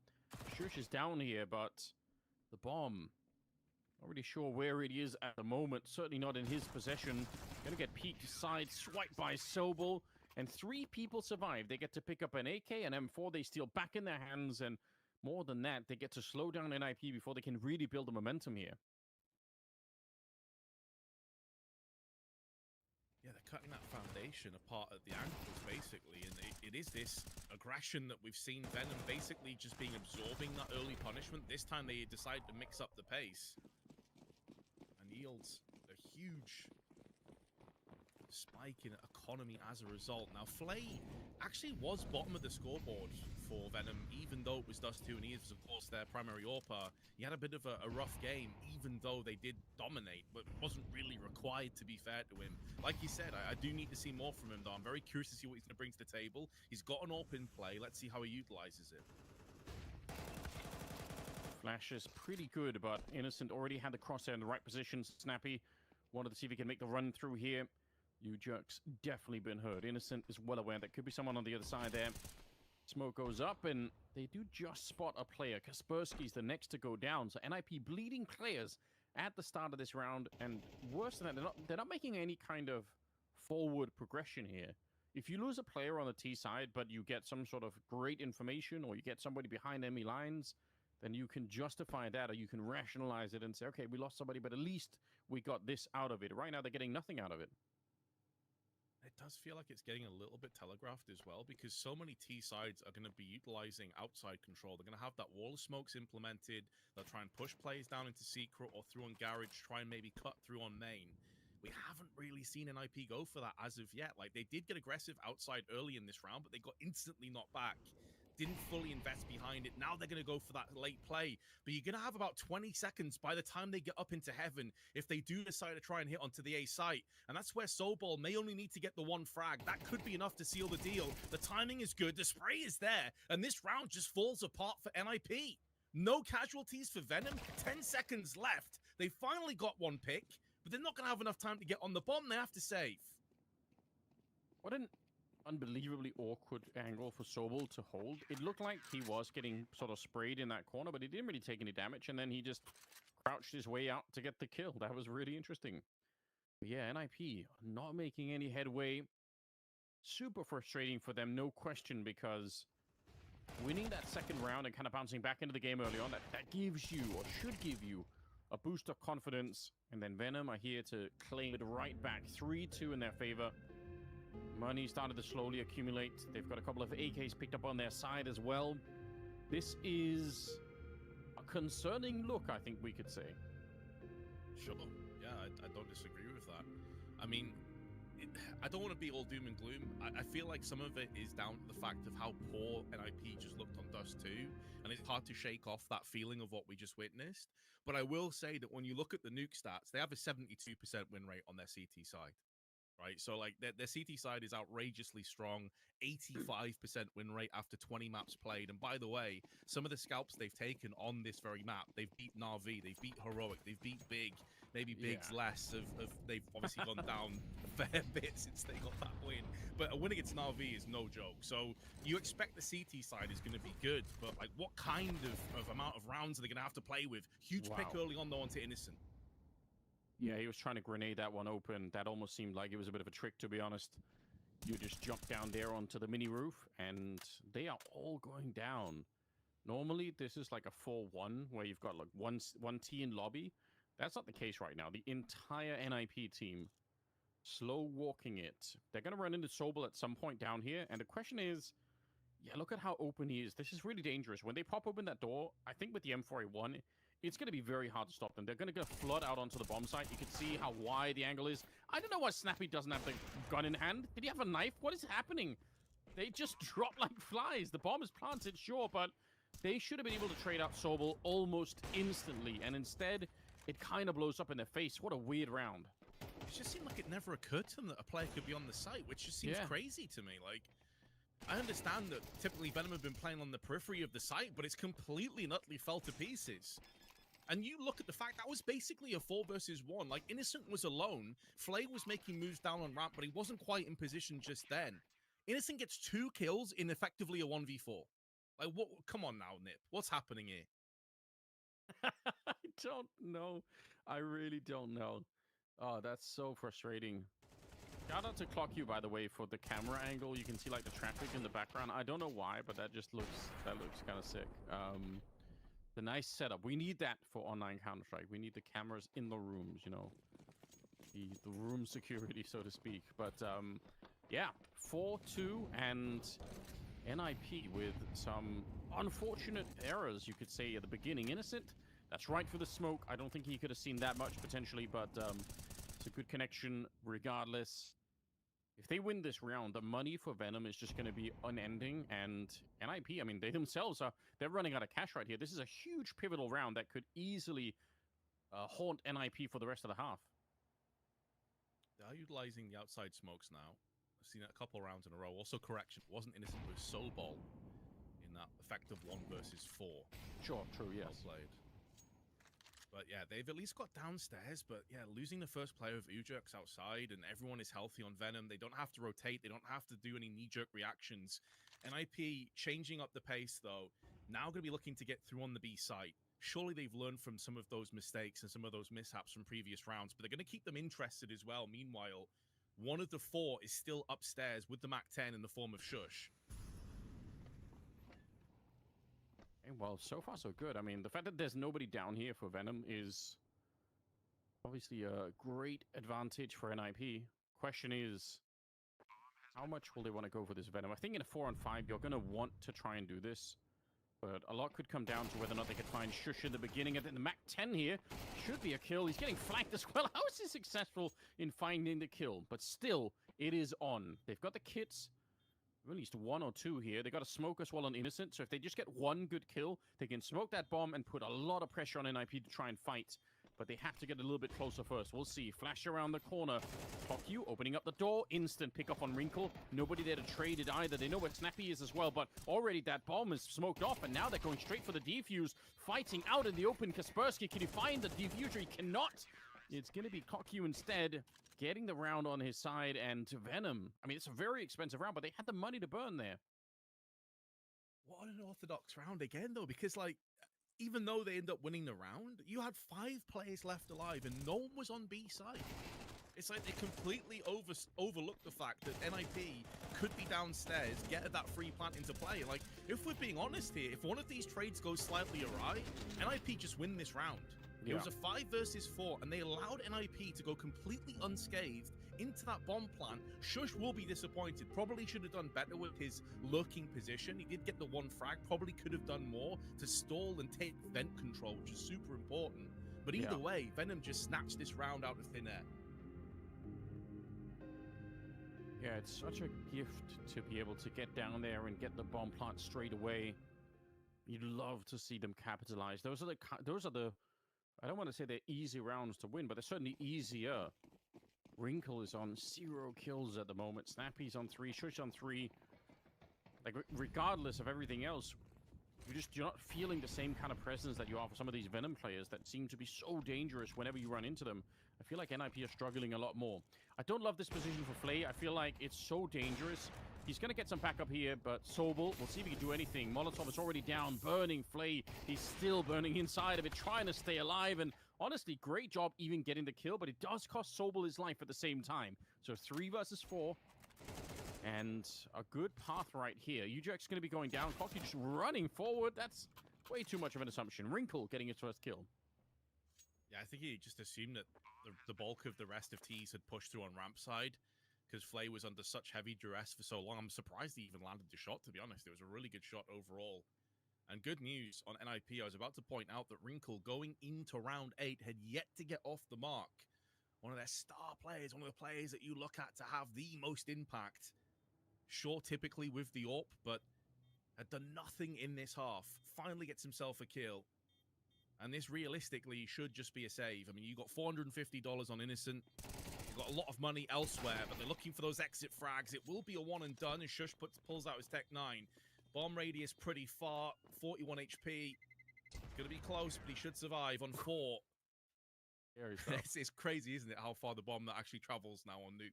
Well, it's been a while, to be fair, but like you never feel safe. Just ask Innocent. He died to it earlier.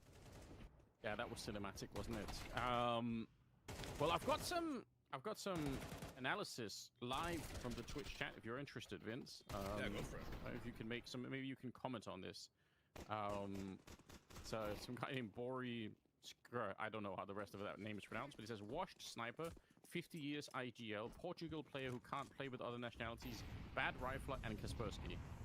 So, and he does add an XD smiley face, which is objectively the best smiley face there is. So, I think he broke it down pretty well, you know.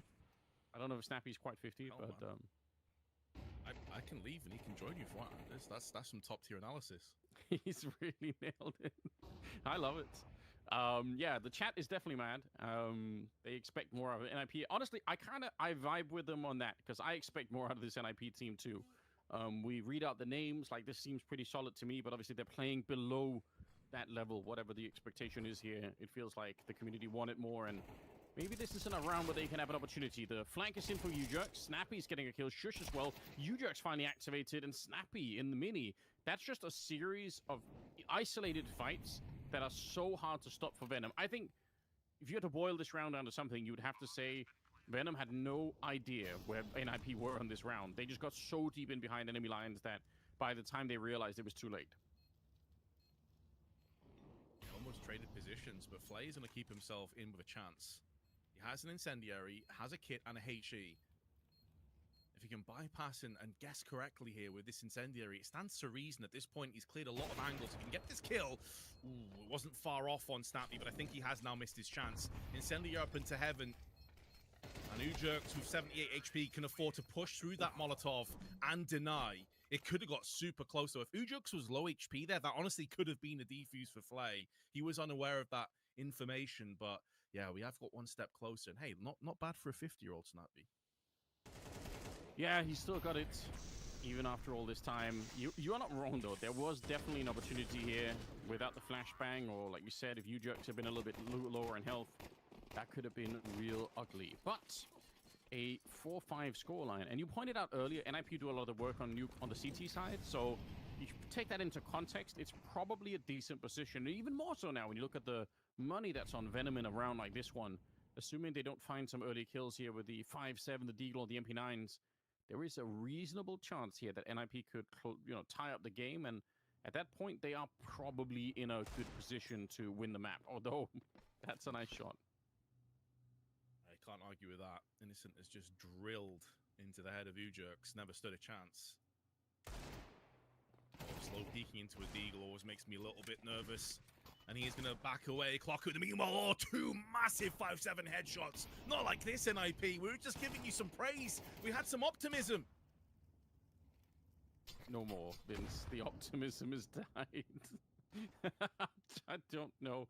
No optimism, no stoicism. I don't know what's left here at this point in time, but they're in a deep hole at the moment. That's such a gift to them, right? It's the low buy round. There's absolutely no reason why they should be losing this one. Now they've essentially gifted Venom right back into the game. 2062. Mark it down in the calendars. Oh dear. It's a long road. It's a really long road. I got a Mac 10, Galils. I completely agree with your assessment, though. Like, this was the golden opportunity to have, like, a 7-5 half, 6-6, something like that. They could still pull it off, of course, but against Deagles and 5-7s, like, you should never be even close to losing this round. They have managed to sneak their way into main, though. Innocent is in hot pursuit. Meanwhile, Clocku through the smoke gets put down. There's a team kill thrown in the mix. It's backfired spectacularly. NIP go down as Innocent double sprays. Oh, dear. And that body language says it all from Snappy, doesn't it? Oh, it's so brutal. On the back of the earlier loss into this one, Wrinkle, I think, managed to find a teammate, so he's down to 1-8 again now. Things are looking pretty tough at the moment here. 7-4 as we go into the last round of the half. Round number 12 here. And I don't know, 4 rounds, it could be enough. But the problem is, I think the mentality here is going to be pretty busted for NIP. Let's see if they get a 5th round on the board. At least finish on a bit of a high note, see if you can do something more. Innocent, he's so smart. He's been playing for such a long time. Look at how much he knows. This is amazing information for the team. They're going to have such a good read on what's coming. Lead down allows HFA to back off onto the side behind the silos. They're trying to desperately wrap around here. Shooting gallery, and HFA's got 2 as they push through the Molotov. Ujerks on 1 HP is able to stand tall and deliver 1 frag, but it should be no more from there. Clocku with a double, make it a triple, and it will be an 8-4 half lead to Venom on their CT side. Wow, that is that's so well played. And again, not to give all the credit necessarily to Innocent in this round, but the fact is they are so confident in throwing down those early incendiaries to slow down NIP because they know there's no hit outside. It cannot happen. Innocent is already pushing out, so they have way more of a read than you maybe expect in a round like this one. 8-4 in favor of Venom. It is a spectacular first half, especially given how it all played out. There was a big opportunity here for NIP to do a lot more in the first half, and they let go of some crucial rounds. And here we are with a chance that honestly, they could get 2-0'd and knocked out of the tournament by Venom, and that's really significant, right? This really makes a big difference here. NIP need more LAN experience. They want to go to Malta to play at the Thunderpick World Championship there on LAN. It's going to be huge, obviously. So this would be shocking if they end up getting deprived of that. Yeah, exactly. This would be a huge surprise. I mean, I don't want to take anything away from Venom. They are a really legit team, like solid. Yeah, as we're learning. Yeah, but a lot of experience. Coach, the roster itself, but I don't think that you can deny that NIP have not really shifted out a second gear in this entire best of 3. This has not been their best look, not by a long margin. Yeah, I mean, again, they have 20 maps played on Nuke in the last 3 months, I think, and their win rate is outrageous, like 85% or something, so you have so much experience. Everything is looking amazing. So what has gone wrong? Like, you're supposed to show up to this new game feeling very good, feeling like you're locked in. And instead, it's just looking like it's in shambles at the moment. Now, Venom going to be on the T side with NIP on the CT side. We do have the deal ready. There's nobody really holding ramp at the moment. They've just said, okay, we're not really into... All right, Ujerks is all the way back here. See if he can find something. But the pressure is on. He's not on the minimap for some reason, but he's also dead now, I suppose. Maybe the minimap was just reading future. Snappy gets one. Is able to fall back to the lockers, but he's about to get swarmed by Tees. Goes back in for the peek. He's going to have the intel. They went up into heaven and does stand his ground to deliver 1 more frag. Snappy is doing it alone right now. The bomb also gets dropped down. It has now been retrieved, however. 3-play 3 is Sush and Snappy get another one. Snappy's had so much impact in this round. Yeah, but it might not be enough here. There's still a 2v2. Gotta be super careful. Bomb is dropped in an awkward position, and that's obviously the thing that's slowly going to gravitate the rest of Venom over to this spot. They have 20 seconds, so at some point soon, they need to find these kills, or at least pick up the bomb and try and get a bit closer. Again, Shush back with a headshot now. 2 versus 2, and just 13 seconds on the clock. He's trying to see if he can make his way up the ladder, and he can't get Snappy. A nice triple here for the captain of NIP. And you were asking, like, what's gone wrong here? Like, how are NIP getting this savage? I don't want to just say one player is the reason they're losing, but the fact of the matter is, coming into the second half, Anders, Wrinkle had 1 frag. I know. He was 1 and 9.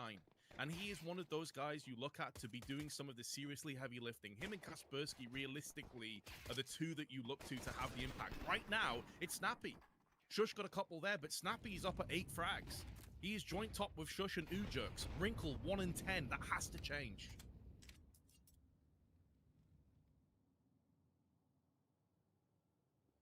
I mean, a map like Nuke, plenty of opportunities to play with the AWP if you're Wrinkle there.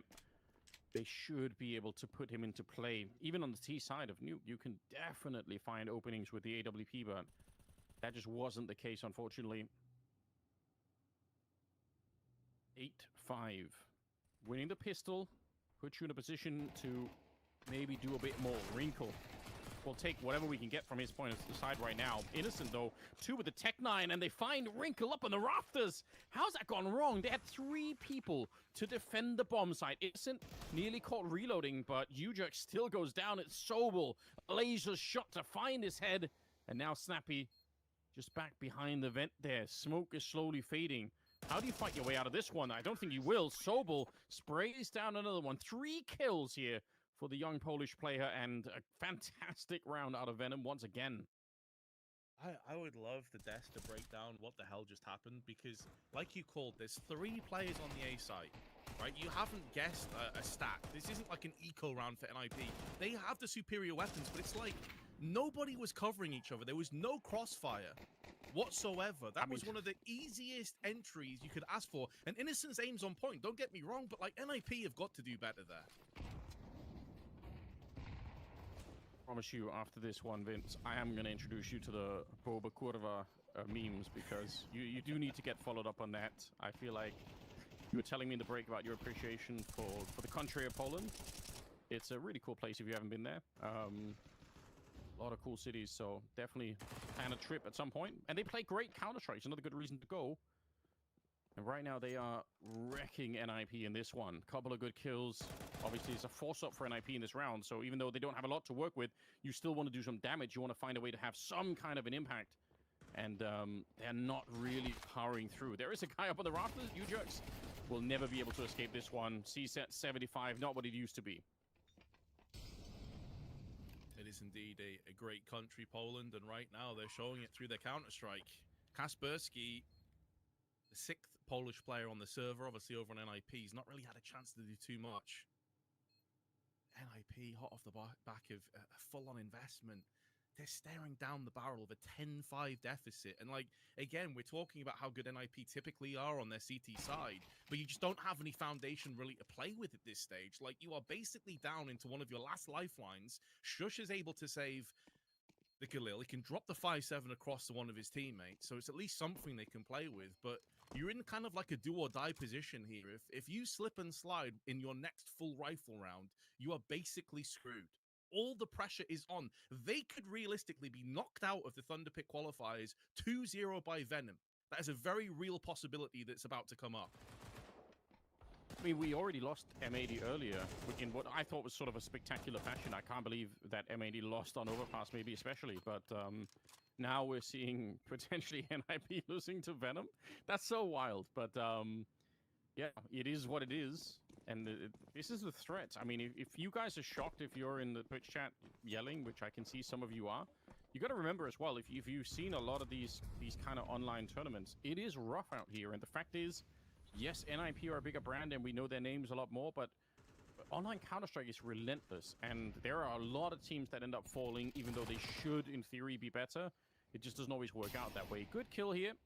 missing some of the basic utility normally that Molotov is thrown to stop that kind of a peak from happening, and I think Venom skipped one of the basic steps there. Might have cost them maybe a little bit of an early advantage here.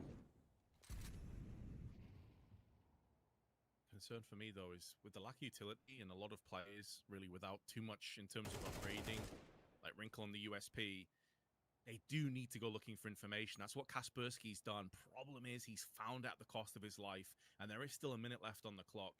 Venom are not going to be sweating this just yet. They're not going to be feeling the heat or the nerves.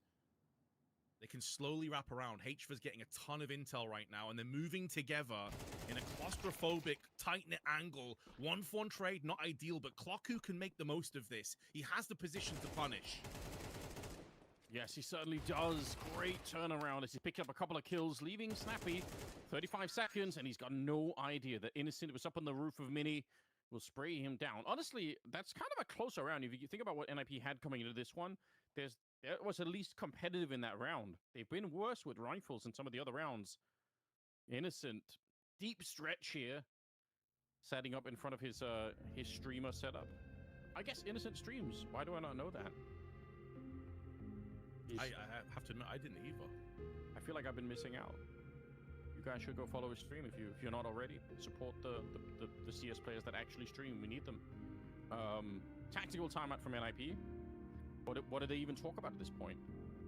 It's all gone wrong, lads.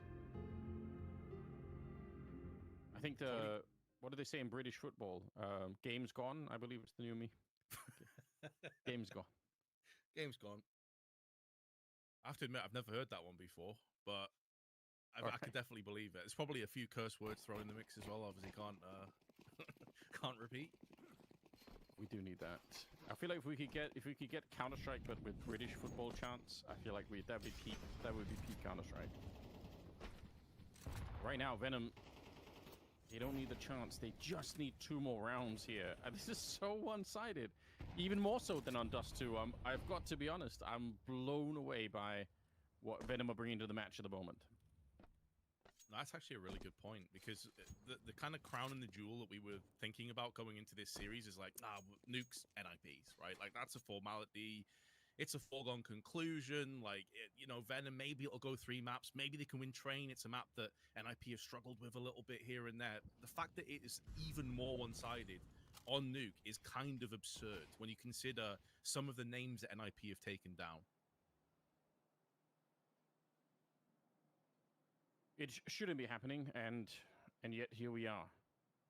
With NIP unable to put up much resistance, at least for the minute here.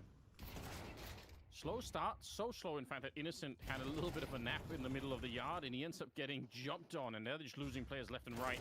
That's a bit unfortunate. I'm assuming that it's not so much that Innocent is sleeping, but he's probably looking at the minimap and trying to coordinate with his team. Like, they're probably supposed to throw grenades into the A-bomb site, and then they're supposed to wrap around into a mini, and while he's coordinating that, he just gets jumped on and he's not ready. So unfortunate. It did look funny though. I appreciate the team cams as well. You saw Shush like trying to hype the rest of the team up. Sure, dejected. It's not been a great series, but they can still turn this around, man. We've already seen massive deficits been brought back, huge comebacks already in this very tournament. We've casted a couple ourselves. We've seen a bunch of them, so there's no reason that NIP can't still crawl their way back into this. Snappy spotting players, but he gets caught. You understand why he fully focused onto the top of the vents, but he gets sideswiped by HVA, and that opens up business down in secret.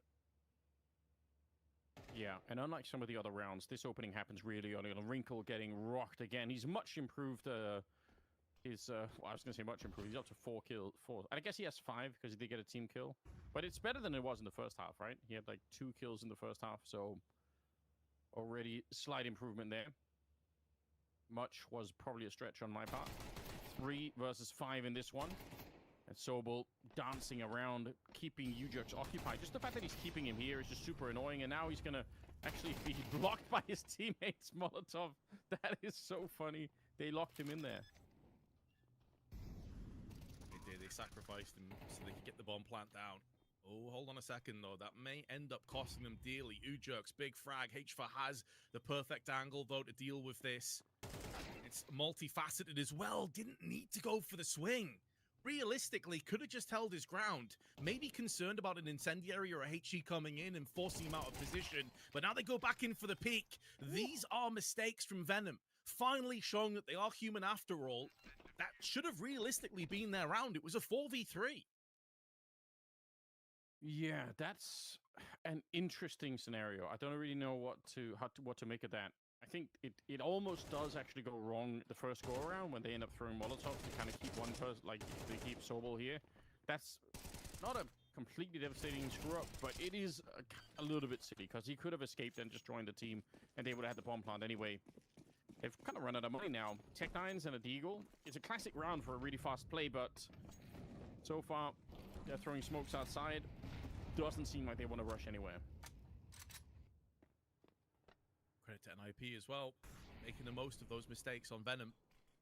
And like you say, now have put themselves into a position where they can string a few rounds together, breaking open the smoke wall. Although HVO will live to tell the tale, he's down to 44, and the information has been attained by Snappy, who was thinking of darting down the vents, but decides against it. And so Venom effectively have been given a free pass to move down into Secret.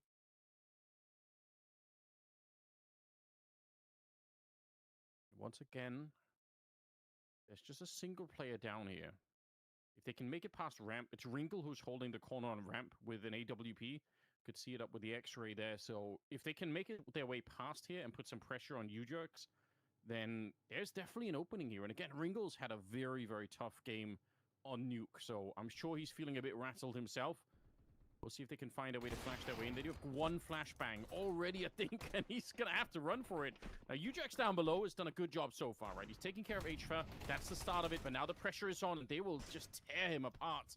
Need to get up there and pick up the AK as soon as you can, because that's an important weapon. And the bomb not quite planted yet. You can see a little bit of a peek coming in, and Kaspersky, he knew someone was going to peek him there.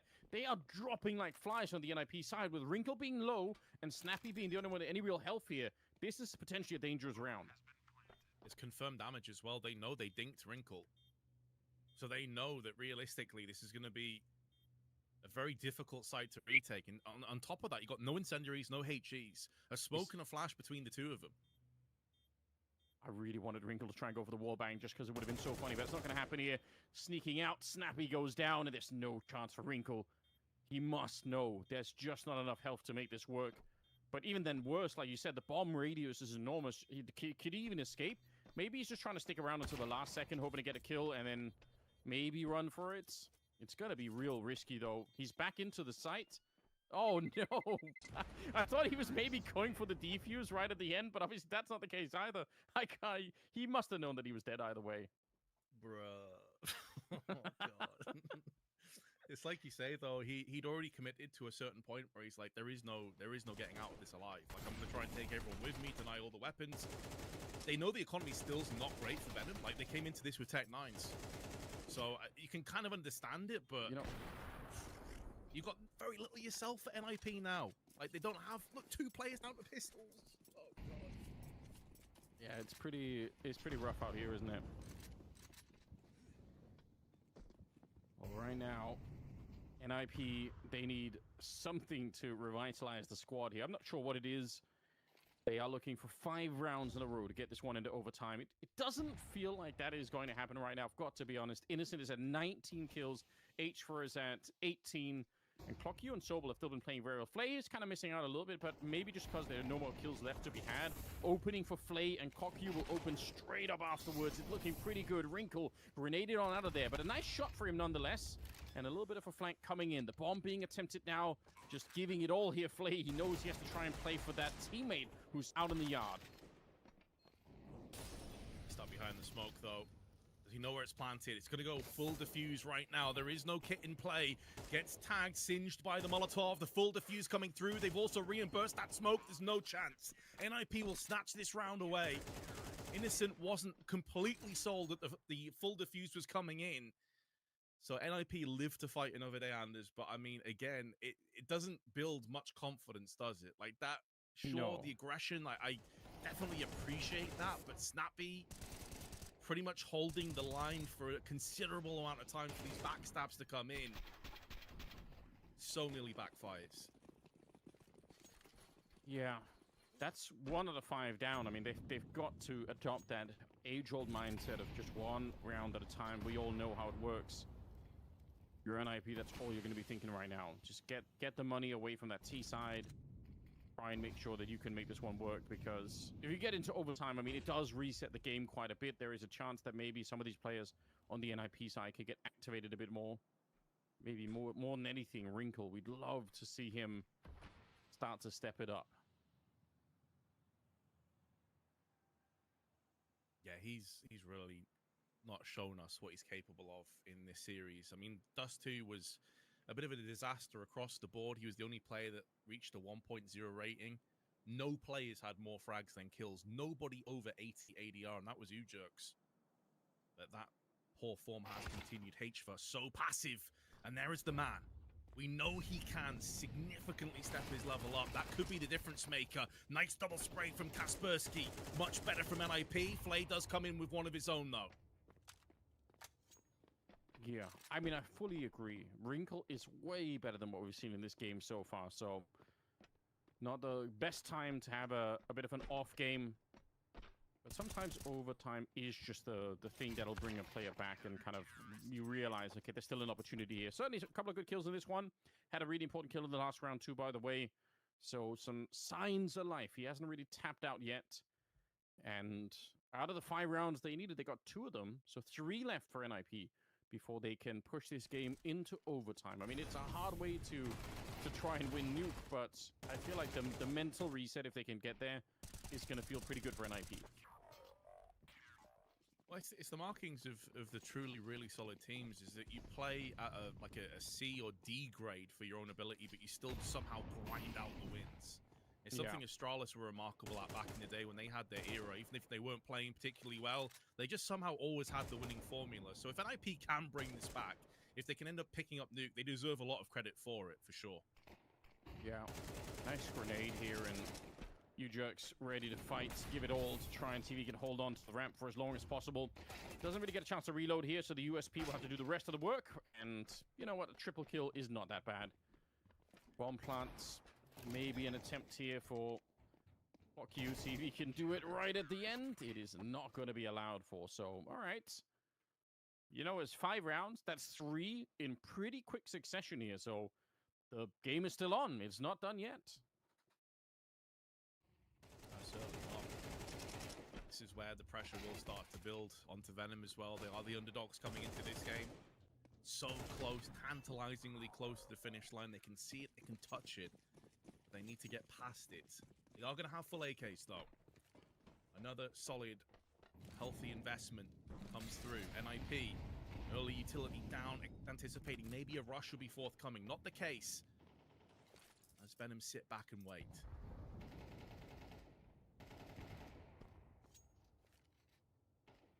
Perhaps a bit more of a spring in their step for NIP in some of these rounds. Ujerks is up to 20 kills, and Shush is up to 17. Wrinkle now landing a shot towards the ramp. So some signs of life. These are the kind of things that might bring them back. I think Ujerks might have realized how many people are here, and they were all around him. He's going to get traded out, and there is a player down below in the vent just dropping in as Kaspersky. They got to be so careful right here. This is really dangerous. All of Venom have made their way down below. There's nobody holding up in the lobby or anything else like that. They are all ready to try and fight for this bomb site. So utility down as well, making sure they don't get peek from ramp. Innocent, by the way, 21 kills. Has continued that fine form. Flay, big kill. As Clocku goes down. The bomb ticking away. 2 of the 3 remaining of the Polish players on Venom are low, but still stand their ground and deliver. As Shush comes through with 2, putting it all on Flay. Spray is good, but the HG nearly finishes him off. 4 HP left, but Kaspersky will put him down and keep Nip alive.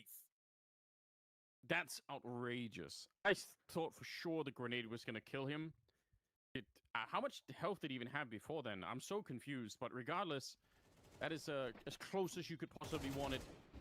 Retaking the bomb site, getting the 1v1 at the end. I really thought that was going to go the other way here. Nice shot from Shush as well. That was H for playing a really weird ankle, but yeah, that's 12 to 11. We're 1 round away from overtime. NIP trying to summon every last bit of strength that they have to keep the dream alive here. They don't want to be too old. They don't want to get knocked out just so soon. Venom have looked terrifying in this best of 3, winning the first map on Dust 2, and then now very one-sided game on Nuke that finally NIP have woken up to. We'll see if they can actually get it all the way there. Enough weapons to make a real go of this, though. To answer your question, he's on 21 health and was knocked down to 4 off that HE. Let's see if they can just navigate their way through on the thinnest of margins once again. They're changing it up. We haven't seen them utilize outside control for a while. A lot of slow lobby plays. This time, picking up the pace. Molotov down into Secret. Smoke wall's going to start to dissipate momentarily. Kaspersky's getting in position to try and thwart this, but a flash stops him from peeking. That was too close of a call for my liking for Venom. I don't like the fact that that smoke wall was disappearing just as they walked out, but it looks like they're kind of okay. Down below, classic jumping position for Snappy, and Sobel's going to get taken down. Innocent is now holding this alone. If he dies, the rest of this push doesn't stand much of a chance here. And they're rotating down below already. NIP, they kind of know what's coming. Wrinkle still goes down. Flay, they're trading down below at the moment, and they need to get rid of this one player.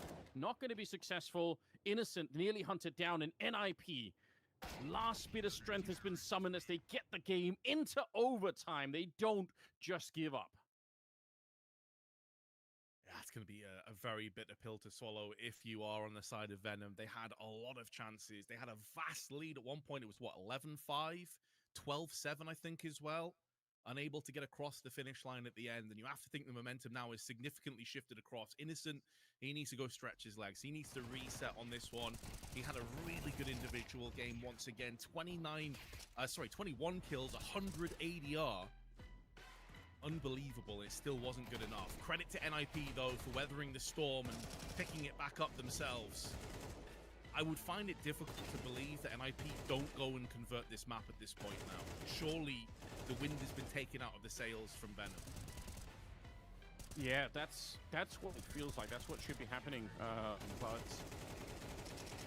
it's, you know, it could still be a bit of an issue. But I do like the fact that we're seeing NIP kind of stepping it up here. I mean, I want to remain hopeful. I do feel a bit sad at the game that they've been playing thus far. But let's give them the benefit of the doubt. Let's see. Like we said, sometimes the mental reset when you get into overtime can really make an impact. And obviously, they have some incredibly experienced players on the NIP side. It's not the first time that they've had bad games and need to fight their way back. I mean, that's supposed to be the benefit of having people like Snappy and Shush on your team, is that, you know, they've been around the block a couple of times. Yeah, that's a really good point. Having so many veterans that have not just been around the block many times, but also played in some incredibly stressful teams. Like, think of Snappy and Falcons, the amount of expectation that was on his shoulders. It felt like his career might be done at that point, but he's built himself back up again. A lot of credit to him. Yeah, you're leaning on players like that at this stage to kind of guide you through, to keep things calm. Shush has also been around for a while. I think he's, what, 26 at this point, been around the Danish scene for quite some time. Typically more of a supportive player, supportive kind of mentality on the team speak as well in terms of the comms. And so these are the two guys that you're expecting now to guide through some of these younger players. Wrinkle, it was a bit of a shocker to start things off. He finished the first half with 1 frag. He has significantly picked it up, though.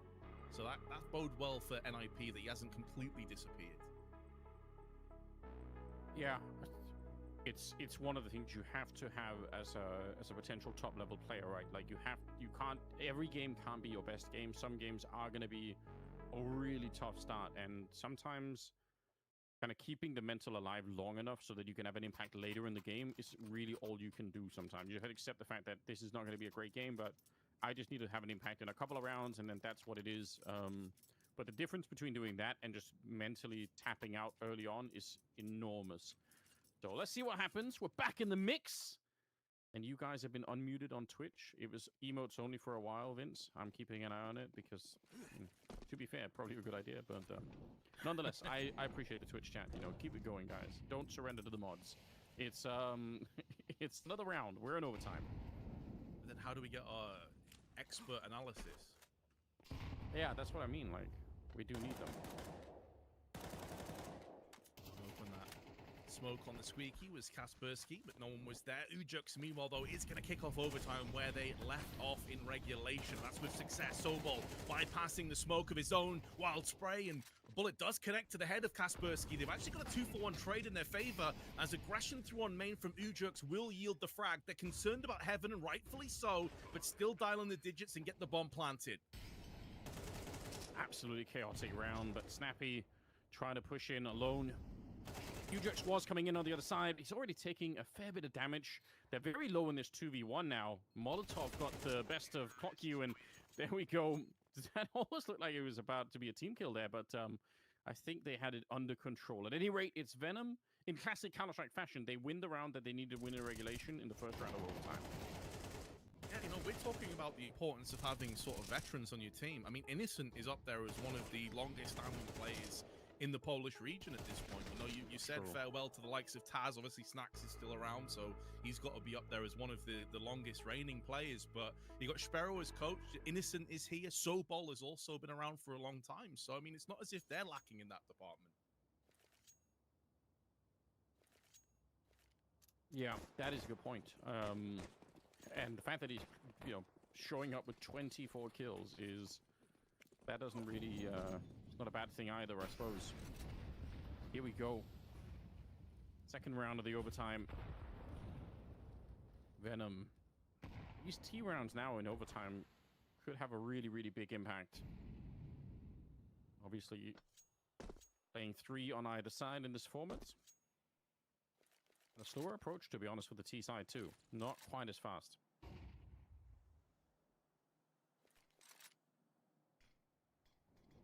mean, if you go back to 2013, that's where Innocent was playing for Meet Your Makers.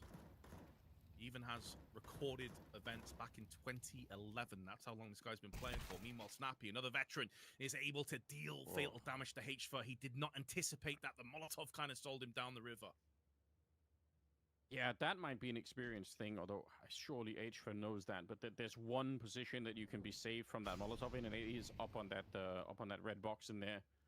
So a bit crazy that he didn't check it. I even thought he might have heard the earlier burn damage. Kaspersky going down. That's an issue. As you can see, Shush wants to relocate. He's trying to catch them as they make their way down, but Snappy's dead at the same time. And now they are down below. There is nobody there to contest them. The bomb is being planted. This would be so crazy if Venom actually get a clean sweep after NIP were able to hold on to a 12-7 deficit. One of the easier kills of Flay's career as he shuts down Shush in the back. Ujux, he's had a great map so far. 27 frags come up as he doubles up now. Can try and force the T's back onto the site as they try and scramble their way back in. It's a freebie, but Innocent spray lets him down. He's been so good today, but this will be a horrible time for his spray to come undone. But Flay is keeping the dream alive. Molotov in. Oh, what a shot as well onto Wrinkle in midair. Finishes it in style. That is, that's an unusual end to the round, I've got to be honest. Like you said, essentially a free kill that is missed to begin with, but then the close range opening just absolutely works out for Flay. So, huge round for Venom.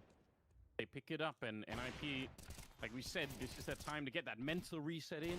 They fought their way back 5 rounds in a row to get it into overtime. That's supposed to be the moment where the team really comes alive, and that has not been the case just yet.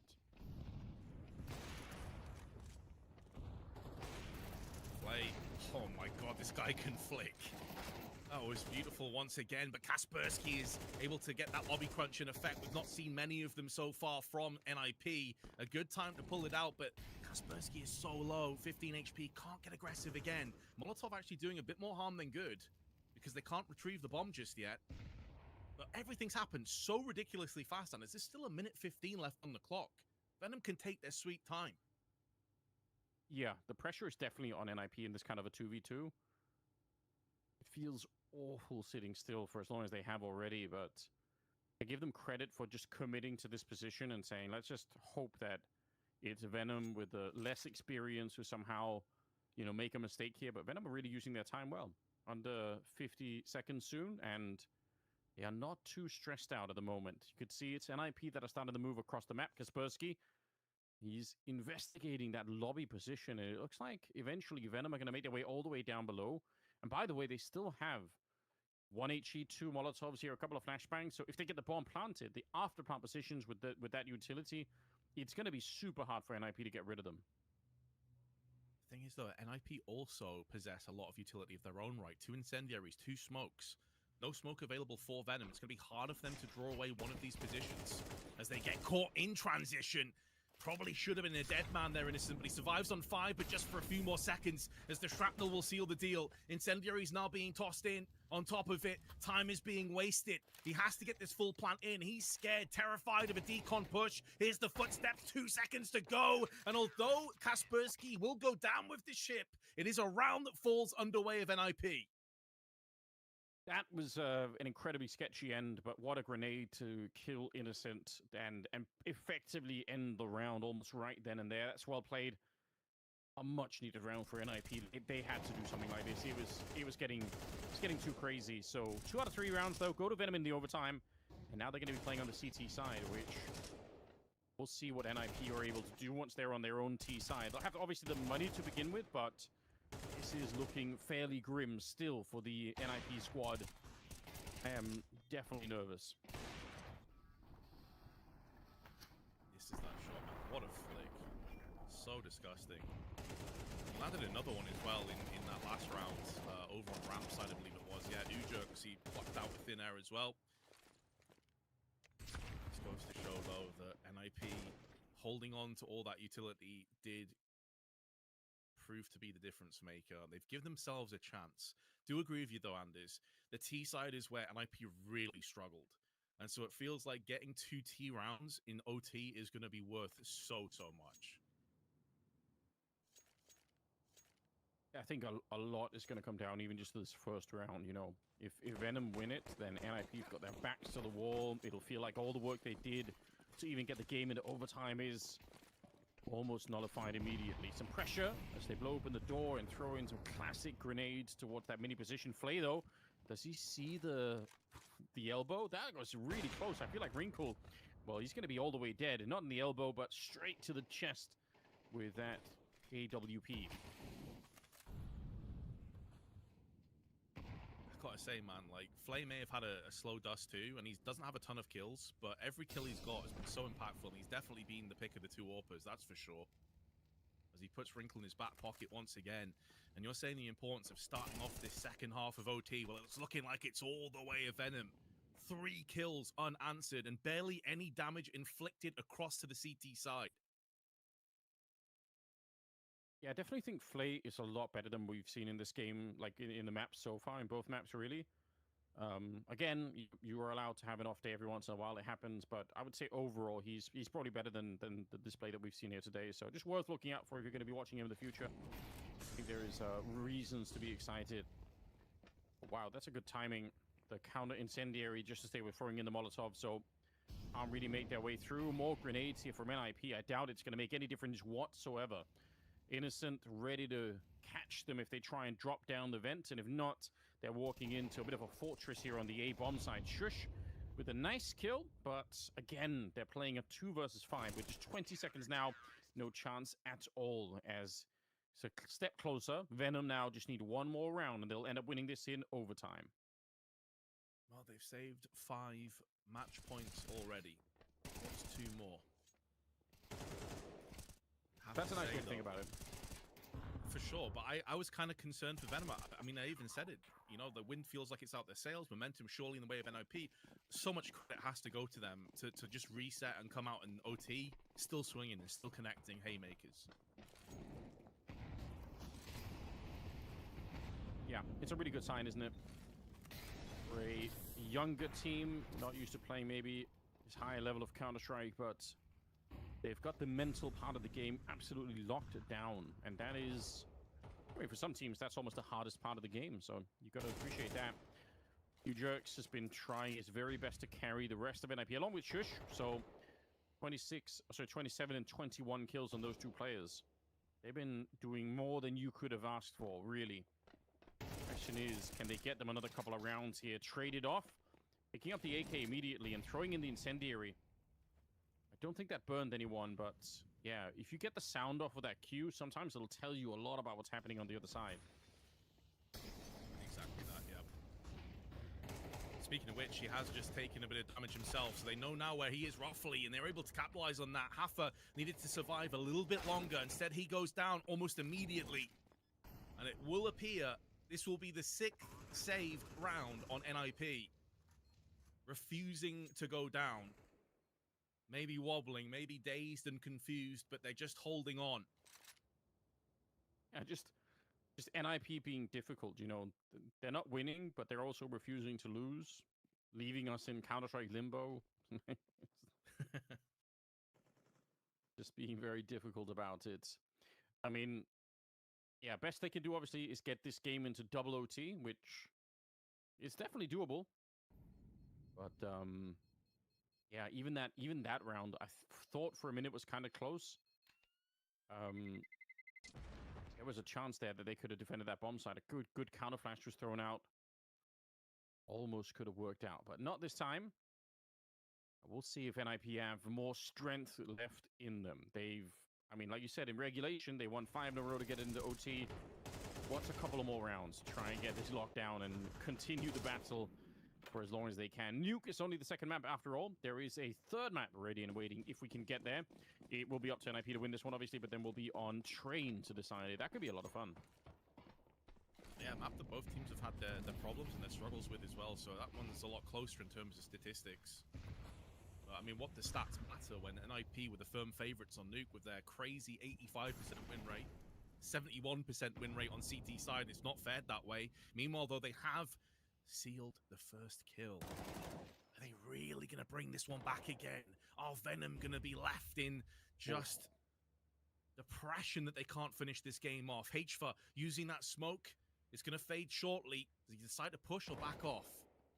He wants to stay, but they've lost U-Jerks. That kill outside could have been huge, and look at him moving forward. This could be absolutely sick. Is there anyone behind him to stop? He's rotated in, and he's going to spray one of them down. Finally, he got shot in the back, but it was too late. HFA with a double, and they are going to try and make their escape down, but Sobel was ready and waiting, and now that's the bomb controlled. You're right, Wrinkle. A bullet to his skull, and Venom take it in overtime. Man, so much credit needs to go to Venom. It's easy to beat up on NIP. They were expected to win this. People will be disappointed. Obviously, NIP fans, I'm sure, they've lost this 2-0. But do not overlook this performance from Venom, and in particular, Innocent. Unbelievable. The guy's been around forever, the IGL of this Polish team, and he came out and he landed a ridiculous series. Yeah, he did. So much experience and still out-fragging some of the youngsters of the team. That is pretty sick to watch. For NIP, it's obviously massively disappointing. There's just no way around it. They were definitely the favorites in this one. There's no question about it, but it just didn't materialize for them. Wrinkle going to have to take some of the blame for this one. But I have to be honest, I mean, I felt like even beyond that point, like a lot of this NIP team, they never really came together as a real team in this game. No, I agree with you, man. I don't think Kaspersky had his greatest game either, to be honest. It's easy to look at Wrinkle because his performance on Nuke in particular was a bit rough, but realistically, no one from NIP really stood up. And Venom, a lot of that is because they were just punishing constantly. They were just in a different league today. Yeah, it is what it is, as they say. We do have the desk ready to break it all down before we get into our next best of 3 that's coming up right after the analysis segment. Thank you so much, Anders and Vince. Holy hell, what a map that was. Just everything from Venom looking like they were going to run away with it to NIP bringing it back into OT that last round as well. Wow. Okay, you know what we're going to do? We're going to go right back to the beginning. I'm going to try to refresh your mind. Hayes, let's walk through the horrific T side of NIP. What was going wrong for them? I mean, the main problem is that they, again, as was the case on Dust, they lost to another eco round when it looked like they were starting to get into the swing of things, kind of shift into gear. The NIP we were kind of expecting to see coming into this map. And then they lose that eco round and it just crumbles again off the back of that, as was the case in the previous map. It felt like they were a bit timid, a bit tentative. Even for a team that have got such a strong T side, it felt like there were a few gimmicky plays where they're just trying to go through like smoke grenades. There's a couple people who are doing their own things as well, like one guy's trying to fight outside, he dies, then the next move is made ramp, then he dies, then one guy tries to go through squeaky, he dies, and it's like, where's the cohesion? It just wasn't looking like they were on the same page there, which is what we've, like I said, come to expect on a map like Nuke from NIP.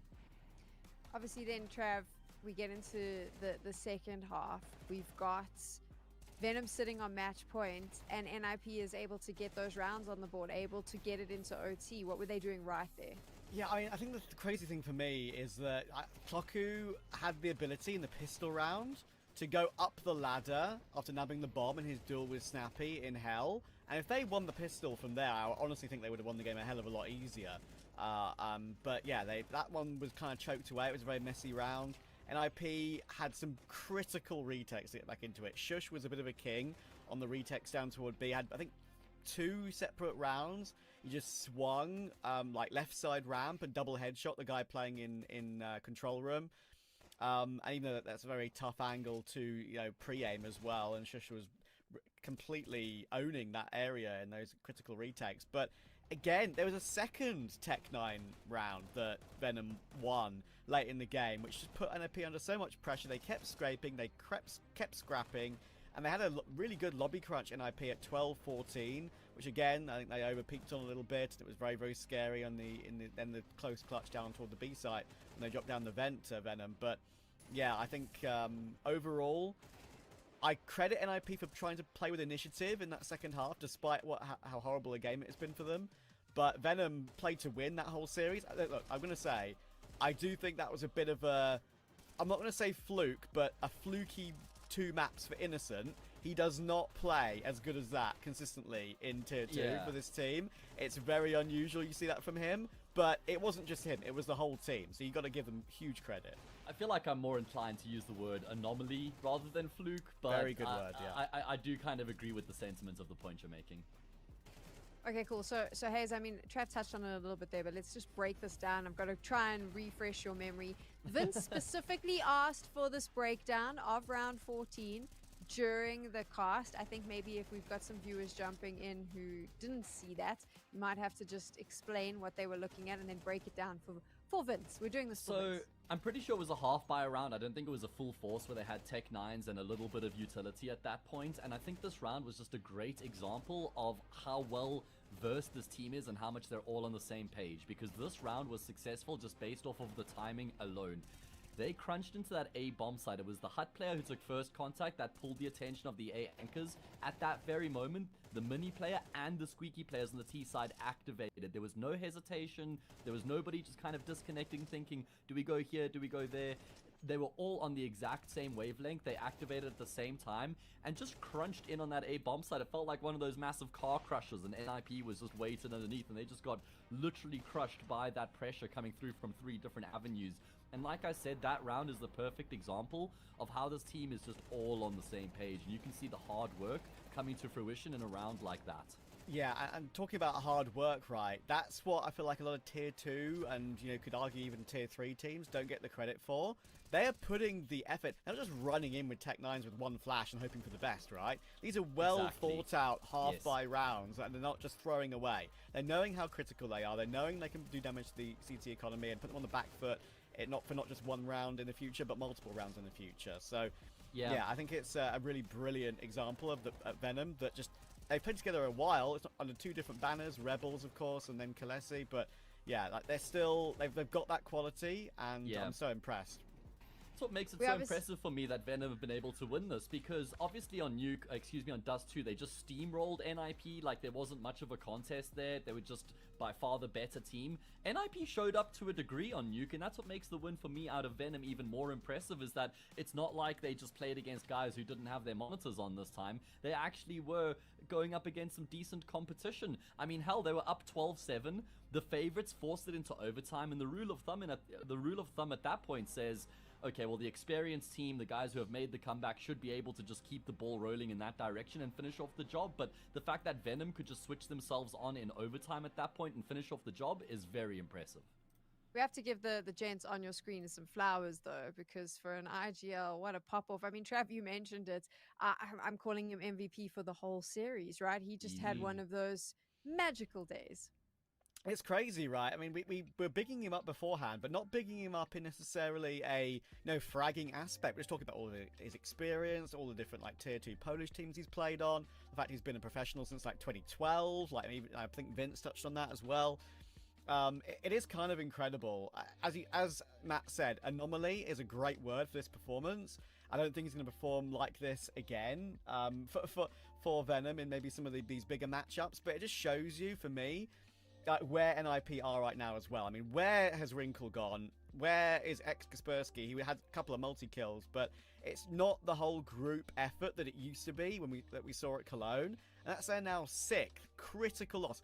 At this point, there might be a situation where they miss out on the major because they're having some really worst possible time for a terrible run of form. That's six losses now that are kind of like, I think unforgivable is a bit too much of a strong word, but yeah, I really think this is the worst possible time to have 6 losses against teams they think and know they should be beating.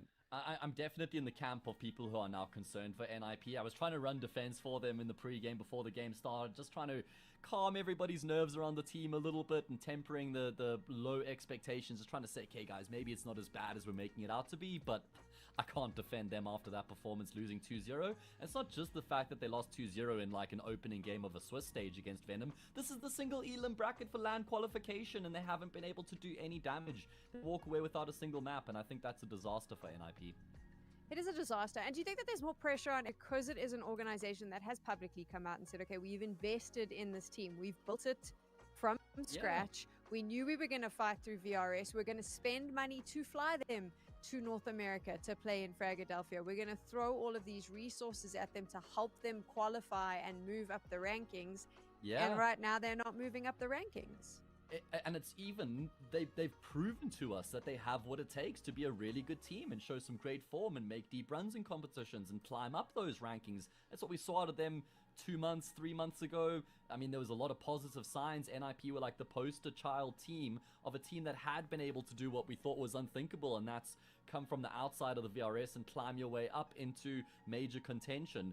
And now we're seeing them kind of fall apart. So I think that's probably the most frustrating part about it. It's not just the expectation because of the investment and what the consensus has been like. I was one of the people who was saying, I think we can start the clock on saying your time on NIP does count because the team is looking good at this point. But now I don't even know anymore. Okay, Trav, hear me out, because I want to sort of ask, is it an online problem for NIP? Do you think if they were playing more at LAN? And then I say that and I remember that actually, you know, they just lost to NRG at Philadelphia. Lost to NRG, lost to ENTS, which is not terrible, but then lost to Eyeballers at Draculan. Like you mentioned they went to America, they went to Romania as well, and that was like definitely a tier 2 LAN event that you'd expect them to get some decent wins in. Eyeballers and ENTS losing, just literally bombing straight out of the event, no even a chance to get a single win there. They won some games at Philadelphia, by the way, like fair enough, but they're against like, you know, some of the amateur teams that play in North America at these sort of Philadelphia events before they played NRG in the finals. So yeah, it's really concerning, and I don't really know what's happened. Like, I feel like it's, as kind of Matt touched on earlier, it's definitely a cop-out answer to say, like, all the individuals have fallen off collectively, but that genuinely feels like what's happened. Like, Wrinkle's not performing as well as he has. Kaspersky peaked very high at Cologne. He had one of the plays of the tournament. It was a pleasure to watch him, and he's one for the future. Don't get me wrong. He's only 18. He's going to have a long, storied career, I think. He's too good not to. But something's gone wrong, but badly wrong here, and I'm not sure what it is. Okay, we could talk about NIP for a while, but this isn't a podcast. This is the Thunderpick World Championship Close Qualifiers, and we actually have Innocent with us from the winning team. Venom obviously taking that victory 2-0. Hello, Innocent. Thank you so much for joining us. Hello, hello. Big smiles, 2-0, knocking NIP out of the competition on Nuke. I'm curious, what was the conversation when the team was about to head into overtime? Did you think you were able to win that map? Like, all honestly, I think it should have never been this close because we threw, I think, 3 rounds that we had heavy advantage. So it wasn't like, you know, we didn't have a harsh conversation or something. I just said it's okay. We got them to overtime, but it doesn't really matter because I really thought we play better. We shoot better for sure. And I just said if we were in this lead for the whole game, basically, then we can just win overtime. We just cannot commit like these mistakes. There was one crucial one that we lost when I was flanking behind ramp or something, and we were planting lower. It was 12-7 or something, and we lost this round, and it kind of collapsed from that point. But then it was just, we felt pretty confident that we can close it because, like, they are good on nuke, but this is also, like, it always been our good map, even though results sometimes maybe don't stay that. But yeah, we are still good on it. Innocent, I have two quick questions for you. Firstly, you've been around a very long time. Played with pretty much every single Polish player in sort of like Go history, maybe even CS2 as well. One, are you in-game leading this team? And two, what's special about the players you've got around you on this particular edition?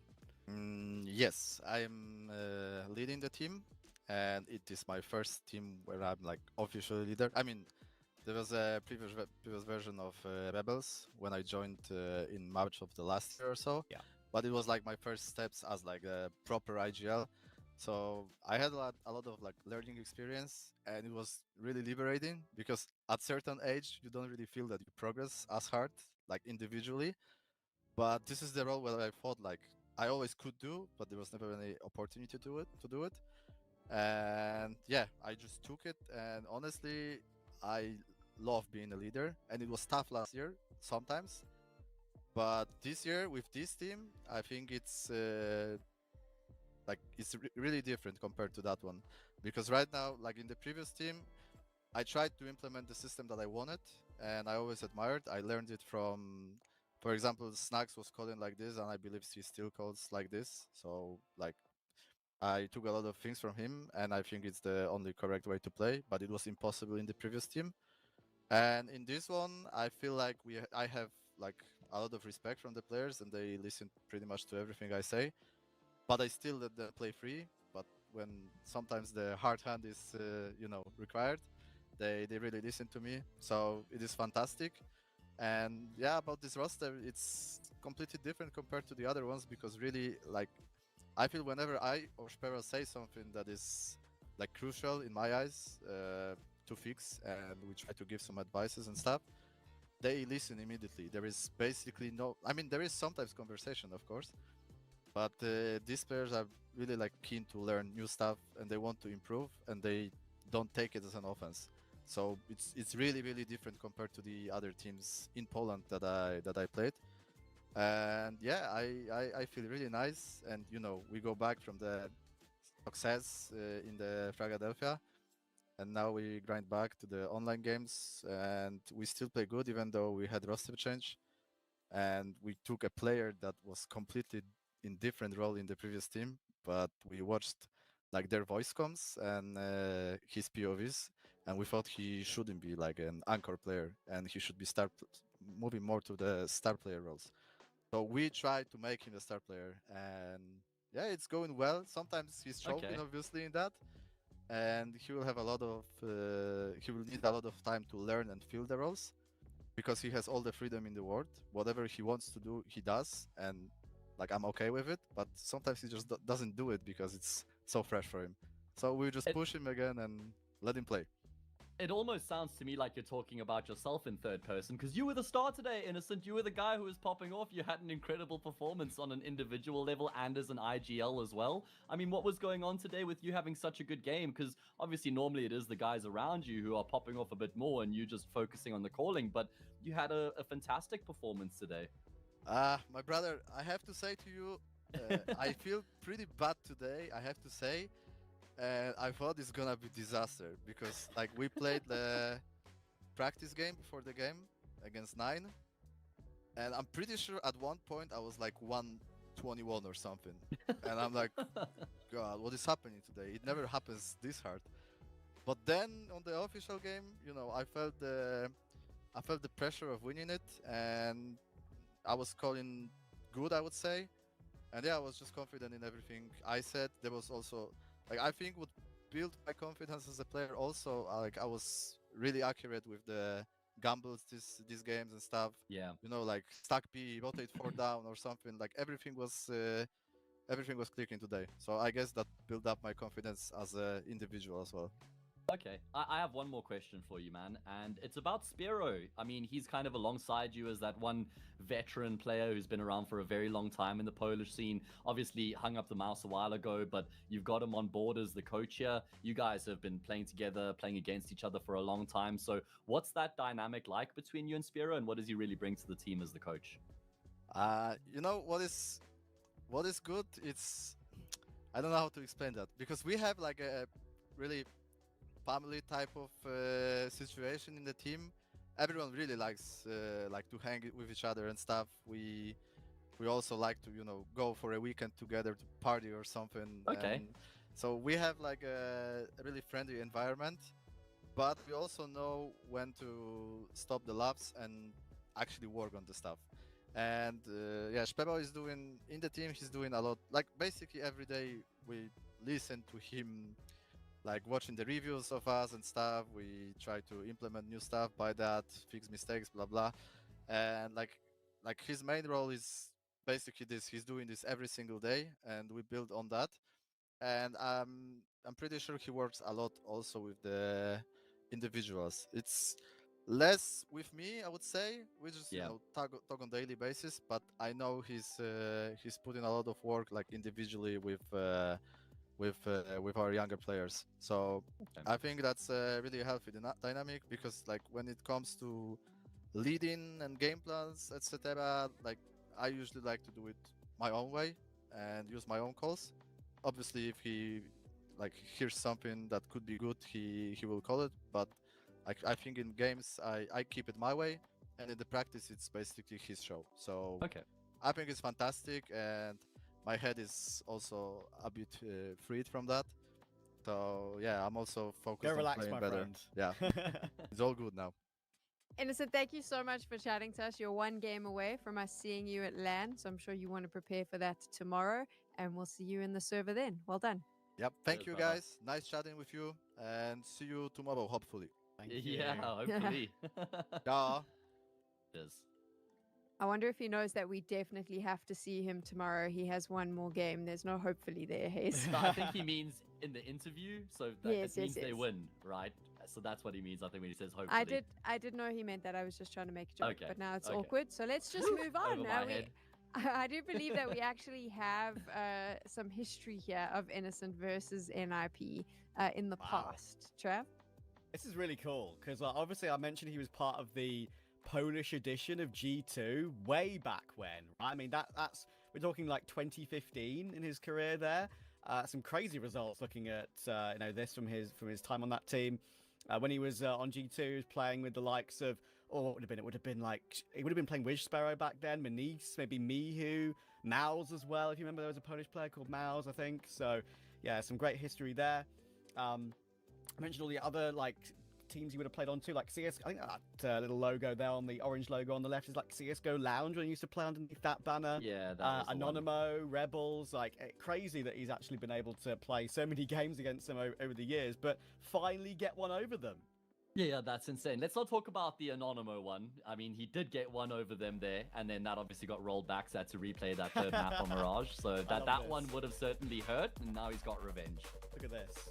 That's what it's all about, Matt. Finally, we got some revenge, and the Polish flag flies. Well, there we go. What a lovely chat as well. That was one of the best interviews I ever, agree, yeah. honestly. Yeah, I actually think if we had left him, I think he would have probably spoken the whole way through the final series of the day if we had allowed it. Yeah, for sure. I mean, it reminded me a bit of Jerry. Do you remember Jerry's interviews, oh, Matt? Mate, don't even he used get me to give started. the most like beautiful like answers, like going so deep into the detail, and that reminded me of that. The trauma from that is that we got in trouble for keeping the interview going on for too long, even though Jerry was just giving like the most long-winded answers. But anyway, we moved. Yeah, we moved. It was a wonderful interview. Thank you, Yeah. Vincent. Hopefully, we'll hear from you tomorrow as well. You would get into trouble. I love that. Imagine a world where you get into trouble because players were talking too much. And getting great answers and insights from them, man. I'm thinking about Donna, Heku, Banks. Those are their dreams, is to get those long interviews. So maybe we need a bit more tier 2 at LAN. And there's a very good chance that Venom is going to be able to do that now. They are one game away from potentially finding themselves at the Thunderpick World Championship in Malta, which is obviously what all of these teams are playing for. We've got one more series left today to determine who is going to make it through to those games tomorrow. Single elimination best of threes. It is a brutal format, and it's brutal for the likes of NIP, who are now out of contention.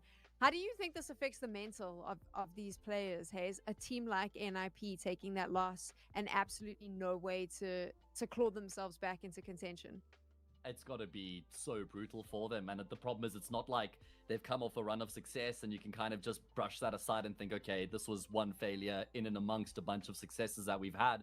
This was the event where they would have wanted to try and turn the tide and improve the mood in the camp, in a camp that's already in a rough place. So losing this opportunity, falling short, not like in a second round match in the single elimination, no, against Venom, like one of the lower ranked teams in the competition. I can imagine that this is certainly a disaster for them and has a very strong negative impact on the team. We'll have to watch to see what happens to NIP as the season unfolds. But now our focus is firmly on TNL and Imperial, who are meeting up next. We're going to take a break, and when we return, we'll prep you for that game.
He's going to force the kill in the last second.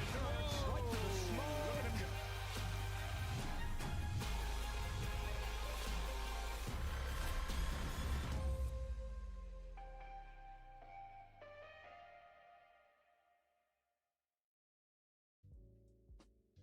Welcome back. You've been watching the Thunderpick World Championship closed qualifiers, and at the moment there are 4 spots up for grabs at the Malta LAN happening at the start of October or the second week of October. I'm not very good with dates, but there you go. And this is what all the teams are playing for. They need to get through these matches today to find their way to tomorrow, where if they win, that is it. They guarantee themselves their spot at LAN. And of course, if you are a CS fan, you know how important LAN is for those illustrious VRS points. We've had quite a few shakeups today, a few upsets, and we're now moving to our final series of the day. TNL versus Imperial. Since yesterday, the boys here on the desk, Hayes and Trav, have been hyping this one up. They are constantly telling me that this is the game. I've got to get excited. So Hayes, why are you so excited about this matchup? I am a bit of a fanboy of TNL, just gonna put that out there as like a disclaimer, basically, because I cast a lot of this team and I've grown quite close to them. I don't know any of them on first name basis yet, we'll have to see after the interview later if they win, but I just love the brand of Counter-Strike that they play. It's such an enterprising and entertaining brand of Counter-Strike, where they just quickly chop and change, but they don't have like super set defined roles. They can very fluidly swap between the roles within the team, which I think is a fantastic skill set that they possess. And it's also because it's a very good 50-50 matchup here. It's the last of our opening games in this single elimination bracket. And I think we have an incredibly hotly contested affair in our hands. So that's what's gotten me so excited. Let's take a look at that TNL roster now. And Trav, you can walk me through this. It's the Ukrainian team. What is it about it that makes them quite terrifying if you're going up against them? Well, they're my favorite tier 2 project of the year by far, because mainly I feel like they're doing everything right on and off the server. They've got Kane, who's formerly the coach of Gambit and Na'Vi, as their CEO, and he coaches them on LAN as well, more often than not. JR is involved as well as an online coach, and formerly of Vegas Squadron and Hellraisers. They first burst onto the scene earlier this year in the Dallas qualifiers. They pushed Falcons all the way to a third map OT. That's when they really kind of got noticed by people. Since then, they've won Level Up Lund on LAN, so that kind of put to bed people saying they're onliners, maybe people a bit sus of them. Not the case at all. They won the first season of Exalt Proving Grounds. They also qualified to the next season of ESL Pro League as well, with a hugely impressive run through kind of some of the best of Tier 2. Paravision was a great win for them. Their style is aggressive, sometimes overly so, I would say. But I think they've started to learn to temper it when needed, which is the main thing why I'm impressed with them. I think Ken and Dowie are the spearheads of this, and especially Dowie. He's only 17. He's a lock for me to be picked up by a bigger team in the future. Okay, so now when we're taking a look here, Travis called out his sort of standout players. Hayes, whose are yours?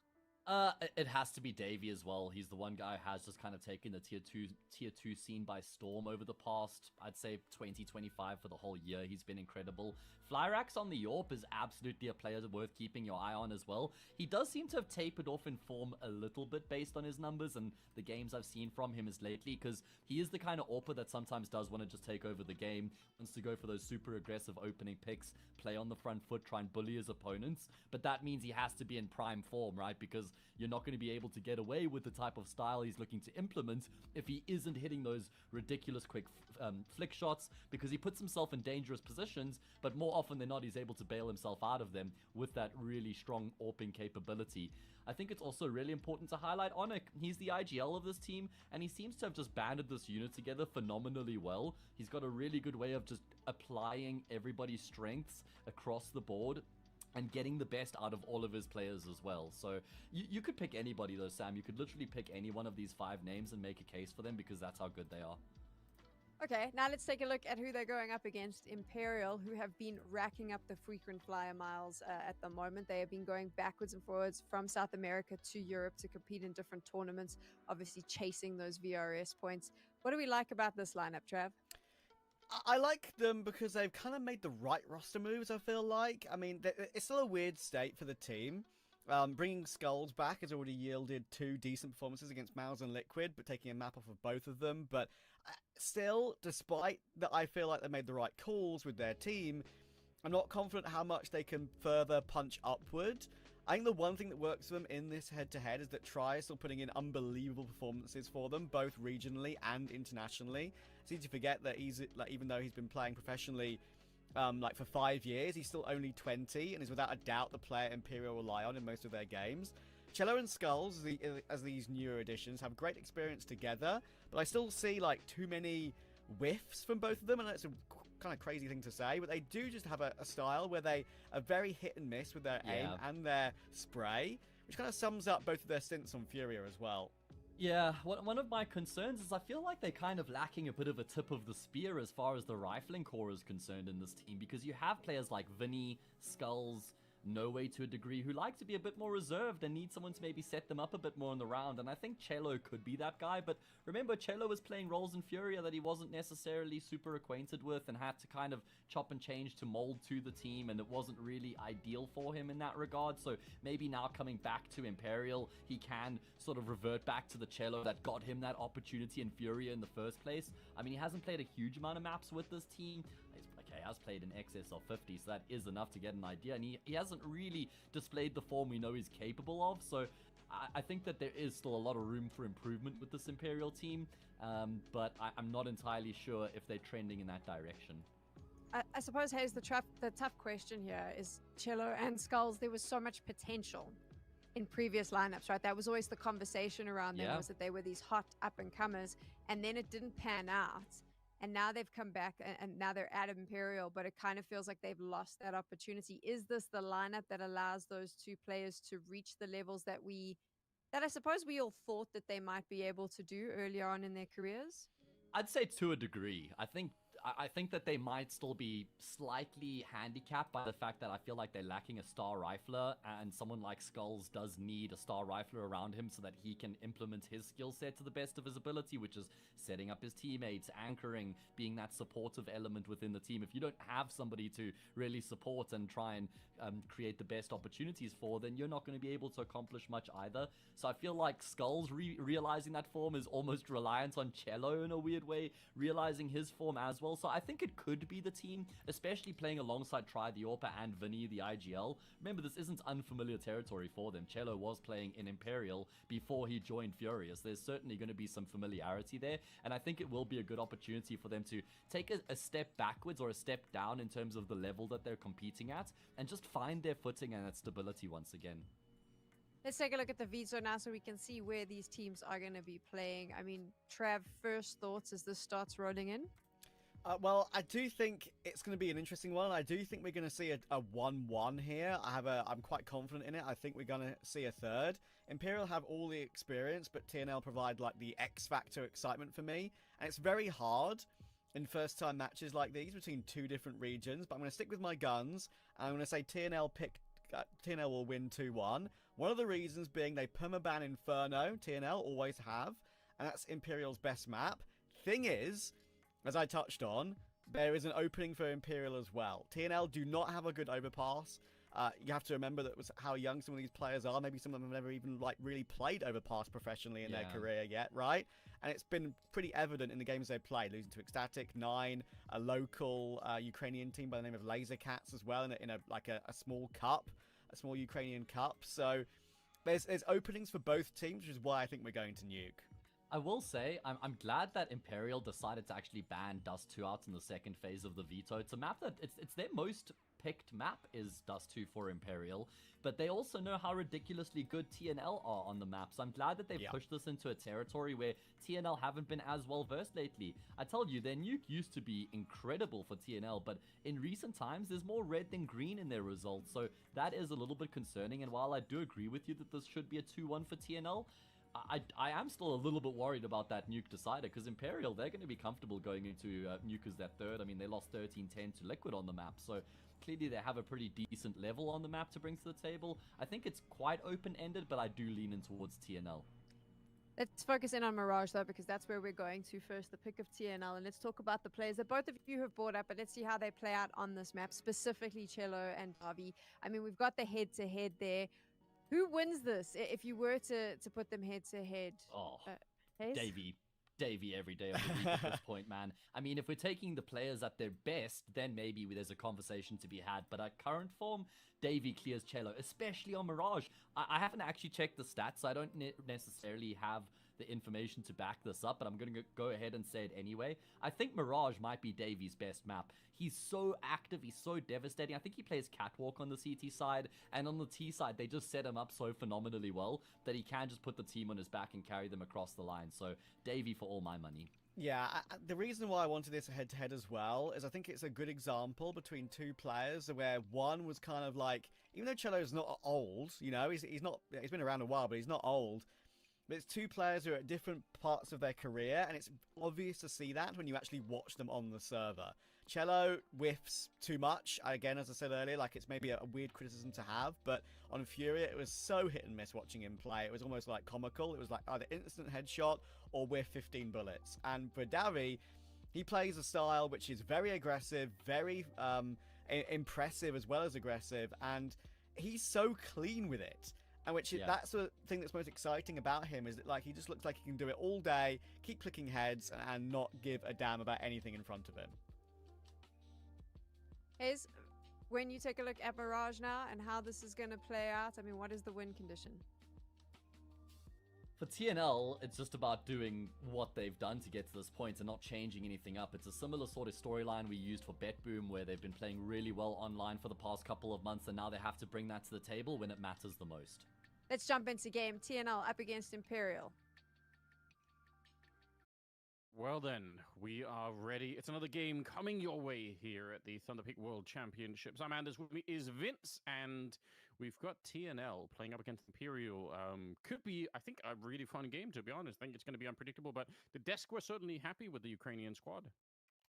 Yeah, they've definitely been on an upward trend. You know, they're ranked 31st in the world, actually 6 places higher than Imperial are, to put that in perspective. And Imperial's a team that's been to multiple majors. Like, you look at someone like Vinny, for example, he's been around forever at a very high level. So that's definitely saying something. Imperial on the CT side, though, going to be having to weather the storm over on Bs. It's going to be a fast hit from TNL, getting straight in the face, but some really good counter utility. Keeps them at bay, and Vinny speaking the man, and he will strike for 2. Oh, that is really well played. A third headshot to add to it as Onyx goes down, and Flyrax on his own at the back. It's Vinny to clean up 4 kills. The smoke couldn't have been any better. The headshot were crisp, and Imperial off to a good start.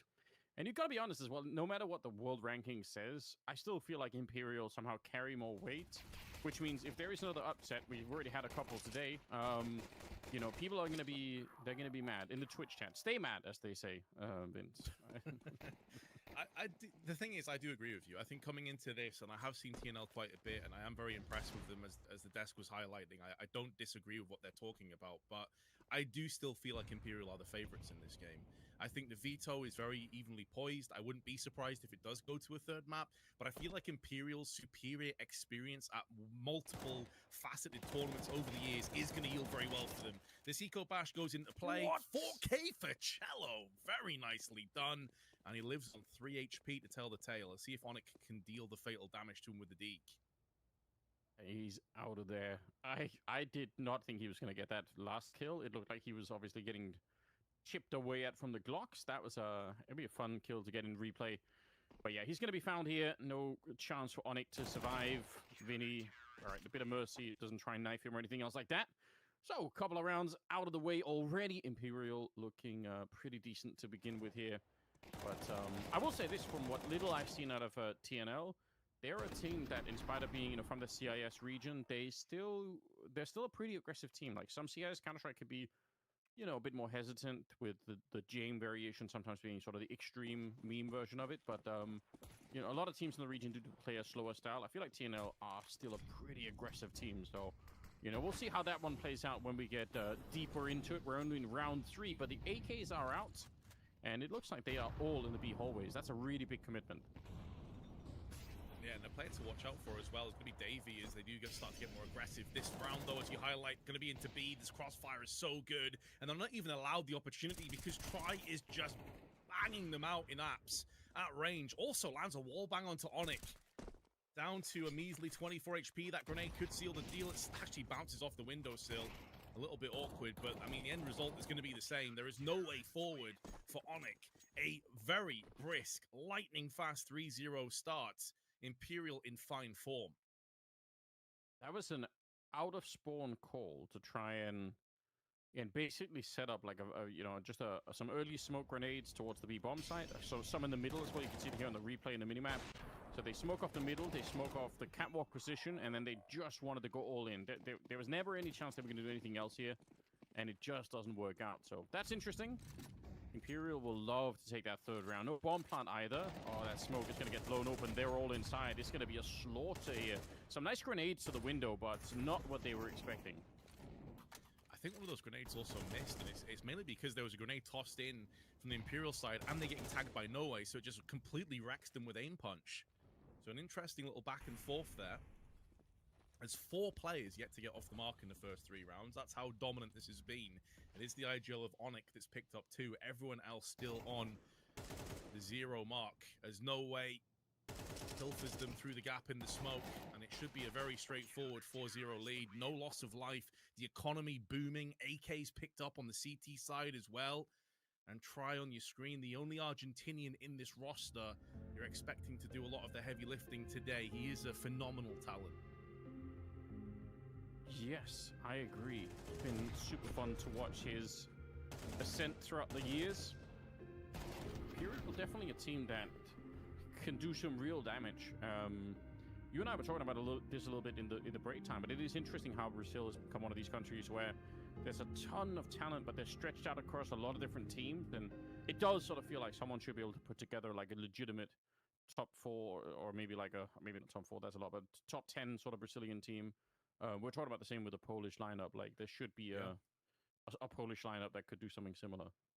Well, and you see that even the sort of godfather of Brazilian Counter-Strike himself, Fallen, decided to go away from Brazilian players with Yakindar and Molodoi.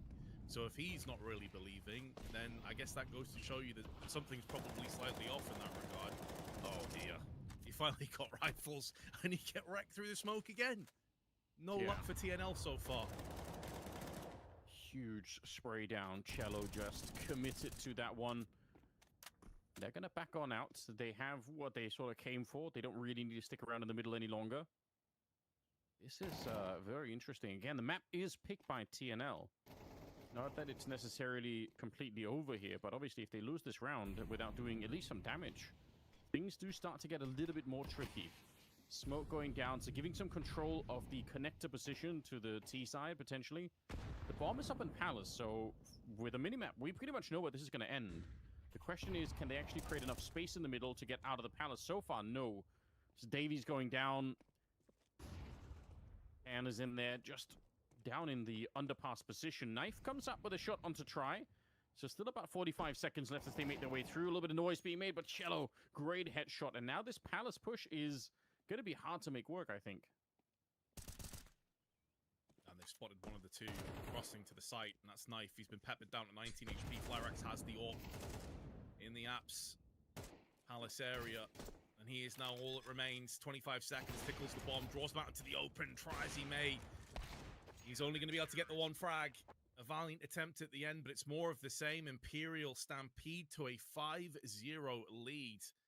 No post plant afforded either, so the money, although they have max round loss bonus, not quite as nice as they'd expect to be in this position. Like you say, I mean, this is their choice of map. This is definitely, you could argue it's their best map, but then you could maybe say Dust 2 or Ancient as kind of their top 3 maps. Other 2 obviously got banned out. But you're down 5-0 already, and you've not really shown anything in any of these previous rounds. They've mainly been just close cases.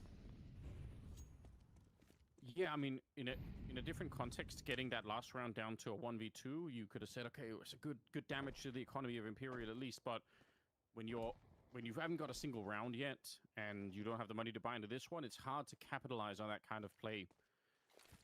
Vinny happily jumping back here.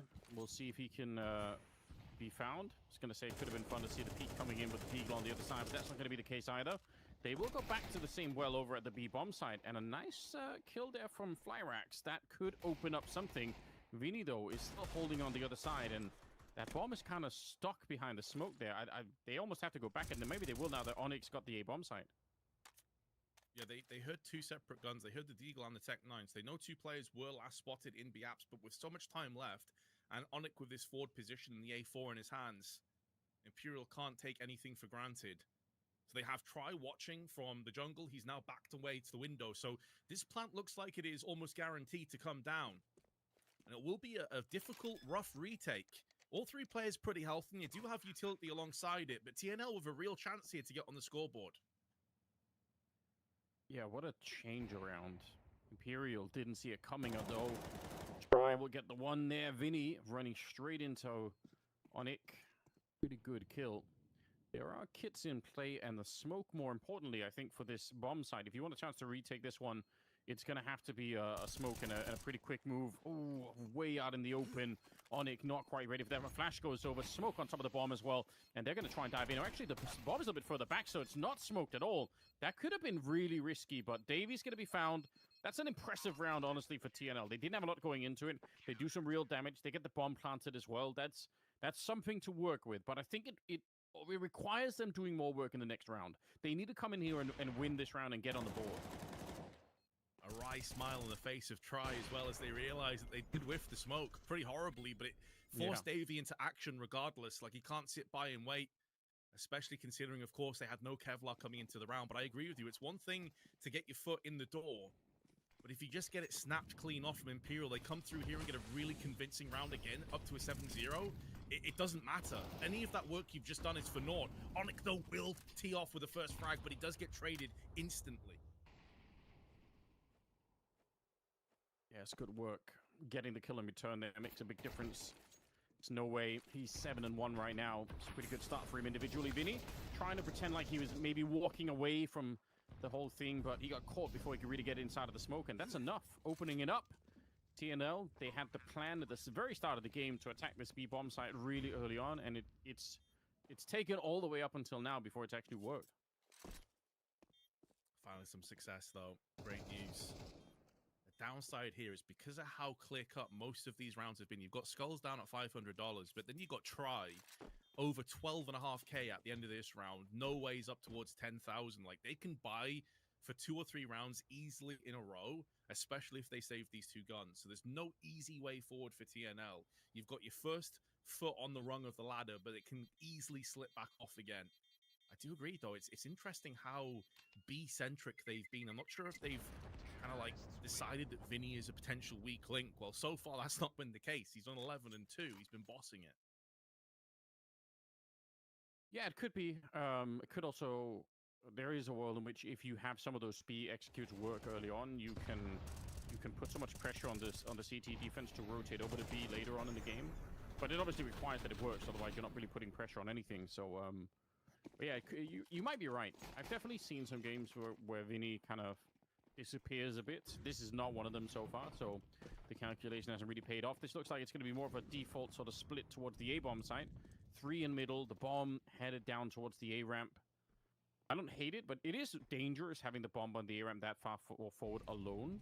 Look at the smoke going up. That's a whole smoke wall just being set up by Onyx alone. He's actually thrown in every single smoke onto the A-bomb site so far, and the Molotov. He's a one-man execution army as the rest of TNL are making their way up through the middle and into connector. They get the opening on Skulls. They're going to catch No Way in that window. He could never make it out of there alive. This is so cool. Vinny, I thought that was going to let him down for a second. Spray comes through, and it's going to be the one and done. And yeah, you could see that they were really fully expecting a full-on execute through on Ramp and Palace. It never occurred to them that connector could be a serious problem. And finally, Davy comes alive. A player to really watch out for. An incredible talent. Very aggressive with the rifles. 2 entries in this one. Nice round. Definitely building confidence for TNL. Yeah, I think this is a great job. You could see from the way that the execute was being set up on Onyx that Imperial weren't really aware that there was going to be that many people in the middle. So, good couple of kills coming in. Tactical timeout early on from Imperial. They want to slow this down and make sure that TNL don't get too sped up. But just to really point out this in case anyone hasn't noticed yet, the speed with which TNL execute once they're in position is super quick. Like, think about the B hits and even this one. They pretty much get everyone in the position, they throw the grenades, and they go. There's not a lot of messing around after that, which I love. I think it's really sick to see. It takes some confidence to have a plan and just follow it like that without any delays. So, good job so far. And it reminds me a little bit of how Venom played in that previous game that we saw them surprise NIP, especially on Dust 2. You know, no frills necessarily, pretty straightforward executes, but having the conviction to follow through and not have any second guesses. As Davy, up close, going to catch Shallow. He had no idea, no understanding. Double frag for Davy. Beautiful entries. And he even tries to spin around and nearly takes out Vinny across the map through the smoke. Yeah, that actually looked like he could have straight killed him. He's all the way down to 11, but at the very same time, Tries found a couple of shots and suddenly things get a bit more interesting. it looked like it was a done deal here for the T side, and somehow Imperial hold on a bit longer. Try in a position where he can't really unscope. Onyx has got to be careful. Skulls, although he's not got any kills yet, he's in a position to basically get a free one there. Spins around the spray, not quite good enough, but it's a third kill for Try. And unfortunately, that will be in the bomb is alone here. 1 versus 2. Flyrax will go and try and get the bomb planted. He's very exposed. If Vinny keeps walking, there was a chance he maybe could have got spotted, but instead now, Flyrax actually has an opportunity to get this to work. And you typically think, like, with Vinny being low, maybe pull out the sidearm, throw a HE, but that's completely unconfirmed damage. Keep in mind, Vinny was peppered through a smoke from Davey, all the way on A site. He had no idea how many of those bullets hit, no idea if any of those bullets hit. So Flyrax is going to have to sit here with the AWP, spots the first frag, and it is Vinny that goes down, knows exactly where Try is, and connects the second to secure a 3rd round in a row for TNL. That is just so cool, isn't it? You can see it for Flyrax there. Sometimes you can, just from watching a player, you can get a sense of whether or not they're stressed or panicked or anything else like that. Especially the second kill from Flyrax. He is not scared at all. Really well played. 6-3, and TNL, from losing 6 in a row, bouncing back into the game here. This is pretty encouraging stuff, and it might get even easier because Imperial don't really have the cash, although they do have a bit of a stack at the bomb site. Go for the hero up as well, which means Try will have nothing in that next round if this doesn't yield any results. But like you said, the stack is in. MP9 is good for 1, but a 2-for-1 trade in favor of TNL allowed them to just close the gap. They are stuck behind the smoke on Tetris, and Try spots the first player. This is where he really needs to come alive, but instead, he's put down where he stands. I mean, some good couple of kills here, but the advantage remains with TNL, and they will capitalize on it. What a switch up in the game. This 6 rounds where it just felt like, oh god, this is just Imperial showing up and crushing them, and now that mood is significantly changed. It's a 6-4 scoreline. TNL obviously on the slightly worse side of the map, so if they keep going like this, I mean, 4 rounds is probably already recoverable. You might not be celebrating, but you can definitely still win the map with 4 rounds on the T side of Mirage. If they get more than that, who knows what is going to happen. It's Cello and No Way just getting a couple of kills right off the bat, and I mean, that should be enough to seal the round here. That's one thing I would say about Imperial is they haven't really changed up their mid protocols too much. Like, you see a lot of CT sides actually get aggressive up middle. Cello did it against the Eco round where he picked up that beautiful 4K spray down. But apart from that, they're not trying to get into underpass. They're not trying to get onto middle boxes. So this time they go for a flash and a double peek out middle, and it yields 2 huge kills. So just mixing up a tiny bit. And Try was able to get his hands on an AWP dropped across from one of his teammates. So, I mean, as much as we're saying this is great comeback from TNL, the problem is that because you're still down at such a huge deficit, if Imperial can still pick up an 8-4 here, that's a solid half as far as they're concerned as well. It's looking more and more likely with every passing second. Good recovery. Imperial letting them into the game a little bit, but getting a grip on the game again could also be very important, just to not let it spiral out of control. Vinny doing good work, Cello as well, and it's nice to see Skulls adding to the mix. Don't want to see anyone just completely disappear from the game. Skulls is 2-7, so, you know, he's got a bit of work to do, but it's early days, so we're not going to be too judgmental. I say to you guys in the Twitch chat, I see you typing angrily already. Don't do it yet. Save it for the second half, second map maybe. Round number 12, last of the half, and, well, let's see if TNL can summon up another round, if they can find a way to make it work. This is going to be a slow round, and we know that because the bomb is dropped back in T-spawn. Yep, has just been retrieved now from Knife. A bunch of utility tossed into window and mid. The TNL, who've been pretty aggressive on these catwalk plays, especially from Davey, who picked up a beautiful double kill earlier on, a lot slower. Trying to make Imperial utilize some of their smokes and grenades as well as they blow open the smoke here. Flick from Try, narrowly awry. That is information gathered. Balls will find one there. Flyrax is right on the other side. Oh, Try. He is so sure that someone's going to be holding that angle, basically trying to pre-fire it while peeking into it. It's a pretty bold move. And the time is running down. Looks like they want to go back and retest that B-bomb site. And honestly, if Onyx is playing in the connector, if they can make an entry onto B, that position that Onyx is in is going to be so valuable. But it does all hinge on whether or not they can make their way through. I don't think Onyx can necessarily be the first point of contact here. He's sneaking into the window while they're trying to get through the hallway. Easiest kill of Vinny's life here. As Onyx goes down, it just is going to slowly peter out, unfortunately. Flyrax and Khan are here, and they're not going to be able to make their way through. The double AWP setup is too much. It's another round here for Imperial, and a very good first half, all things considered. Yeah, and you can also see they had absolutely no idea or anticipation that a double up setup would be in play. You simply don't slow peek without a flashbang if you think there's an AWP watching the apps. Like, it's suicide. And like you said, Vinny with the easiest of kills. So a really nice mix-up at the end from Imperial. 8-4 half. I think if you offered that to Imperial at the start of this game, they'd have snapped your hand off. They'll be very happy with this outcome, even if they had a fantastic 6-0 lead at one point.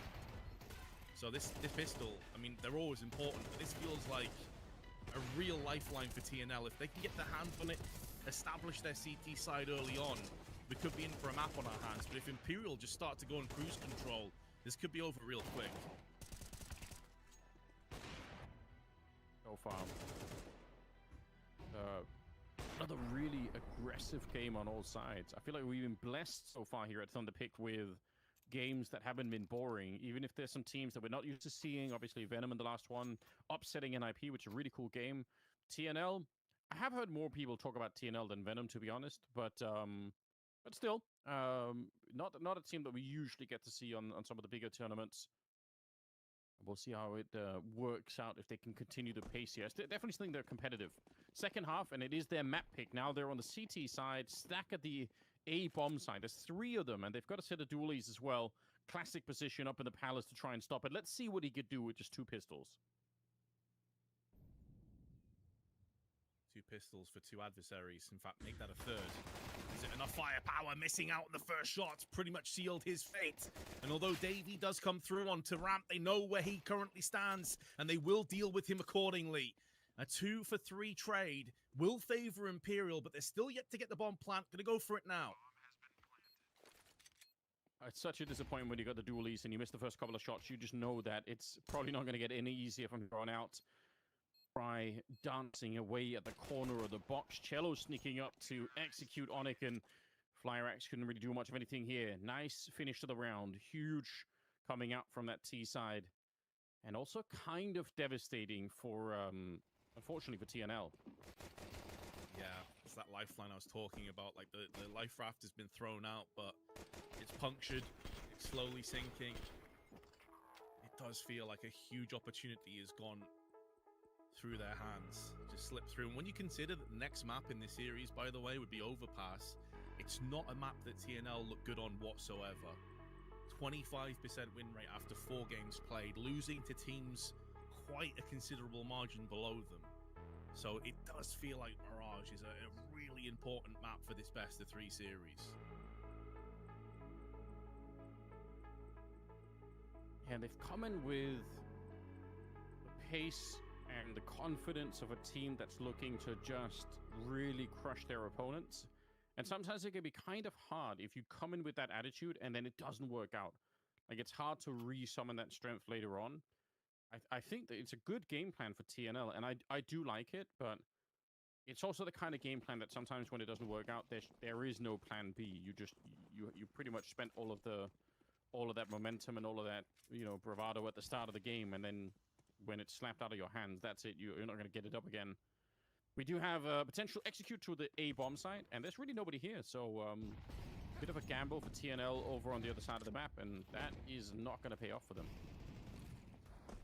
No, this is going to be 10 rounds. And what's kind of concerning for me as well is we often in these kind of positions at this kind of scoreline, there's like one player that's like really carrying and nobody else is helping them out. The fact is 4 players on Imperial have 10 kills or higher. 0 have that mark for TNL. Their top frag is on 7. Like, it's not even as if it's a 1-star show. Like, everybody's been dulled down in this game so far.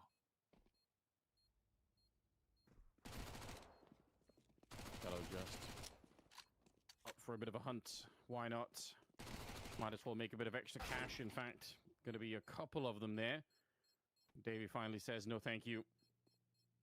Round will be comfortably for Imperial. I think... Oh, all right. At least we get the Zeus kill. That is worth it. It's worth it for that alone. It's like, we're getting wrecked, guys, but I did get a Zeus kill, so worth, right? Yeah, smiles all around. You know, you gotta find your own little humor. You gotta make your own moments like that in life. But they've got to make this next moment count, Anders, because this is their buy round. This is what we're hinging on at this point. If you can't get it done here, I mean, Imperial have a runway to take off and leave you behind. Not great amounts of utility. They've fully invested in firepower. No MP9s, full M4A1Ss. Look at this. This is going to be fast. They're going to go for it right away. There is one more player rotating in, but honestly, Knife is in a lot of trouble right now. Good spray down. Super important. The backup is now coming in. That little bit of a slowdown. Just that one kill. Oh, but a headshot from Skulls.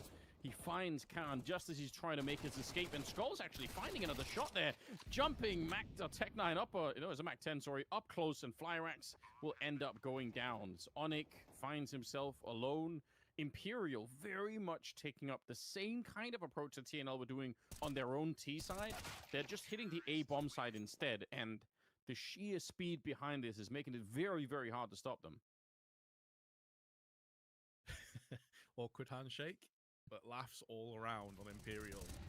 And yeah, it is a criticism I've heard. I think it was Hayes mentioned it on the desk, that sometimes it feels like Imperial don't necessarily have a spearhead when it comes to their rifling. But I guess it helps when all 5 players are just effectively punching you at the same time. Just blunt force trauma. Everybody here is chipping in. 4 players, over 10. Vinny top fragging as the IGL alongside Cello, also huge. This has been a real collective effort from Imperial, and TNL just haven't been able to really hang with them so far. Yeah, that is ultimately a really good point, isn't it? Although, just as we say it, the MP9s are somehow coming back to haunt Imperial. But individually, they have been playing very well. The whole squad pretty much showing up. Try should be dead here, but somehow the 5-7 has betrayed Flyrax. That's very rare. That's a lot of bullets missed.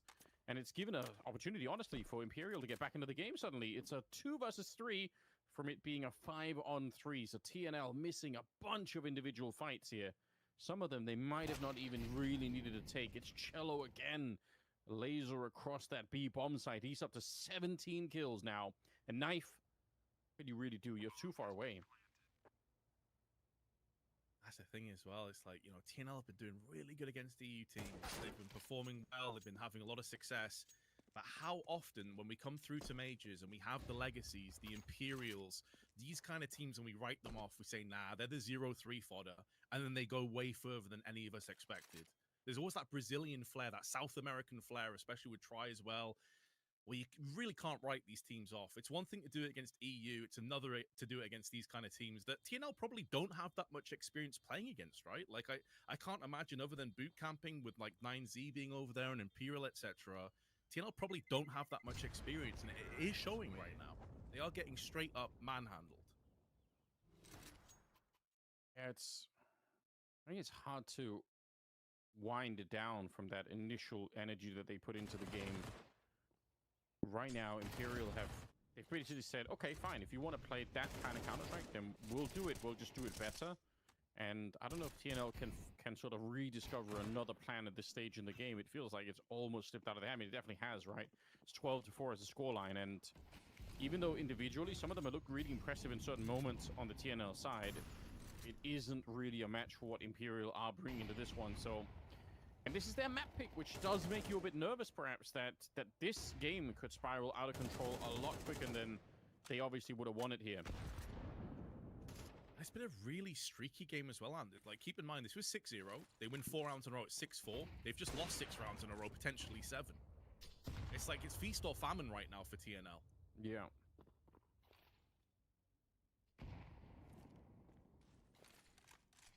Couple of attempts here with the nades, but you're right. It's been an interesting game, I suppose, for that very reason.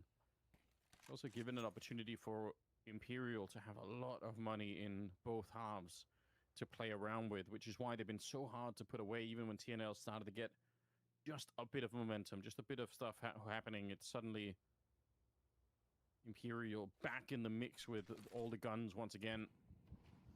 Smoke up towards the bottom of connector and in the window, so pretty standard protocols here. It's actually Imperial slowing the game down a bit.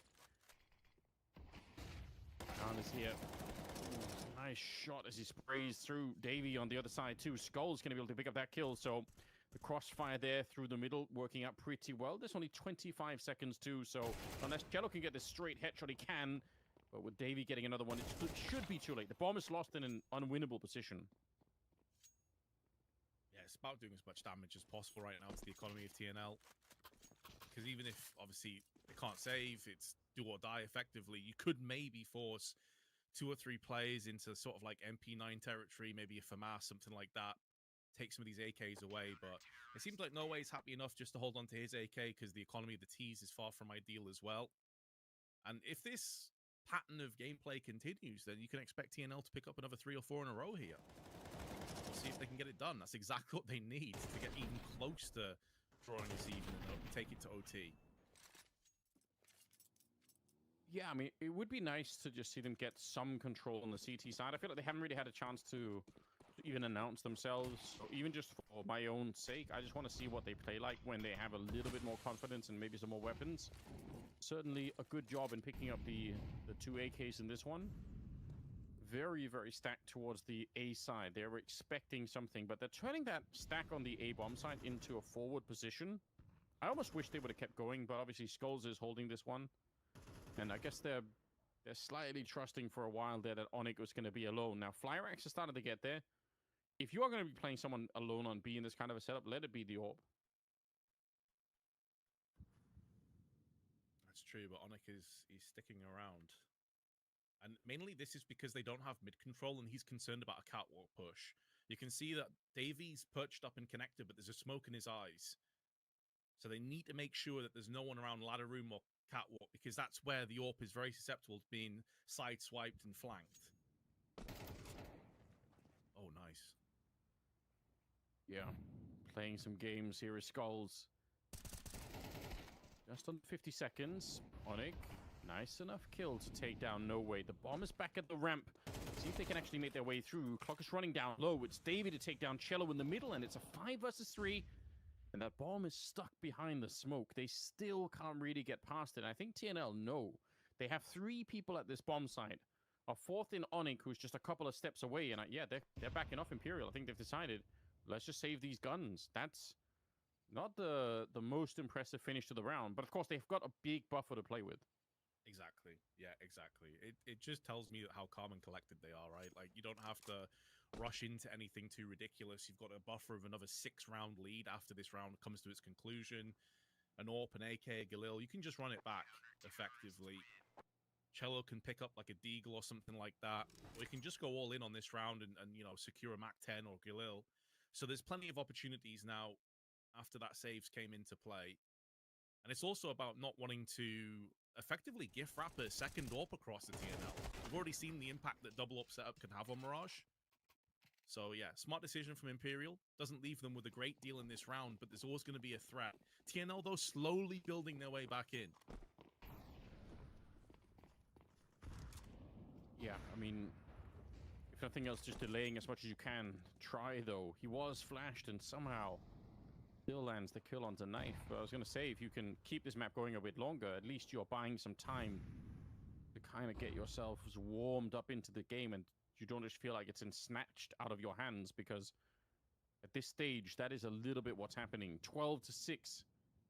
TNL need to win another 6th round from this stage just to get this into overtime. And with this being a 4-on-5, it feels unlikely. Although they are moving back into the right position, they're realizing this is in fact going to be an A execute. They're trying to get out through the palace. Vinny kind of gets caught in the middle of the incendiary, and that will end up getting him killed. Still a minute on the clock, though. Spray. It should fall into position now for TNL, although Skulls and Cello both get kills. It's now down a try. Kicked off the round. He's up to 15 kills. Can he go 2 better? Can he put this map down into an Imperial victory? Bomb still needs to be retrieved, as he's going to try and bypass that smoke, but Flyrax is watching. And it did seem a bit foolish watching from Vinny's perspective. I could understand why people are like, why did he push that? They had no utility left, and they'd already smoked off connector. He knew that they were playing for a window of opportunity, and he had to make a move. Sometimes it looks a bit scrappy, it looks a bit sketchy, but he really did have to push forward there. Yeah, I agree. And the timing just was, unfortunately, directly against him, so no chance to really enter that one. Still, Imperial, I'm sure they know. Can take a deep breath. They don't really have to panic just yet. Try hoping for a deagle shot there. It's a nice idea. Onik on the other side really wants to re-peek it, and actually he's doing a fine enough job keeping himself alive more than anything, but also getting a kill. They know what's up in this one, so it should really be a 12-8 scoreline after this one. TNL, tough beginning on this particular map, but if they get it back into overtime, obviously all is forgiven. Yeah, sure. I mean, they're kind of playing for pride. They're playing for a respectable scoreline. I think they've already reached that mark at eight rounds, but they know that the rifles will be coming through very shortly. It does feel bad for No Way there as well, by the way. Like, Try goes for the really aggressive, like, Deagle play. They throw a HE in, just lands in No Way's pocket. He's just chilling in the background, minding his own business, shrapnel in his teeth.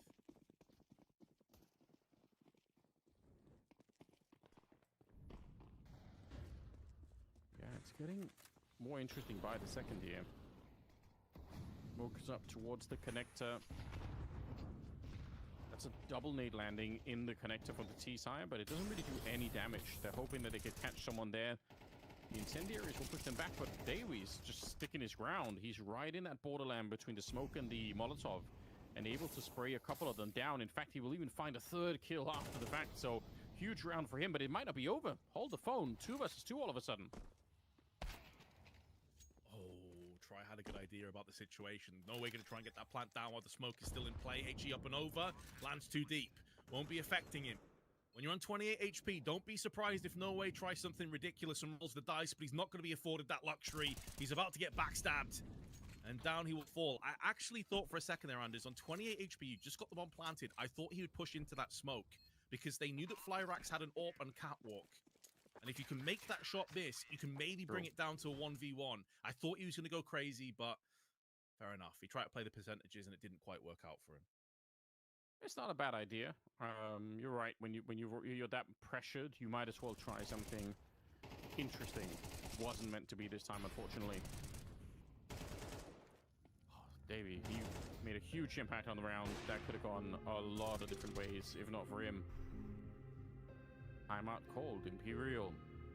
I don't know if I wouldn't call it stressed, but I think the gravity of the situation is really starting to announce itself, because when you're this close, all it takes is a couple of slip-ups, and suddenly TNL are in overtime, and that again is going to be a real. We talked about the momentum switch in the first map, but or the first match, but it is true. I mean, if you have this much of a lead in your Imperial and suddenly you can't close the game, that is going to hurt you.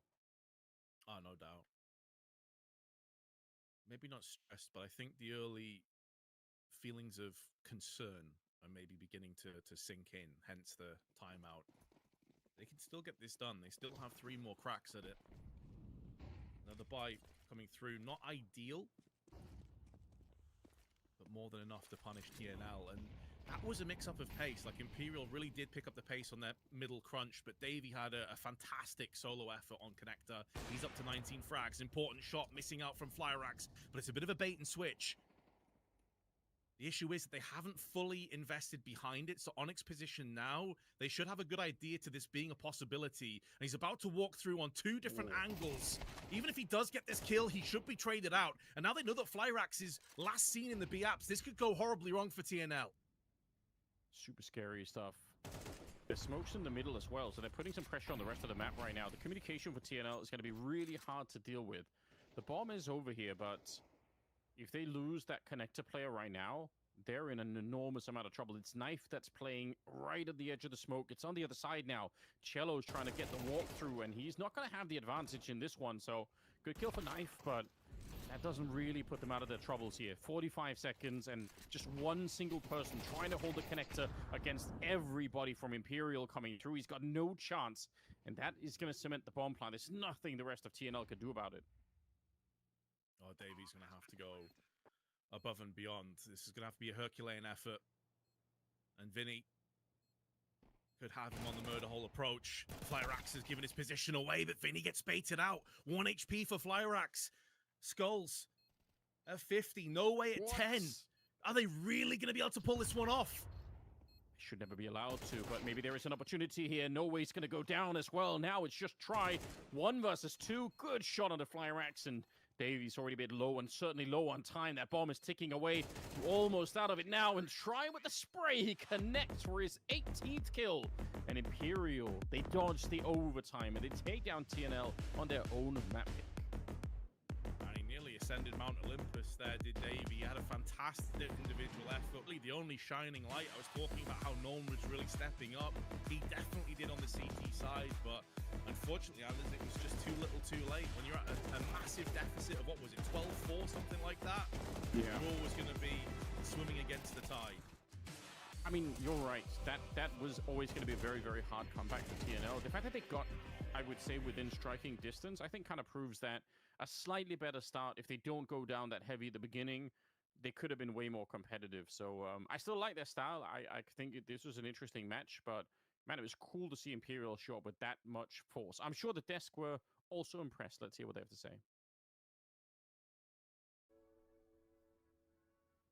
Well, impressed is a strong word. Hayes and Trav might be a little bit disappointed because if you've just joined us, you'll remember in the pre-game building up to this, they have hyped up TNL for me since yesterday.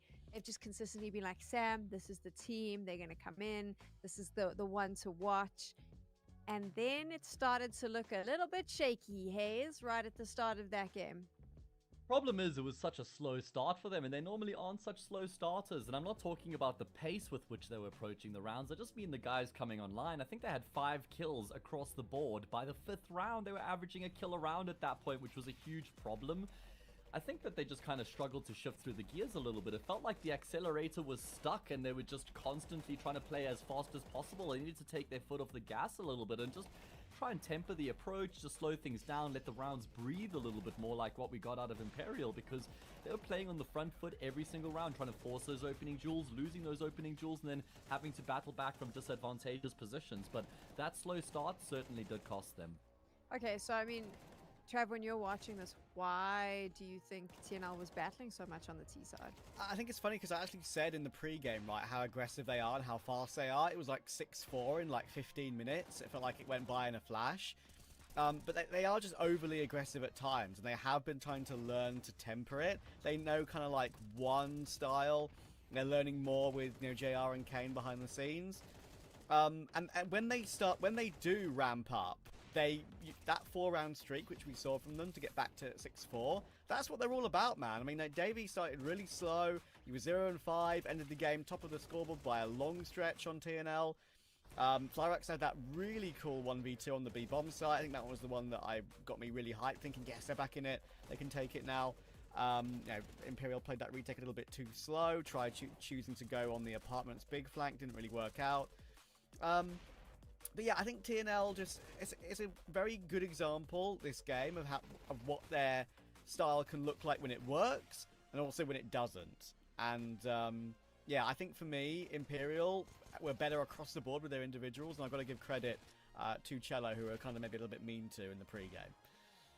Okay, but as much as you said that, I got to give Imperial a bit of a hard time. Now, when you are sitting on match points, Trav, and then you just let them get round after round after round after round, what was that about? Why couldn't they close it out? Yeah, it's funny, right? Me and Matt have a little thing that we talk about in the games we cast together. Like, we call it Trav's Law. Nearly every single time a team reaches 12, doesn't matter if it's like 12-4 and it goes to 12-5 and they win 13-5.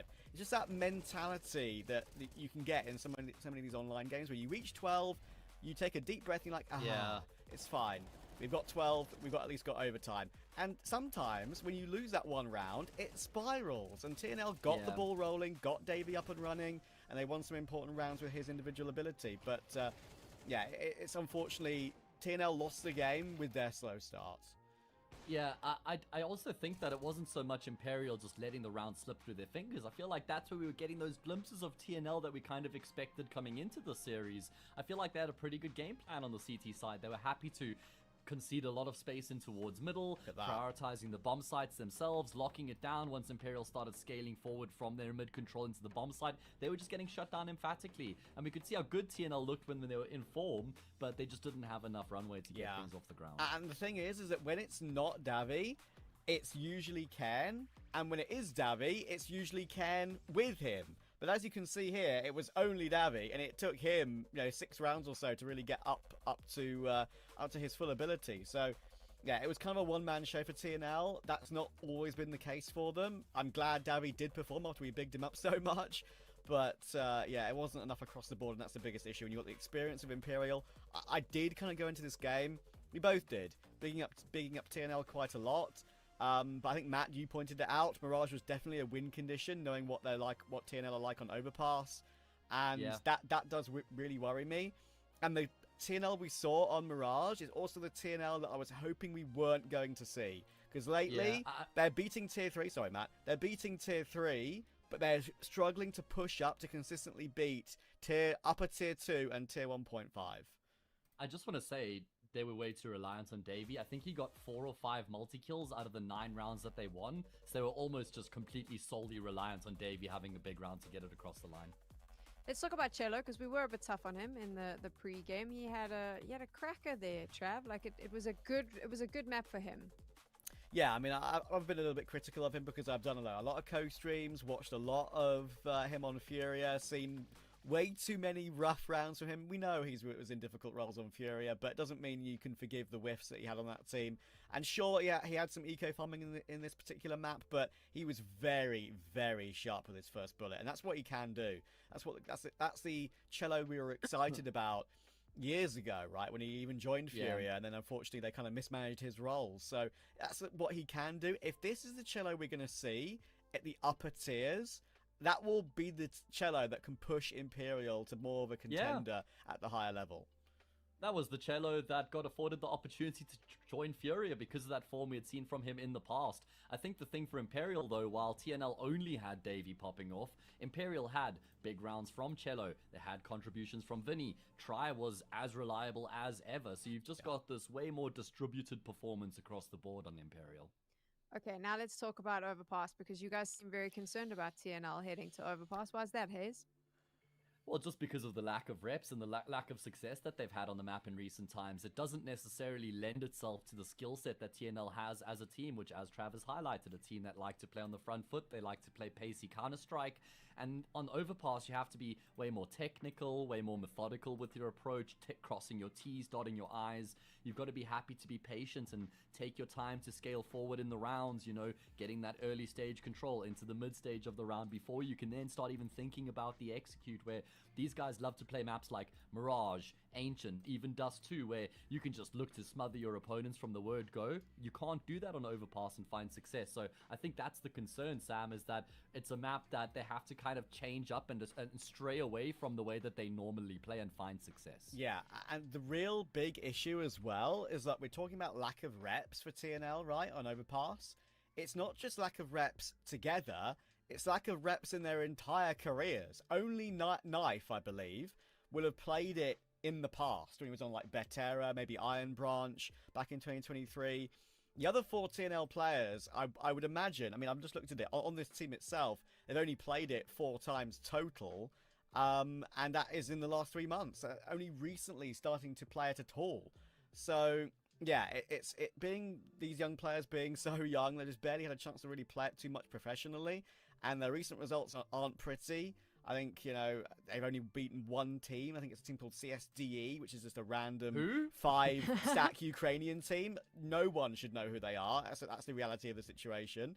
So, yeah, I think, and the issue as well as we go to our little head-to-head graphic is that the rating here for Florax is pretty good, as we can see on the on our graphic. But I think Try in a direct head-to-head clears Flyrax. Despite that great 1v2 Flyrax had on Mirage, Try is so good at every level recently for Imperial. Who would have thought that we would be sitting here having a conversation saying that it's beneficial to be an older Counter-Strike player in the competitive scene right now? Because that feels like how you've basically defined Overpass, Trav. In a way, yeah, but like that is the reality, isn't it? I mean, like they just haven't played it. Like it is funny. There are some players, of course, who have come through. I mean, even Donk, when he came through, would have had very, very few officials on particular maps in the pool, right? And then when a new map was introduced, say it was a train, maybe he would have never played a train, maybe ever in his young career, right? But it doesn't matter because he's Donk. But in this situation, this is a tier 1.5, tier 2 team. I would say probably still tier 2. And despite how good they've been this year, that is a gap in their map pool. And sure, Imperial have a gap that they could have exploited for TNL, considering they had Inferno, but TNL permaban Inferno. That's why I was hopeful for Mirage and hopeful for a 1-1. Now it should be an Imperial 2-0. I think that one of it's more in the early stages since Overpass has been reintegrated back into the pool that it'll be a problem for TNL, Sam, because 3 months from now they'll have had the reps and gotten the experience to be way more acquainted with the map and then find that success. So it's more an issue now, and it's not an issue that they should have once they've been able to get, 10, 20 maps played on Overpass. Here's a little bit of donk lore for you because Trav brought it up. The reason he is so good on these maps is I don't think he ever goes outside. I believe even when he's been at like an IM Dallas or whatever, when people ask him, because it's the favorite interview, like, have you been around? Have you had some of the food? His answer is always no. I think for Dallas, he said it's too hot. So he just stayed in his room playing CS. So there you go. Can anyone confirm, is Donk actually real? Has anybody ever touched him? Because I think he's a hologram that just exists. Oh, you physically, okay, well that makes sense because I feel like he could just be a computer at this point with how good he is at the game. I just want to make sure he's not a hologram. Okay, I just want to be clear because this could be clipped out of context. Me going, I've touched Donk. I have brushed past him in an elevator just because we don't want any maniac situations happening here. All right, on that note, we're going to take a quick break. Anders and Vince are waiting in the wings.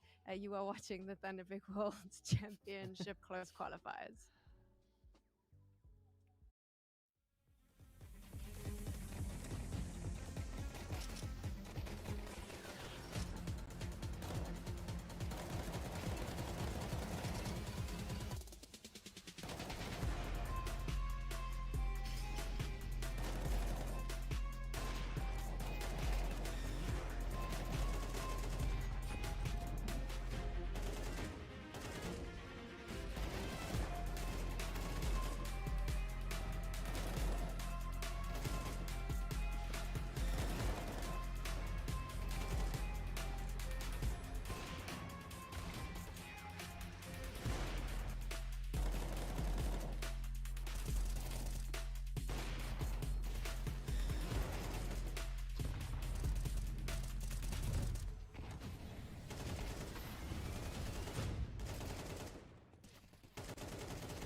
the kill, but last second. Oh, right to the smoke. Look at him go.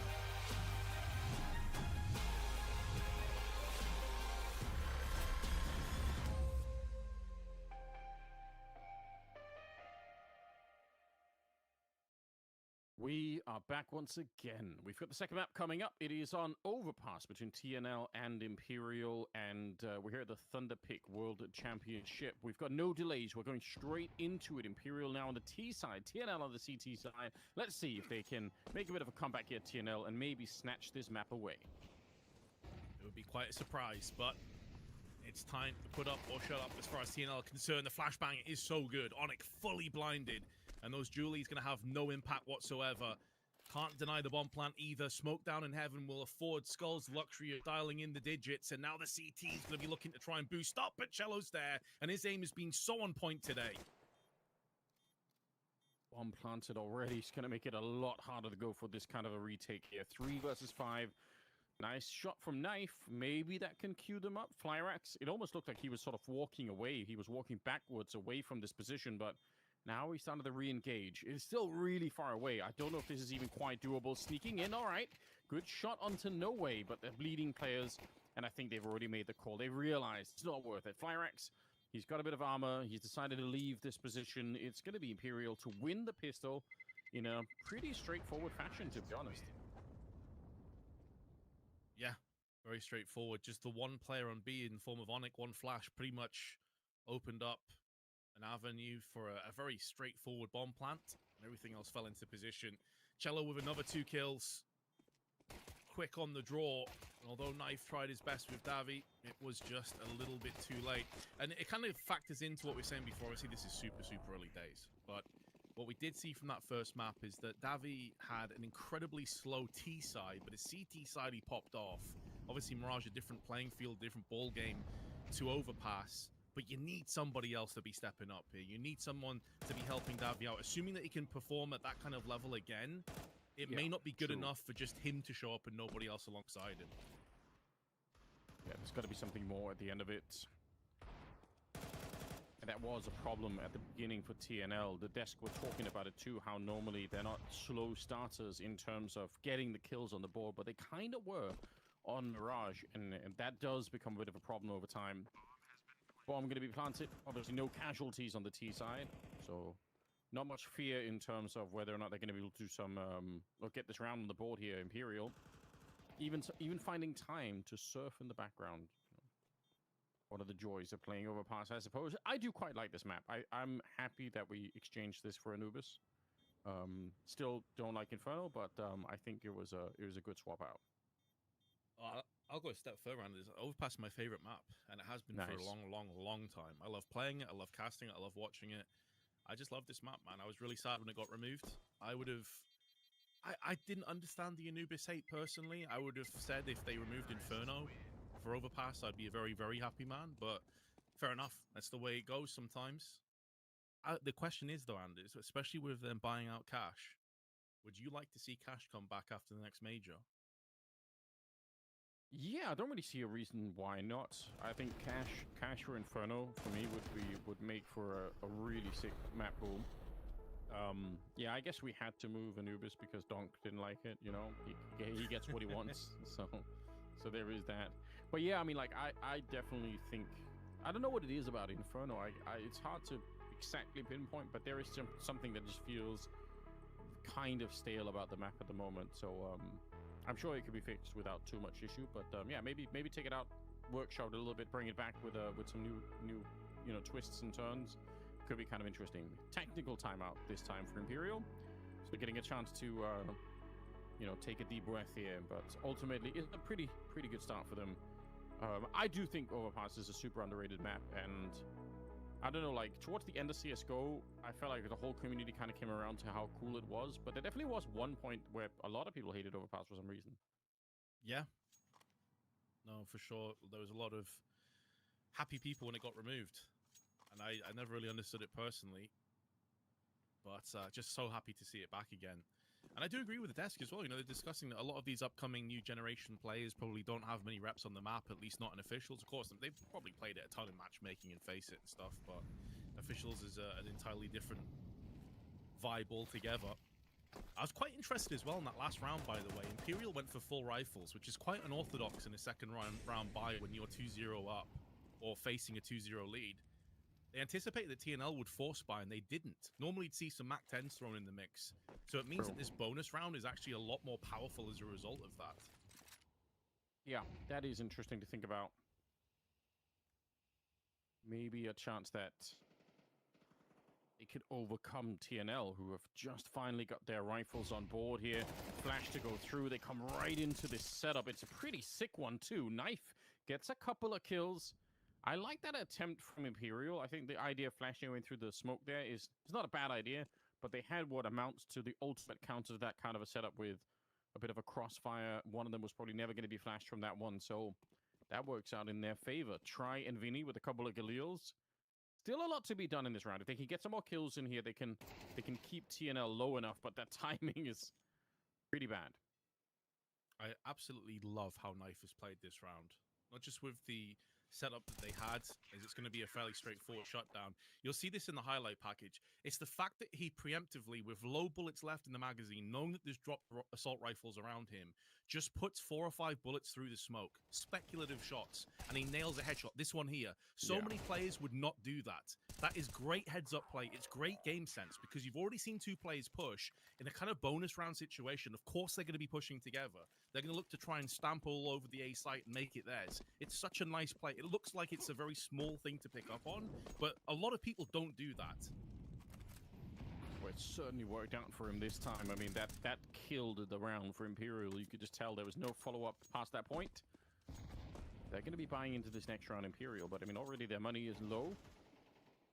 So, TNL, it's a bit of a better start. Remember, they lost 6 rounds in a row to begin with. Ooh, that is scary for Vinny. The grenade doesn't do anything, but never mind that. He could have got killed trying to make the jump up there. Looks like they wanted to assemble another boost. They were thinking about it, but it's going to stick with the smoke going down towards the monster tunnel. And they are working the other side of the map, so it's a 4-1 split. This is one of the reasons why I like Overpass, is that because it's such a wide map, the T's are stretched out over such a long way that it's easy, even if you're a beginner, if you're new to watching Counter-Strike, you can see how dramatic the setups are, right? It's like one group of 4, the other person, Vinny in this case, really far away from the squad, you know? Yeah, it really allows players that are a little bit more methodical and lurk-centered to have impact, but at the same time, with it being quite a large map, connector control is so vitally important. And so when the T's do have connector control, it allows them to bypass a lot of these problems and potential banana peels and hurdles and then congregate together. And that's exactly what we're seeing Imperial do. They're playing off that linchpin of Vinny, who can push through a monster, meanwhile simultaneously through on the B side. And there's only 2 players here to try and receive them. Onika's one of them. He's been Molotov'd out of position alongside Davi. 15 seconds left, though. They still need to get the bomb down on the site. They're being really slow here about it. See if they can actually find an entry down to 9 seconds. They're getting great kills in here. Gotta be sure you can actually get the bomb planted as well. Might not need it. Cello's gonna be able to clean it up. Okay, I was getting worried for a second, but they had it under control. And that is pretty brutal, unfortunately, for TNL. They were so close to getting a little bit more momentum. They would have taken away the money again on the Imperial side, but instead, it blows up in their faces, and they themselves aren't really that rich.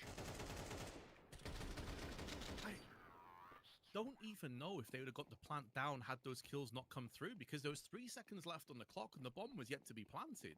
Yeah. That was nearly a horrible, horrible disaster for Imperial. You could almost see like relief on the face of Vinny when he fist bumped his teammates there, smile on his face. Yeah, I agree. There was a chance that they couldn't. A round that very nearly spirals. They bought some armor in this one, so let's see if they can shock and surprise. I'm not seeing a flashbang going over. They just walk in, and Cello is presumably, you know, communicating with his teammates or something. That's one of those moments where you're not expecting for anything to happen. Normally, by the way, if the CT's trying to do that, there is a flash to go over. You don't just walk around the corner and expect to live. Speaking of flashes, Onyx, not a chance in hell. They're going to go and plant the bomb here. A couple of people on the other side. I doubt if they're going to be able to stop the rest of Imperial. It's going to definitely help matters. Now he puts that MP9 to use. They may not check the back of the site. They've already dealt with a couple of players here. Knife could be on for something special as he's going to show his hand now from the back, and the Deagle will connect. Oh, he hid in the smoke for so long, and they had no idea. That is spectacular. Really well done. I for sure thought that Imperial were going to check the entire site, especially because it's pretty telegraphed what's happening, right? They were on their way to the B-bomb site for a while, but you're absolutely right. He just hid in the smoke, and they never really checked the whole thing. So, ENL with the surprise round.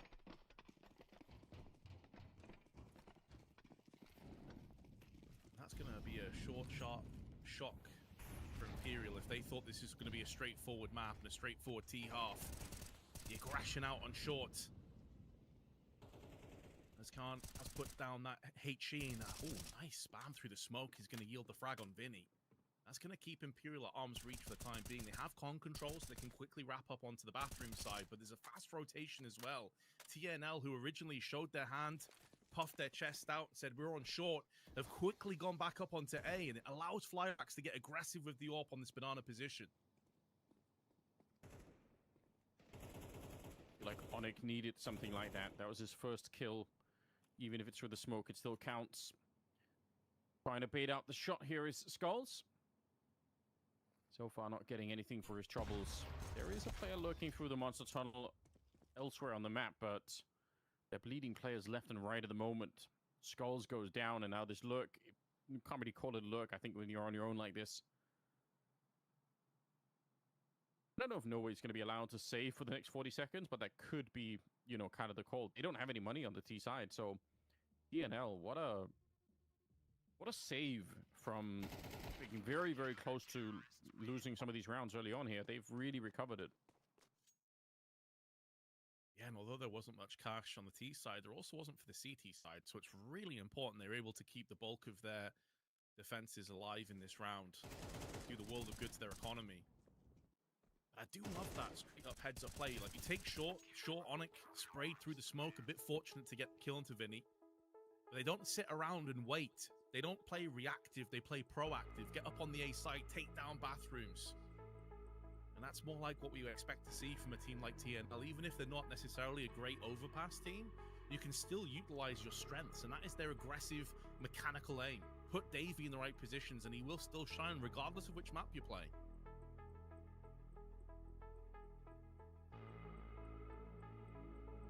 Technical timeout here. PNL, definitely a better start.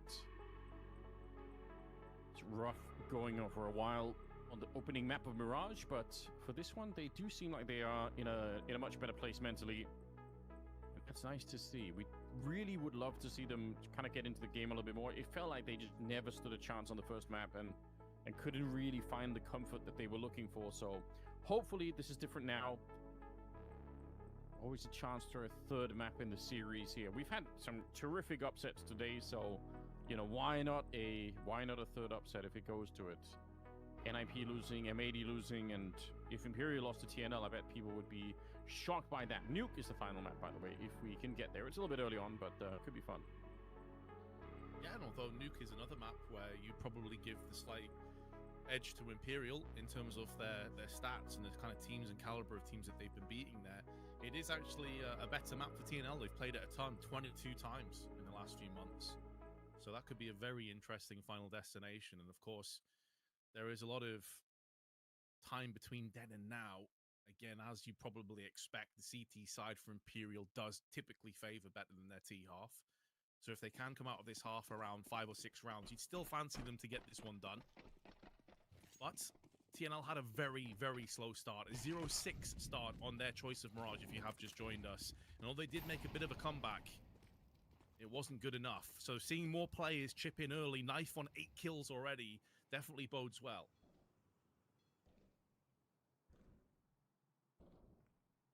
And look at this round. Locks. I mean, if you could find Flyrax in this position, but he's already spotted them out. Very nice reaction for this kill. Hunting him down, but ultimately he's now got some backup with him, and they just don't have any armor either, so even the dinks here on the Glocks, they're not really that scary, to be honest.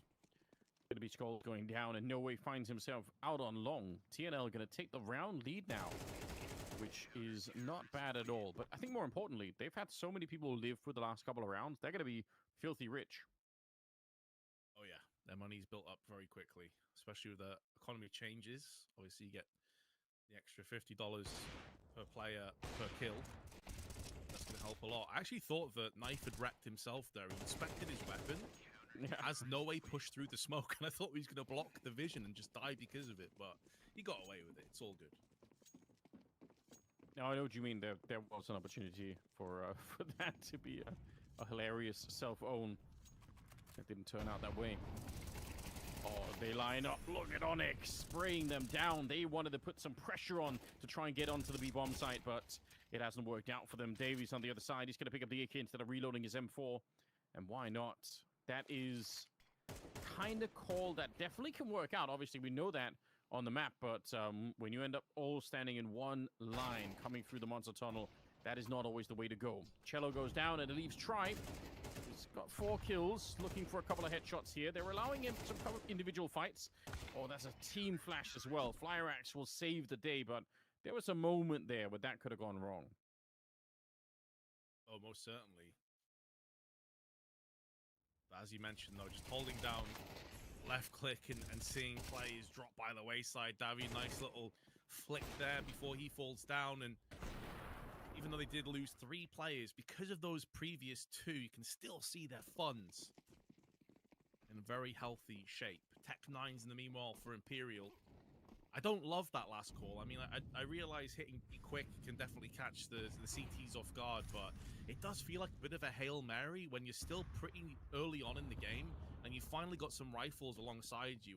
I'm not too keen on that play. I mean, maybe it's because of TNL conditioning them to believe in these short pushes. We've seen it a couple of times, and that's a good way of countering. If they take short and you just rush through Monster, you can straight up take the site off that basis. It has backfired, though. Yeah, it's the kind of play that there's no recovery once it goes wrong, which I suppose can feel a bit disappointing sometimes. This time they're getting very close to Flyer Axe here. This is dangerous. He's already dinked, and they know it as well. They want to get real close. Skulls able to pick off one, but the backup is kind of working here. No Way with an interesting shot.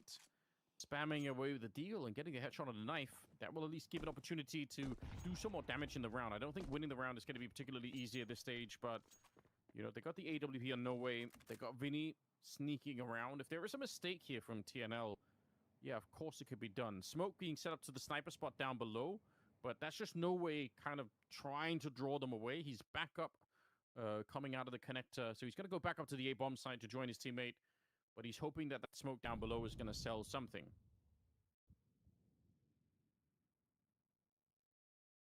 Continues to pressure forward.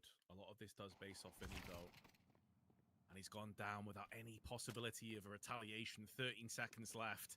No Way he's going to get aggressive. Has been spotted. Knows a player's going to be on his 6 in just a couple of moments. And it's Davy from the dumpster that will put No Way in their head first.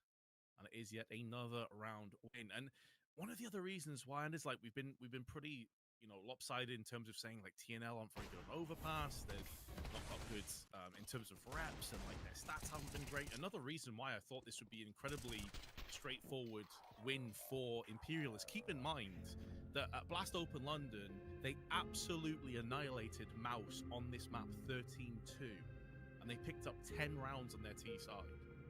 So it's not just the fact that Imperial are decent on overpass, they have wrecked one of the best teams on the planet on this very map. Yeah, that is a strong point. And if you're an Imperial fan, you've got to be thinking, where is that energy right now? Why aren't they showing up with the same kind of momentum here? Because they have really been slowed down. I mean, it is the T side, but still. Knife with 10 kills, Flyer Axe with 7.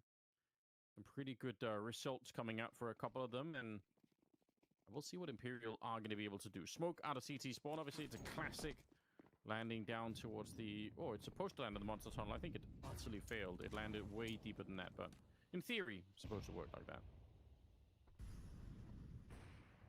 They do still have the forward position, though. Cello is going to be hiding and anticipating a long push, and Gen may be about to walk into that head first. There are 2 players out on long so far. We haven't actually seen that setup. We've seen bathroom control a couple of times. Not this particular one with forward positioning from Flyrax, and that could catch Imperial in a false sense of security, but they're going to do their due diligence. This flashbang doesn't actually connect on the rock. It's more for the tree position, but there's nothing that they can do about it. 2 for 0 trade, and that leaves Flyrax in a horrible spot now. Yeah, that's interesting, especially when that first flashbang doesn't even, properly flash the corner. I feel like a lot of the time when you're playing that double forward position on the CT side, one of them is playing anti-flash anyway.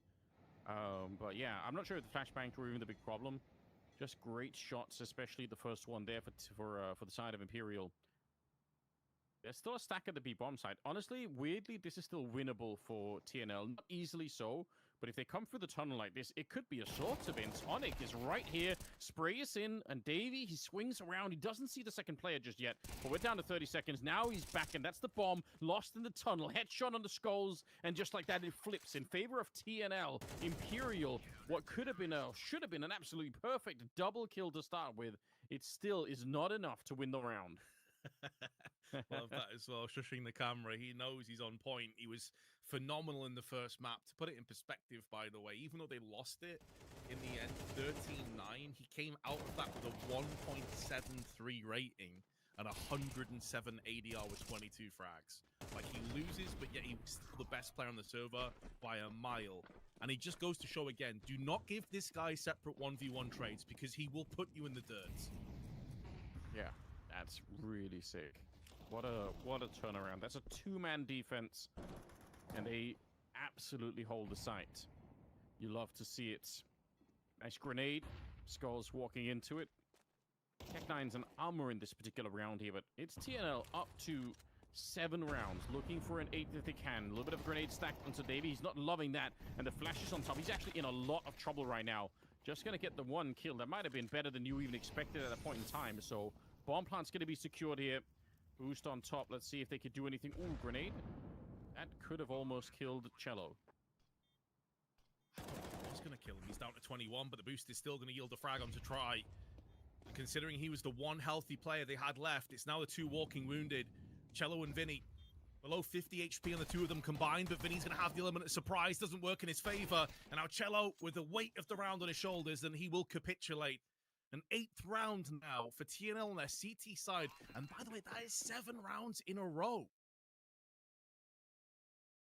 They are really, really making an impression here in the opening half of Overpass. Just a lot working out for them. Even when this round, obviously it doesn't start very well. 2 people getting first naded and then flashed, and they kind of lose the bomb side early on. But they maintain their composure on the TNL side. And they jump right back into the round. Round number 12 coming up, the last of the half here, and we're seeing Imperial with... All right, that's really creative. So he's not actually throwing that Molotov, he's just dropping it on the ground down to his teammate who can pick it up. I love seeing that. I like that they're trying to go for connector control as well. It's more of a passive angle, but Flyrax still gets the drop on Skulls. And I mentioned that mouse performance, by the way, in Overpass previously. It was Skulls that top fragged. He had an incredible individual performance. This game, he has been eerily quiet. 3 kills to his name. Yeah, where is he? We all...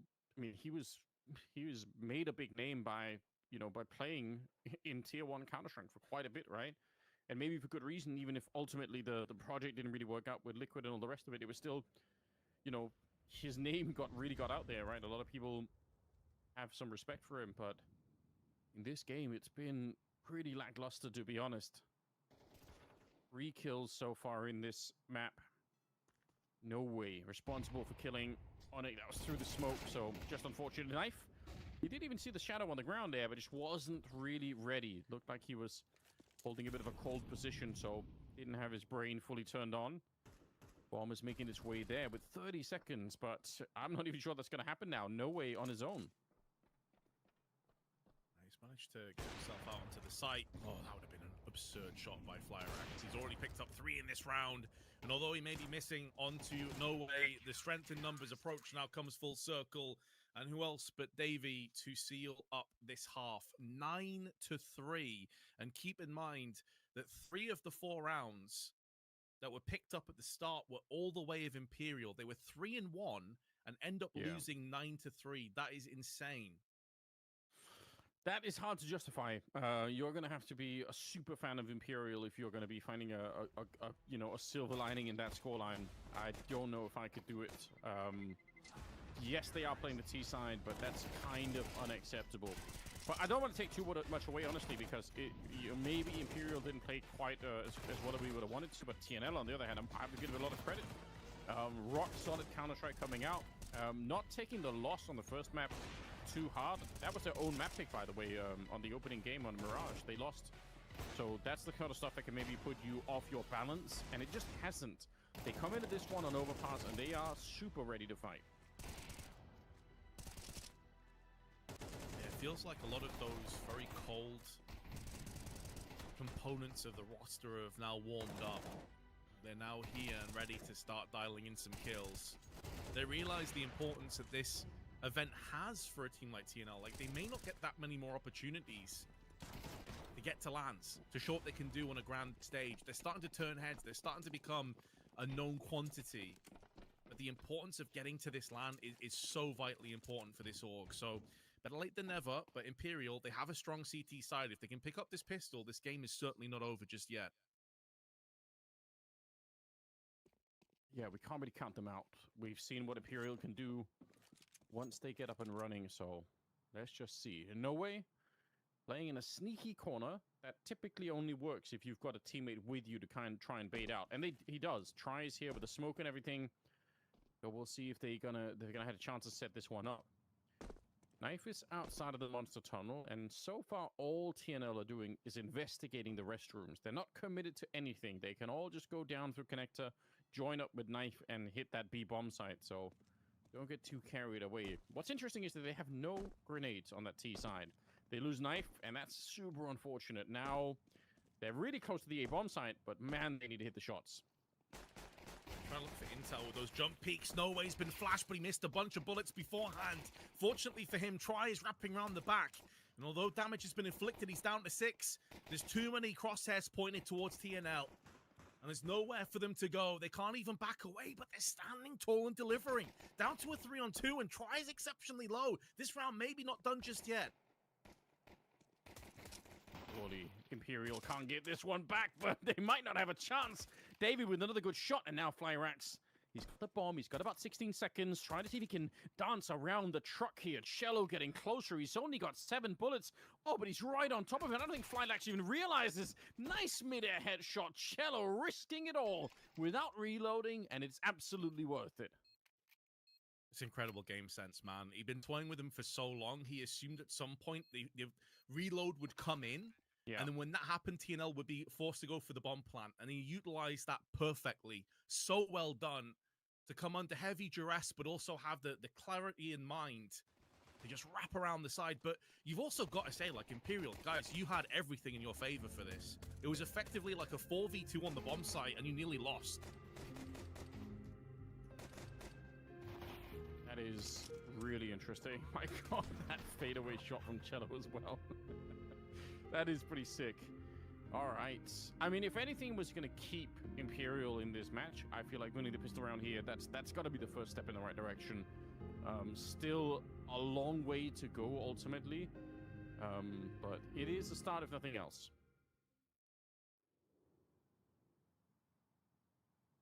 It's a kind of round that you are relieved is over. You don't feel particularly confident about it, but you can cry into your dollar bills because you have managed to muster together an AWP already for Try. That, to me, is a little bit scary because you have to assume that there's going to be some kind of lack of weaponry purchase here, whether it be MAC-10s, whether it be pistols, and you could get overwhelmed with the AWP, especially in a position like Long, when you don't have mid-control. I don't know if this is going to backfire for Try, but for all he knows, there's players in bathroom right now.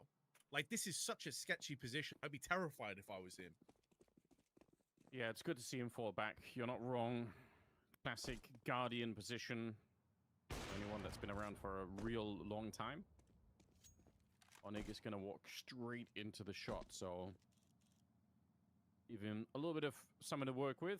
He does have some backup now, although they don't have a lot of utility really at the A-bomb site. But as long as they can kind of keep their distance, I think it should be fine. The only thing that could go wrong, I think, in a round like this one is if you're so committed to the A defense that you die on the site and give over a weapon. As long as you're not doing that, it's probably going to be fine. Cello up here. Very awkward spray, but tries there with a good flick, and backup is coming immediately. There's no way to show up next, and again, as long as you're not giving over the weapons, it's going to be no problem. Davey with a headshot. I'm getting nervous. I'm getting nervous, chap. I'm starting to sweat a little bit. Yeah, No, this is grim, nah. isn't it? It's like this is an eco round, and even though you should still win, you've lost 3 players, which means you're guaranteed to actually lose out on some of the value of those rifles. And again, that's 2 rounds in a row where Imperial win, but it feels like you've just been punched in the balls. Yeah, that is... It's going to take a couple of rounds to recover from that feeling for sure, because this is just so awkward. There's so many awkward moments here. I think the spray at the beginning for Cello kind of, started it, and then it just kind of kept getting worse from there on out. So you're right. Losing a lot of economy.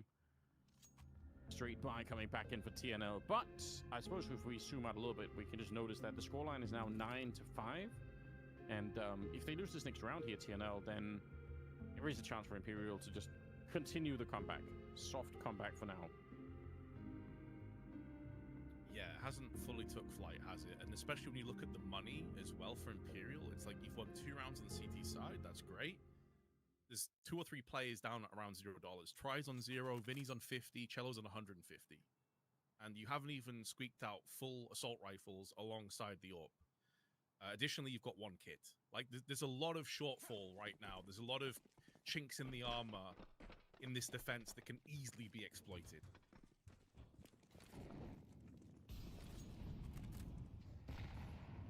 Classic grenades being set up here. It's nice to see that some of the, all the tech is sort of bleeding into modern day overpass, but obviously because of the volumetric smokes now, it's going to be some positions presumably quite different from what they were in the past, or they will be exploited in new ways. One of the things I'm looking forward to in top-level Counter-Strike. Speaking of nice top level here for Try, who had a very slow start, but he is up to 9 kills now, point-blank range with the AWP.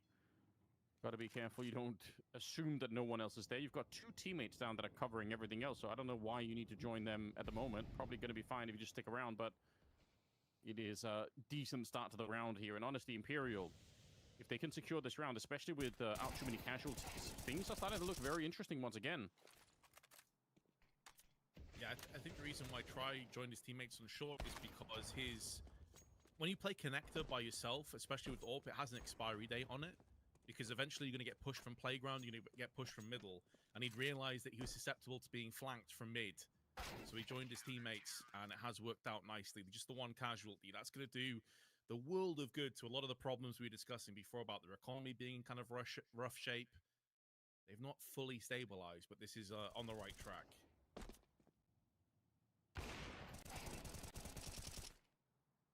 Good spray there at the end. Cleanup is in. 9-6.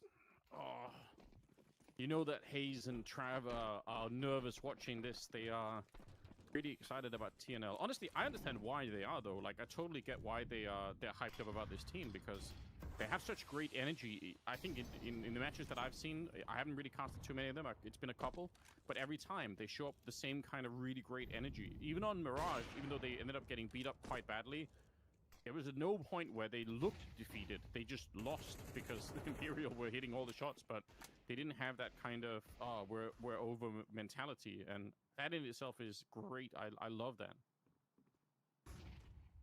The crazy part is as well, by the way, Davey is 17 years old. I mean, this guy already has just immense amounts of talent. You wouldn't be surprised if he ends up in like a Spirit or an RV further down the line. Yeah, you're definitely right about that. Skulls just don't need to do anything fancy here. I think right now Skulls has to focus on just the fundamentals. I can't believe he's still stuck at 4 kills. How many kills did he even have in the first map? It wasn't that many, was it? I feel like he was struggling to get on the board for the longest time on that one. 10. And yeah, I mean, I guess not terrible, but I feel like most of them were towards the end when they were very obviously winning. Why are they throwing incendiaries at skulls? Come on. Don't bully him.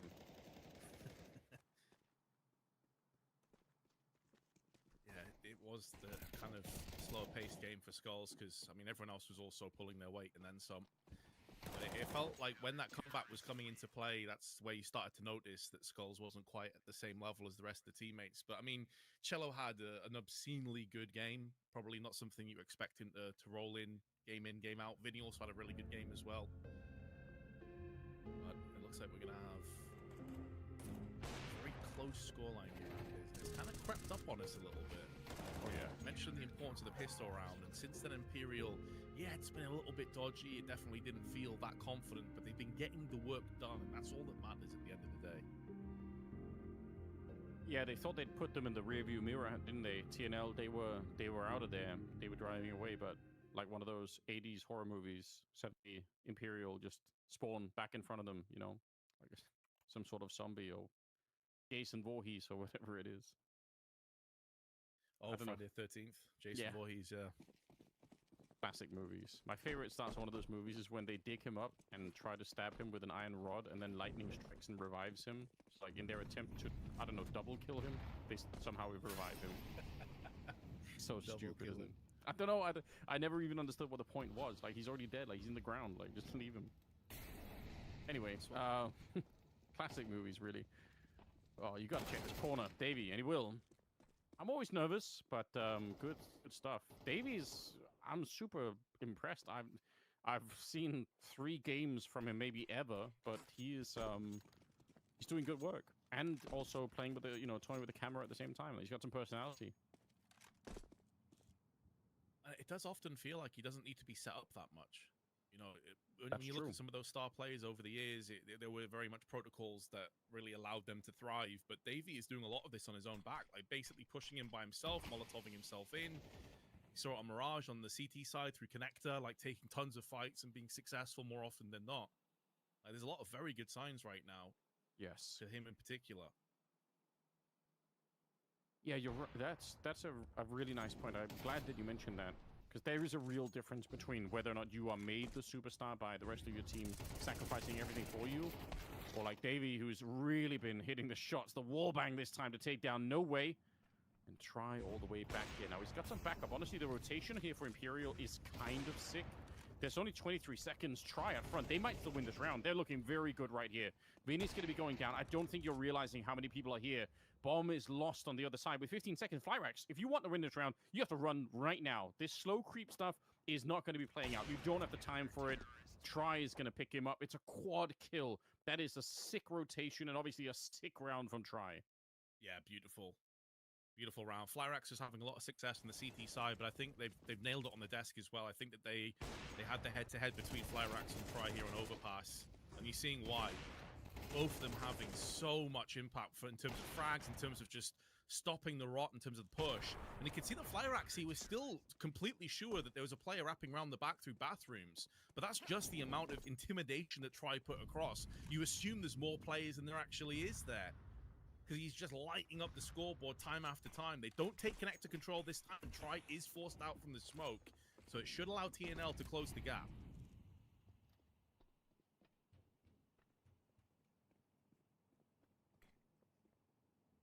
Round number 18, and the massive lead that they had, I mean, it's just slowly evaporating here.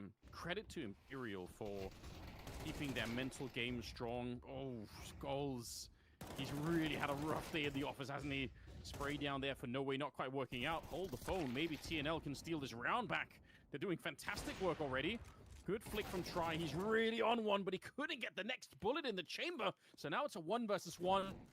Incendiary to put some pressure on Onik, but it bounces the wrong way. Too far up to the right, and Onik, he gets to plant the bomb and also escape edge of the smoke, but Cello's so good with that reaction. That is incredibly scary, but it does work out for Imperial. Yeah, the good part about that Molotov, even though you're right, it was a bit too far to the right-hand side, is it allowed him to know that he wasn't hiding still on the site close, so he could afford to stare down the smoke and anticipate that peak. So although it didn't quite work out, he adapted instantly. Full credit to Cello once again. Yeah, that's actually a great point.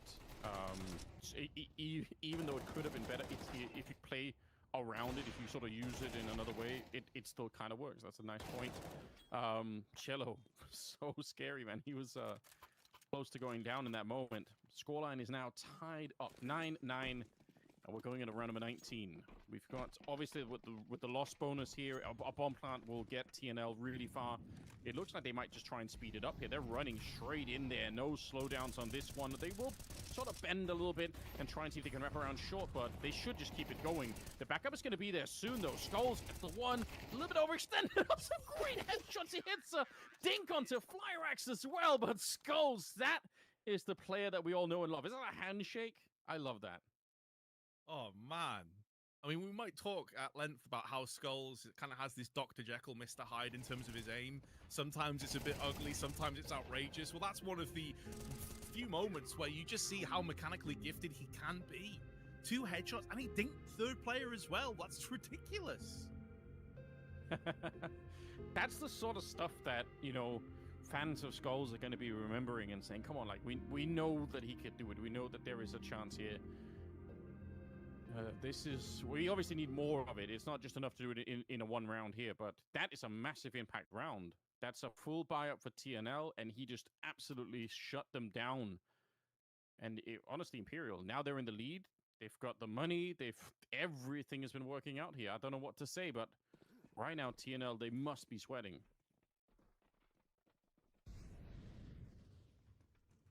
As we move into round 20, by the way, there's only been 3 successful T rounds. This has been unbelievably CT-sided throughout. As Flyrax hoping that smoke can just dwindle away and allow him safe passage for the opening frag, but it's actually Knife. Had a great first half, but he's been slowed down here. And Imperial take the lead for the first time since the pistol round and the subsequent 3-1 lead they had. And a player to the good as well. It's looking pretty dicey. Only 2 smokes left collectively for TNL to utilize. They've had a lot of great individuals. I mean, Onig is obviously stuck in like the permanent, you know, IGL kind of role where he's sacrificing a lot to try and get the team on the board. And he was also playing a really tough position down the B-bomb side and the CT side. Oh, Vinny! That is dirty, isn't it? Takes the kills, full-on spray against Flyrax, but you don't have to recommit to this. You could just leave it alone. You got the 5-on-3, and Vinny knows. He's obviously a veteran at this stage. He's got no doubt about it, but that was a crisp shot. Yeah, it's always remarkable to me how players can keep calm in these positions, because if I landed that one tap, I'm thinking in that moment that I am gone. Like, I'm taking all the jewels, I'm getting all the kills, but realistically, I'm dying straight away. So, well done, Vinny. Beautiful one tap, stays alive, does exactly what the team need of him. Yeah. No, I know what you mean. The instant overconfidence to say, I'm doing it. Yeah. I'm going all in, boys. And then you just immediately get your head wrapped. I've waited all these years for this one round to prove how good I am. It's like, it's gone again. I learned nothing. I'll try it again next time. It's a hell of a run. That one kill, hell of a run. Well, it's a grim affair if you're a TNL fan. But I will say this, for a lot of us who haven't been maybe watching TNL too much, I mean, now seems like a great time to buy some stock in these guys, because I still think win or lose here, they're proving a lot of interesting stuff. Another rush coming in, running through the grenades into the HEs. Fire everywhere, and Davey unfortunately can't really make a breakthrough here. They are getting spammed down. Some fast rounds coming in. Imperial straight back on top.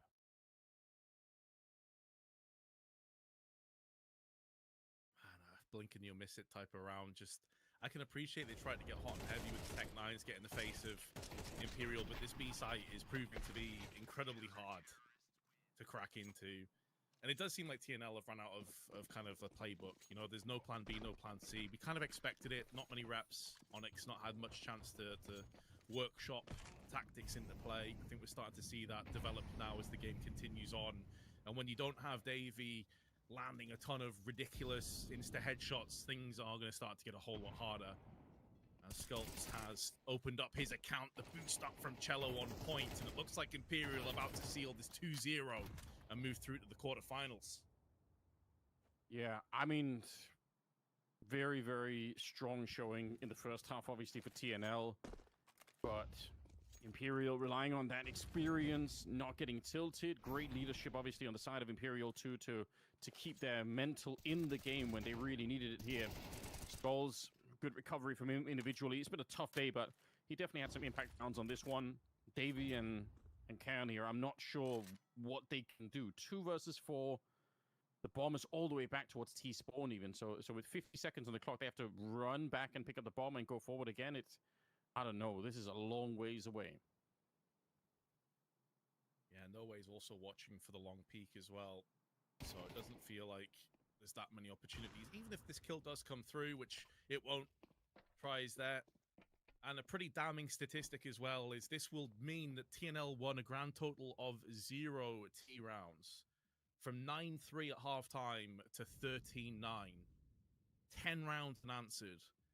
And look, I want to give them a lot of credit, and I'm impressed with this team, but if you're not winning a single T round, your Instaban is Inferno. Like, your map pool is going to seriously struggle. If teams are watching this, Overpass is open, they're first picking it against you realistically. Like, this has been a pretty shoddy effort. Yeah, I don't disagree. A really tough lesson for them to learn right now. Not much they could have done. Running out of time, it was never going to happen. A laugh from Vinny as they make the full comeback on the second half. Imperial with a 2-0 victory, taking down what I have to say also is looking like a really interesting TNL team. But it's still early days, I suppose, for them. They just need to do a little bit more building.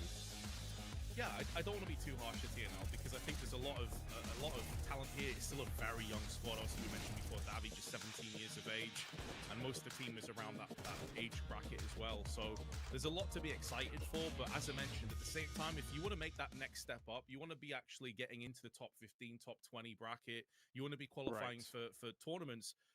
You can't afford to have 1 or 2 maps that are that bleak on your T side. You're going to get punished at this level of play. And Imperial showed us why, again, this veteran, tenured bunch of players are no joke. Yeah, no, very good showing for Imperial, I must say. Obviously, we know that our 2 analysts are going to be upset by that. You could say it was a travesty in some sense. Sam, I hope you can cheer the boys up.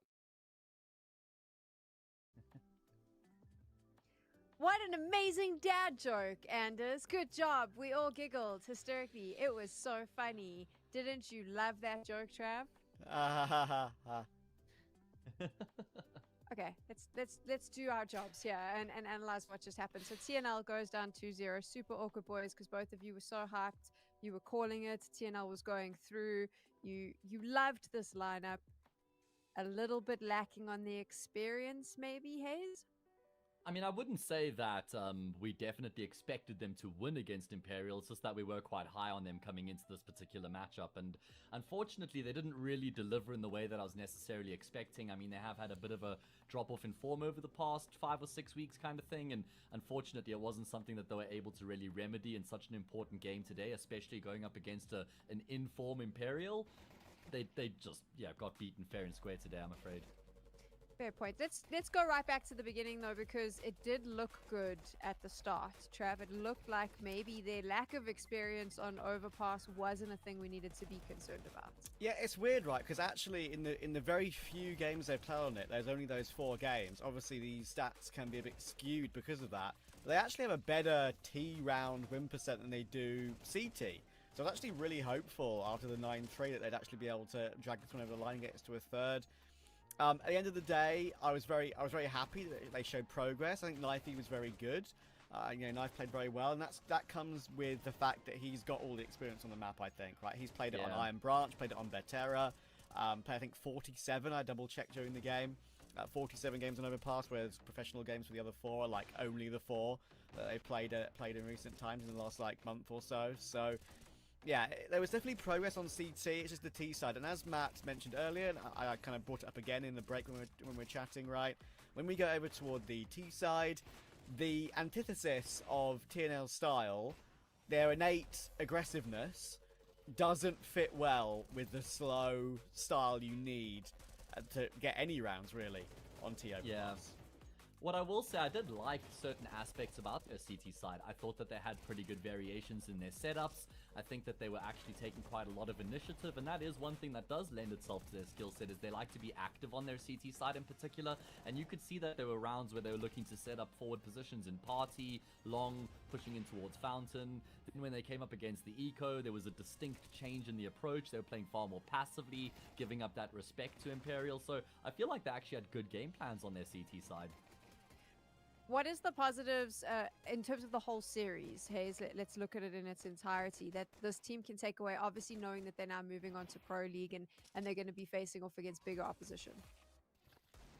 I mean, outside of positives that we've already seen from them in the past, I don't think that there are that many. I know that sucks, but I think the first half, the CT side on Overpass is definitely a lot of positives for them to draw on, to try and develop on that map in particular, which we have seen has been a bit of a handicap for them in recent times. So at least there's improvements in that regard, but outside of that, I mean, Davey played well. That's something that you do come to expect from this team of Mirage. Outside of that, a lot of negatives in the previous map. Second half of Overpass, you'd be hard-pressed to find any positives there. So I actually think, I mean, I wouldn't use the word dumpster fire. I think that's too strong of a term for this matchup for TNL, but it wasn't too far from it, I'm afraid, in the same alleyway, basically. That's a good one. I'm willing to put like a positive spin on it, maybe overly positive, because I like them so much in general, but look, they're not there yet. It's very obvious to like get to the next tier 1.5, but there will come a point where this excuse won't be valid anymore. But this is good experience, right? You're playing Imperial, tons of players who have played at the very top level for year upon year upon year, and this is one of their only, almost, I wouldn't say only, I think there's been a few actually where they've played against teams from different regions, but one of the very few times they've played against a team from a totally different continent. So that's again learning the style of how they go about things. Imperial are a force to be reckoned with when it comes to this sort of level of Counter-Strike. So lots for TNL to glean. They've got big tournaments coming up. They've got a LAN at ESL Pro League coming up. That'll be even more experience for them. So I think, yeah, as I said, there will become a point where the learning experience can't be used anymore because they're going to need to start winning these games. But yeah, they've got a long way to go. Let's talk about the team that won, though. MVP on your screens right now is Vinny. Imperial. What did we think about their performance, Trav? I think that's what's great for me about Vinny is that maybe he's been playing at a obviously slightly lower level in a couple of games in South America, but since the changes, of course, they played against Mouse, they played against Liquid, they took a map off of both of them. He had a very respectable series in both those games, especially against Liquid, right? Even though they did lose 2-1 in the end to both those two teams. I think since Cello and Skulls have joined, there's been a significant uptick in his individual form. Always been a decent individual player, but of course, as the in-game leader, you don't necessarily expect him to always be that guy. In the games they played with Cello and Skulls, he kind of has been that guy and has always been incredibly reliable. So, yeah, I'm quite happy with what I'm seeing from him, and I think Try as well. He is the constant force that I'm really happy with in whatever tier they've played in, Imperial. I just had that, even though he had a poor first half, it's T-Star Overpass, I just had an absolute guarantee in my mind he'd turn up on CT. He did. He was very, very good. Hayes, I feel like if I had to define Imperial's performance across these two maps and in this series with one word, it would be solid. Do you agree? I think that might be too weak of a word. I think that they've been fantastic. Solid's pretty strong. Okay. Yeah, I just think it was better than solid. I think that they were really, I think they were fantastic. I think they were phenomenal. Those are the words that I'd probably be more inclined to use with what we got out of Imperial. I mean, being down 9-3 going into their CT side and then being able to claw it back from there. I think they played a fantastic CT side as well, just with the way that they kind of let the game come to them. You could see they weren't looking to try and fight TNL too much on the front lines because they knew TNL's lack of experience would probably cost them. And so Imperial just let TNL try and make moves that didn't really work in their favor and then punish them. We do have Vinny now from Imperial chat to us after that victory. 1 game away from LAN. Hello, Vinny. Congratulations. That was a nice victory. I have one question for you. I'm just curious because the two gents on the desk have told me a lot about TNL, and I'm wondering now, after you've played them, what do you think about that team? I think they are a really fast-paced team. Watching their old games, kind of had a good gameplay, I would say. Overpass was a bit hard, I think, because we kind of knew what they were doing sometimes, but the reactions and like the enders were not that good. So I think we struggled a little bit. Vinny, I've got a quick one. Sorry, Sam. I've got one I think is going to be the main question for you guys. First couple of games, of course, you played with Skulls and Cello. They don't go too badly. I'm sure you would have hoped for different, but you got close against Mouse and Liquid. How are you feeling like they've integrated into Imperial? Because they have so much experience from Furia, and we know they are better than what they showed on Furia.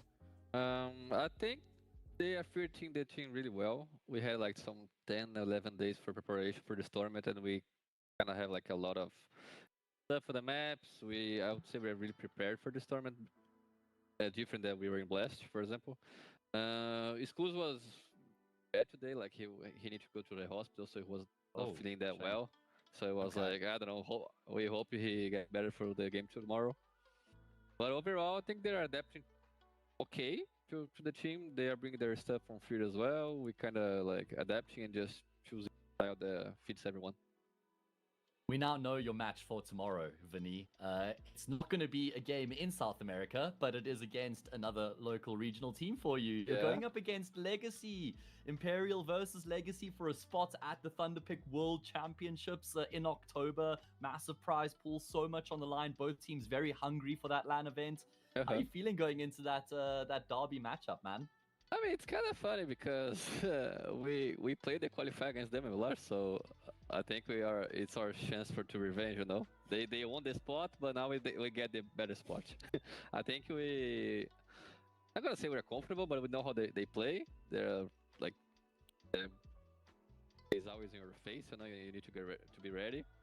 I think with this lineup, I think we can face them, and just gonna be like better tomorrow. Vinny, thank you so much for chatting to us. Good luck for tomorrow. Go get some rest, and we'll see you in the server then. Guys, bye-bye. Thank you, Vinny. Cheers, man. That's insane that one of their players had to go to the hospital when you think about that, and then they still came here and played, right? Hayes, that's a lot of pressure on your shoulders when you're not feeling well. Oh, absolutely. And I mean, he did have a bit of a difficult day in the office, and I guess now we can understand why he was struggling. I mean, at least his team were able to kind of rally around him and still get across the line. Now he can rest. Hopefully they don't have, we know that they don't have the first game of the day or the second game of the day tomorrow, so get some rest this evening, take it easy going into tomorrow as well. Hopefully the worst is behind him. Obviously we send our best to him, but yeah, hopefully we get Skulls back close to full health going into tomorrow's matchup, because that game, Imperial versus Legacy, that's a humdinger. What a fantastic game we have lined up, and we won both teams at full strength, right? So we don't have like little asterisks penciled next to it at the end of the day. And I think as well, like one thing that's cool about what Vinny mentioned about how Legacy would be in their face, that's exactly the style TNL play. Who knows? Maybe the game against TNL has prepared them in a weird way for that game against Legacy tomorrow. And in a bit of a weird way, Legacy weren't tested. They played GG How. They only got to play one map. They won 13-5. They didn't play the second because of the forfeit loss. They haven't had that same sort of experience recently to get into the groove, which could make a difference. Let's take a look at the results from today so we know what we're looking at as we move into the final day of competition. This is such a big one when we pull up that bracket because, of course, this determines exactly which teams play against each other tomorrow for those spots at LAN, at the World Championship in Malta, and quite a few upsets, right? I mean, Trav, if you look at it, it was the entire day was a little bit of an upset for a lot of these teams. Yeah, it's crazy, man. That's what I want, though, really. Like, the chance for some of these smaller teams to actually make it to a big LAN. That's what it's all about, man. For the experience, for the VRS points, for the dream to make a major one day. If you look at the likes of Venom, for example, and that would be crazy for them. Namiga have been in really rough form since they lost his way. And now they're using Sawalio, so if they're able to get to the Thunderpick LAN, that would be a big boon for them after a bit of a rough period. Legacy Imperial, we've touched on, it's going to be a barn burner. 9Z Paravision, that's a really interesting one, knowing how 9Z played against BetBoom. They shocked us all on that one. Paravision need another LAN to round off their season.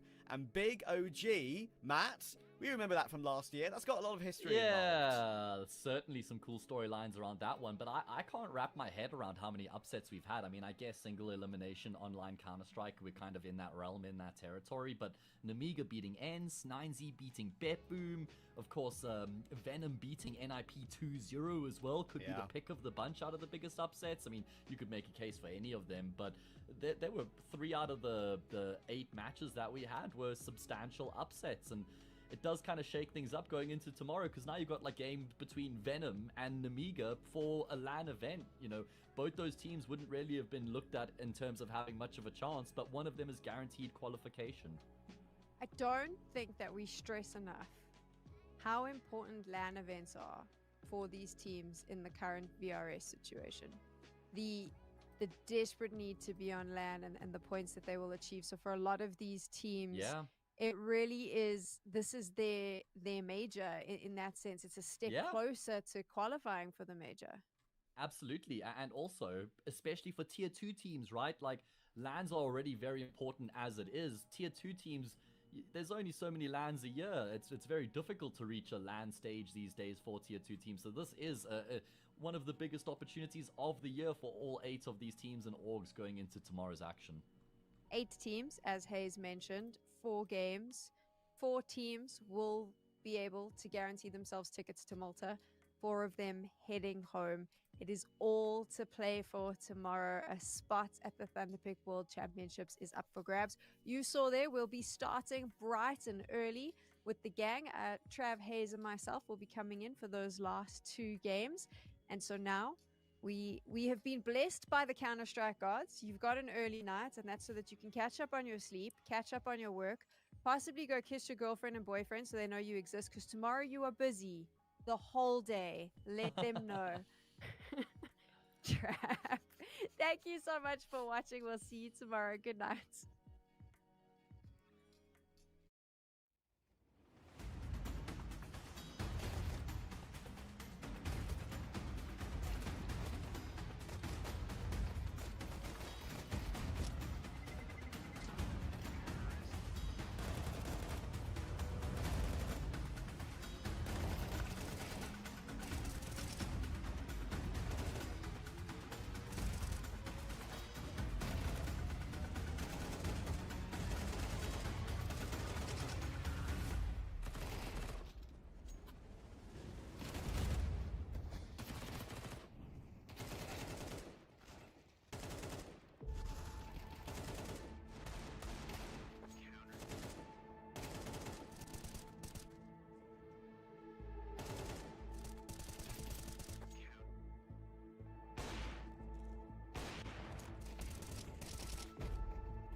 Yeah, no, they definitely do. Like, they could have a good opening here, but you got to get past 2 dualies or on crossfires. They're inching their way closer. Jump is brilliant, but Demo still gets 1. But at least there's this trade, and now him can accelerate into B, and Marix can plant.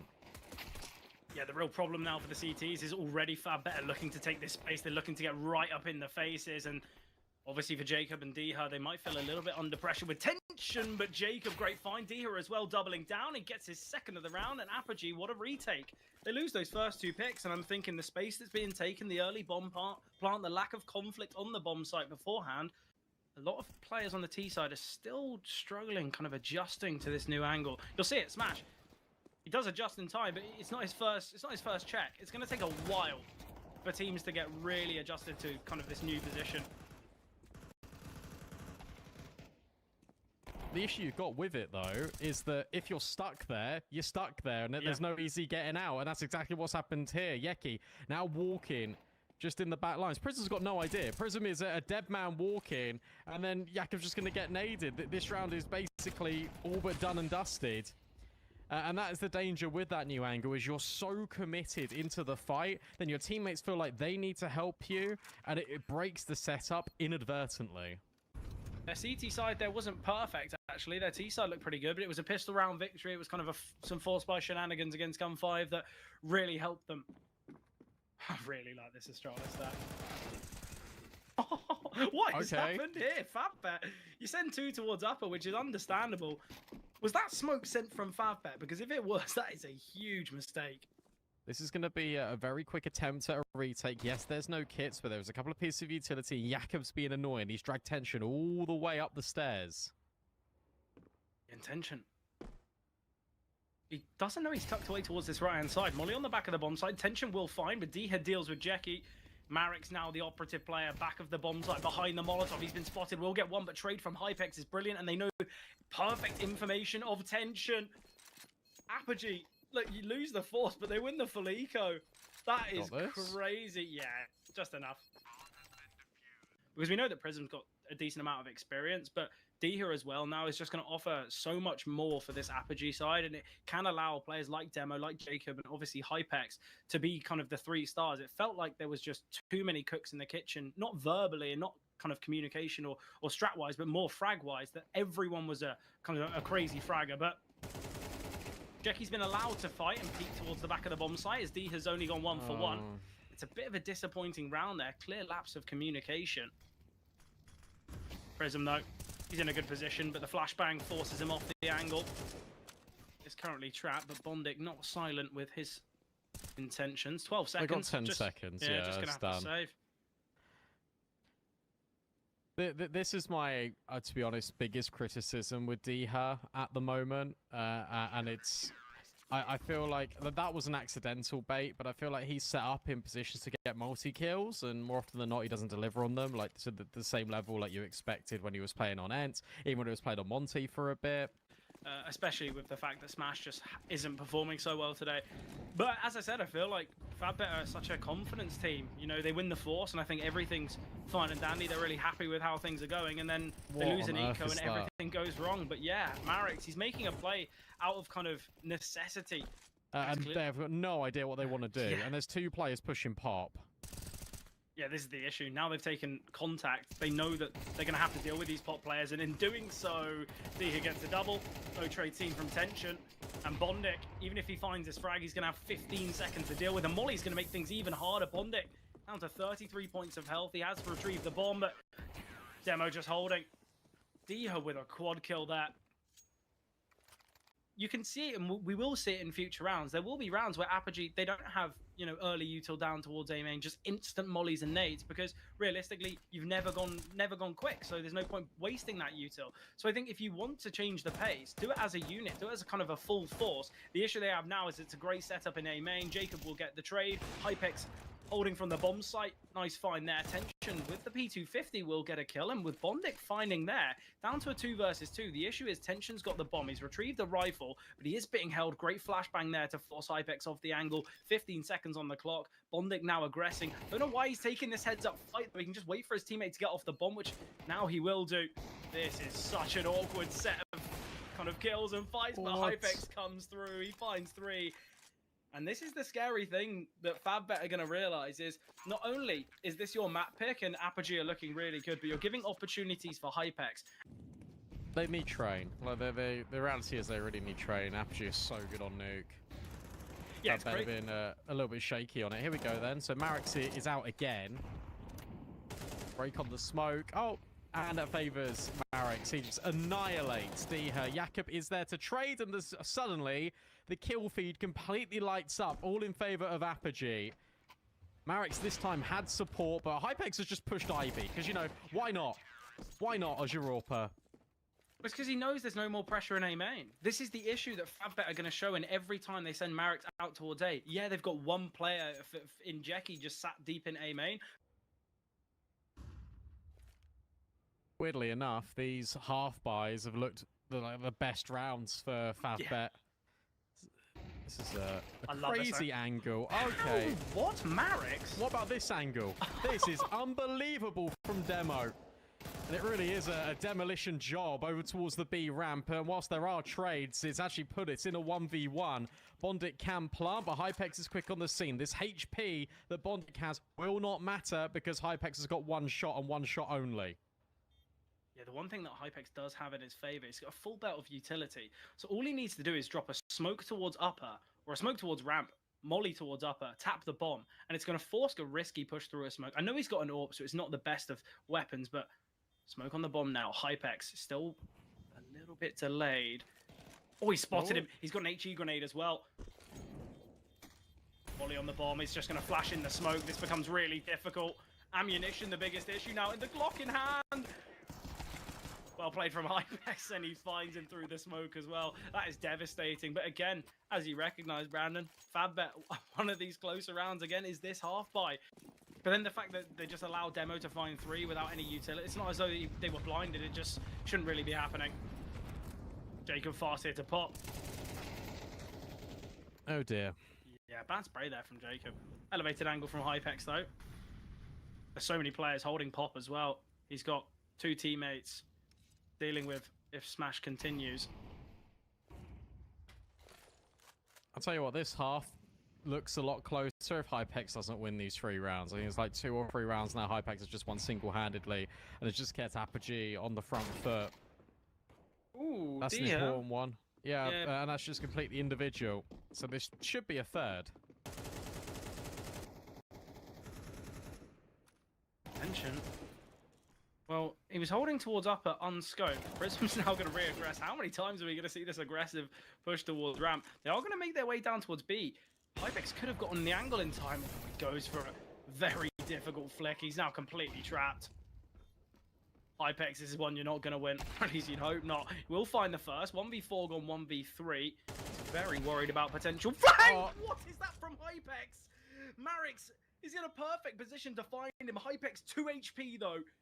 Time is his biggest enemy currently. And Tension and Smash. Yeah, look, they know how to play this one. Just play it passively. Tension sat in a smoke. Hypex needs to hurry things along. He has just gotten himself a smoke to work with, but Smash peaks the second he hears the drop of that utility. FavBet, the second Hypex gets that second shot off, I am a firm believer he just wins that round. That is insane.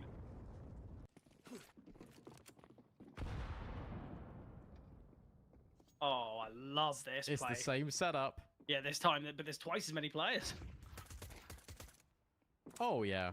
Lovely. Good flashbang out of Bondik. Tension gets 2 kills. They disengage, and the pop players can get involved. Don't overcommit. You don't need to overcommit. FavBet, this is getting a little bit dicey now. Prism has just taken all the space somehow, some way. Brown Horse, is he going to be a flank through pop late, or has he moved to A main? And he's just playing passively. Marix, he's got to check this. Prism's just tucked away behind the smoke. Marix will find Deha though. Smash. Oh, okay. Very fortunate there. I think there is just enough time. Yeah, that's fine. That's fine.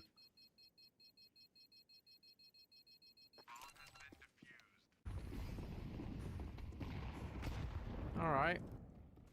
What's the plan here? Fast in towards the B horse, and then going towards pop. Flashbang to annoy Marix.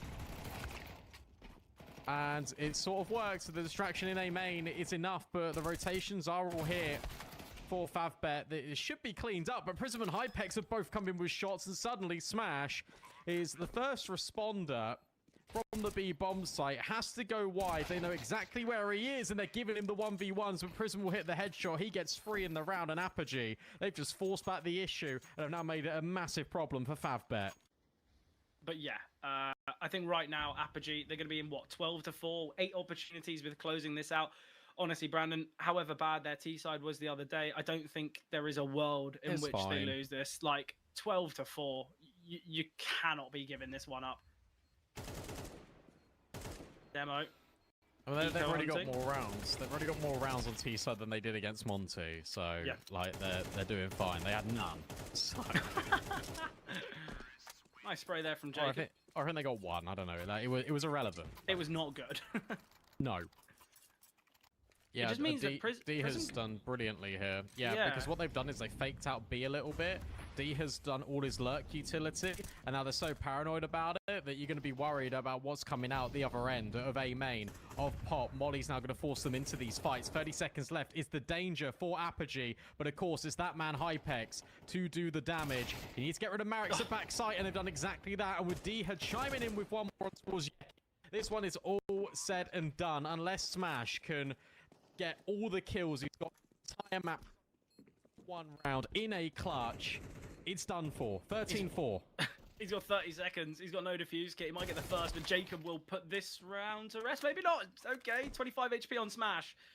He's only got about 25 seconds left now. If he wants to win this one, he's got 15 seconds to get all 3 of the kills. He doesn't have a single piece of util, but it will be ended out here as we do see Prism get that final. So 13-4, very dominant. Look, Brandon, we've had quite a lot to say about this game, about kind of our thoughts on Apogee and Favbet. Well, here we have it. Very speedy from Apogee. They've taken full control of ramp already. 2 rotations, though. We've got Smash already down. Same with Yeki. Great find from Yeki. Deals with Jakob early doors. Yeki again from single. And this is where the CTs, they don't actually need to force the issue anymore. They can just give up the bomb site. They don't have to look so hungry for these frags. I think Yeki's kind of improved in that, but sticking around. Demo will deal with him, but a bit awkward. Tension is here in the vents. Demo needs to find him, and he does. 3v3 now, and this is still a low HP Smash. This is the issue I have, Favbet. You do really well to get the first 2 kills, but instead of just being a bit more restrained, allowing the bomb to go down, or at least swinging then, you just keep yourselves too much in the fight. Demo has had an absolute stormer of a round as he finds the ace here. Apogee, they are in a 3 versus 5, and Demo just says, hold my beer. And like, what? It's insane. He shouldn't have even got the second. It was the Jawlies of tension that I was so sure that he was going to get taken down by, but... I just don't understand why you put it into a 5v3. Yeah, sure, Yeki gets caught off into a single door, but Tension's then playing 1 by 1, and then everyone just goes 1 by 1. Like, it's really frustrating to watch, to be honest with you. Because you set yourself up in a really good steading. We were going to have to talk that Yeki needs to play well. He does everything. He gets his 2 kills. He's even got a follow-up here. What more can this man do? Yeah, but again, though, you know, you mentioned realistically, it's the communication that has caused Favbet some real issues, and going 1 by 1, little mistakes like that, or I say little, big mistakes like that, when you're in a 5 versus 3, when you're in the pistol round, that can only be held down to communication. It's clear no one's actually said, look, what they're going to do in that scenario. Are they going to fight before the site is taken, or are they going to look to be more reserved? A lot of damage there from Yeki. Bondic only really gets that kill because of Yeki. So a 2 versus 2, bomb's going to be planted shortly. Apogee, I'll have that on their side, and Smash is going to be going for this peak. Hypex could find him so comfortably here. And there we have it. He does get the tag off before falling. Prism is 30 HP. Bondic, 1 versus 2. Not going to be easy. Great kind of bait and switch, though. Hypex takes contact. Prism swings out the smoke. Apogee, they do win that one. And with it being the force for Favbet, Apogee. I just think you want to get these individuals going. Like, Yeki, Smash need to just start getting active. This is how they feeling of doing it. And yeah, Bondic sets up his teammate. Smash will get mollied, but he's able to escape just for a moment. Why have they let Smash back away? Why is Demo pushed through that molly? It just makes no sense here. Hypex has to find this kill now. This only gets dangerous if Apogee can get in main. That's the only consideration I have. And Jakub can get in there. Yeah, Yaki's got to be really careful. He loves this angle behind CT vent, so it would not surprise me if they hard clear him. It's a great reposition. Tension's in a good position. There's that hard play. You need to also watch out for Tension, and he's not able to get 2 kills. Prism would be on the scene, but instead it is Hypex who wants to just stick in the digits or maybe fake it out to grab a kill, but he can't do it. That's why the force buy pays off. They get proactive with it. They take the tempo of the round in their control. Apogee could head back from ramp, just play towards A, and this would be a perfect round to do so. There is only 1 defender on the A bomb site currently. They are going to be going into Tension, but Tension, he's sent the flash. He's given away his position now, and Prism needs to deal with him. There is a slight opening for Prism. He can get himself out of here. Sat in the smoke. Bondic now maneuvering. Tension needs to keep himself alive. Bondic steps him A. Bondic goes 1 for 1. Prism eventually gets the retrade. Diha finding Tension. Smash. Oh, that's the bomb. That's the bomb, yeah. At least they've got a smoke to work with. Disadvantage to Favbet here. And it's now the hero of last needed in this one. Well, they know he's here, so yeah, he can just grab the bomb. Hypex doesn't have armor in this one, which is a little bit scary, but he's able to grab the bomb and get out. So unfortunately, all the praise we give to Favbet for them forcing the issue and winning, it isn't backed up by doing it in succession. That is something that they've struggled with all throughout this series, and I think Smash isn't even going to walk away with an MP9 here. Because maybe he'll scoop up the AK. Remember, Hypex, no armor, no problem. Doesn't really hold a candle to the AWP or the M4.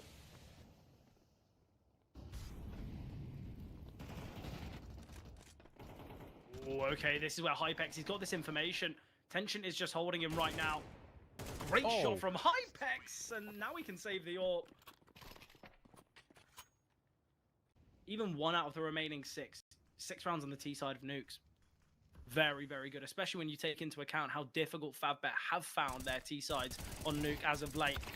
Oh no, no. They just wait for the smokes to fade, and the Marix is just out in the open. Maybe Tension can get something, although he gets pre-aimed by Diha and then dinked. It's a little bit misleading, and Diha comes off worse for wear, but it's still, look, this player advantage for Apogee, and yet again, it's just this consistent conditioning. We're going outside, we're taking the space at range. Under Heaven, you got to watch it.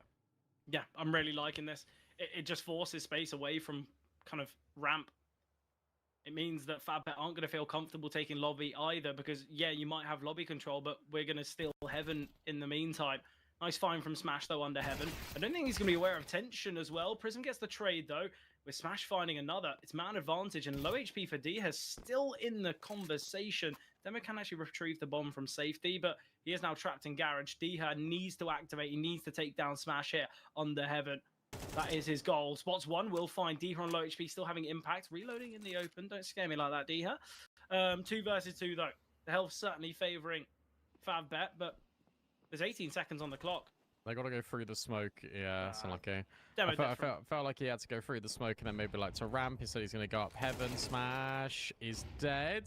Don't make this scary. And Bondic does the right thing and just runs away. And Diha will do the same.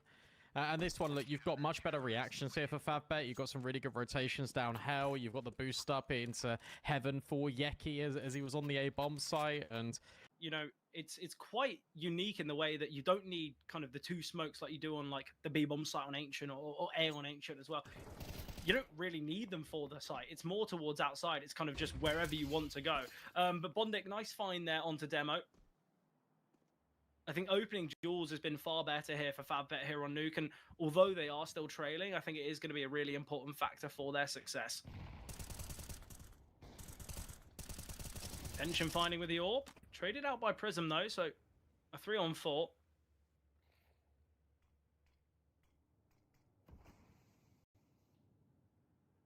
Yeah, we speak about the conditioning, right? So now you've got Diha solo outside. So you got this double lobby push. I love this double lobby push coming in from Favbet. This is an appropriate time to do it.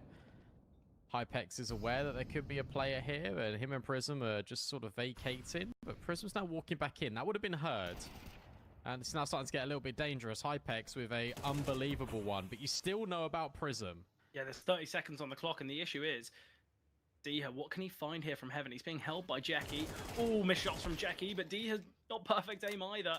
Prism with 29 seconds on the clock. I think he has been heard, especially with Marek's maneuvering down the vent. Great decision from Marek's. Prism, knife in hand, needs to get his gun out shortly. Marek's, great info here. Prism not even going to clear it. Marek's. Jackie can rotate down. There's nowhere safe for him to plant. Oh, Prism, he's gotten off the bomb. Jackie, we're going to swing on the plant? Well, just leave it to Marek's. Well, round will go the way of Favbet again.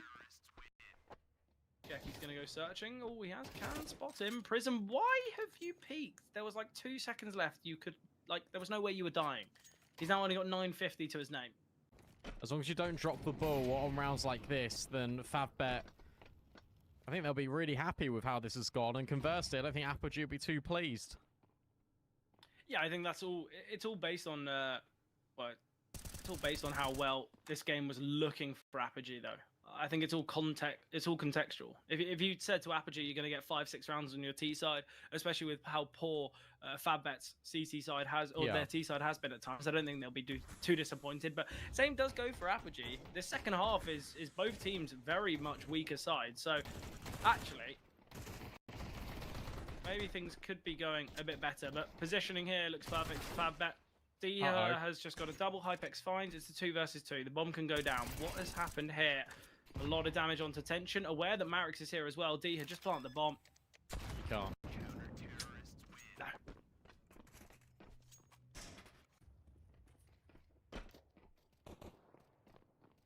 Prism's got a lot of information here.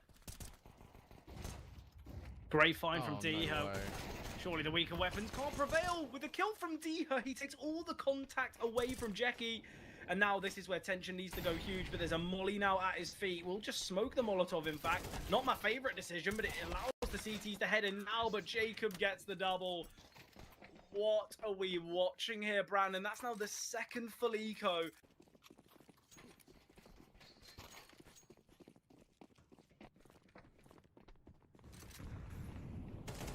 Early aggression here towards ramp, of which Hypex gets one.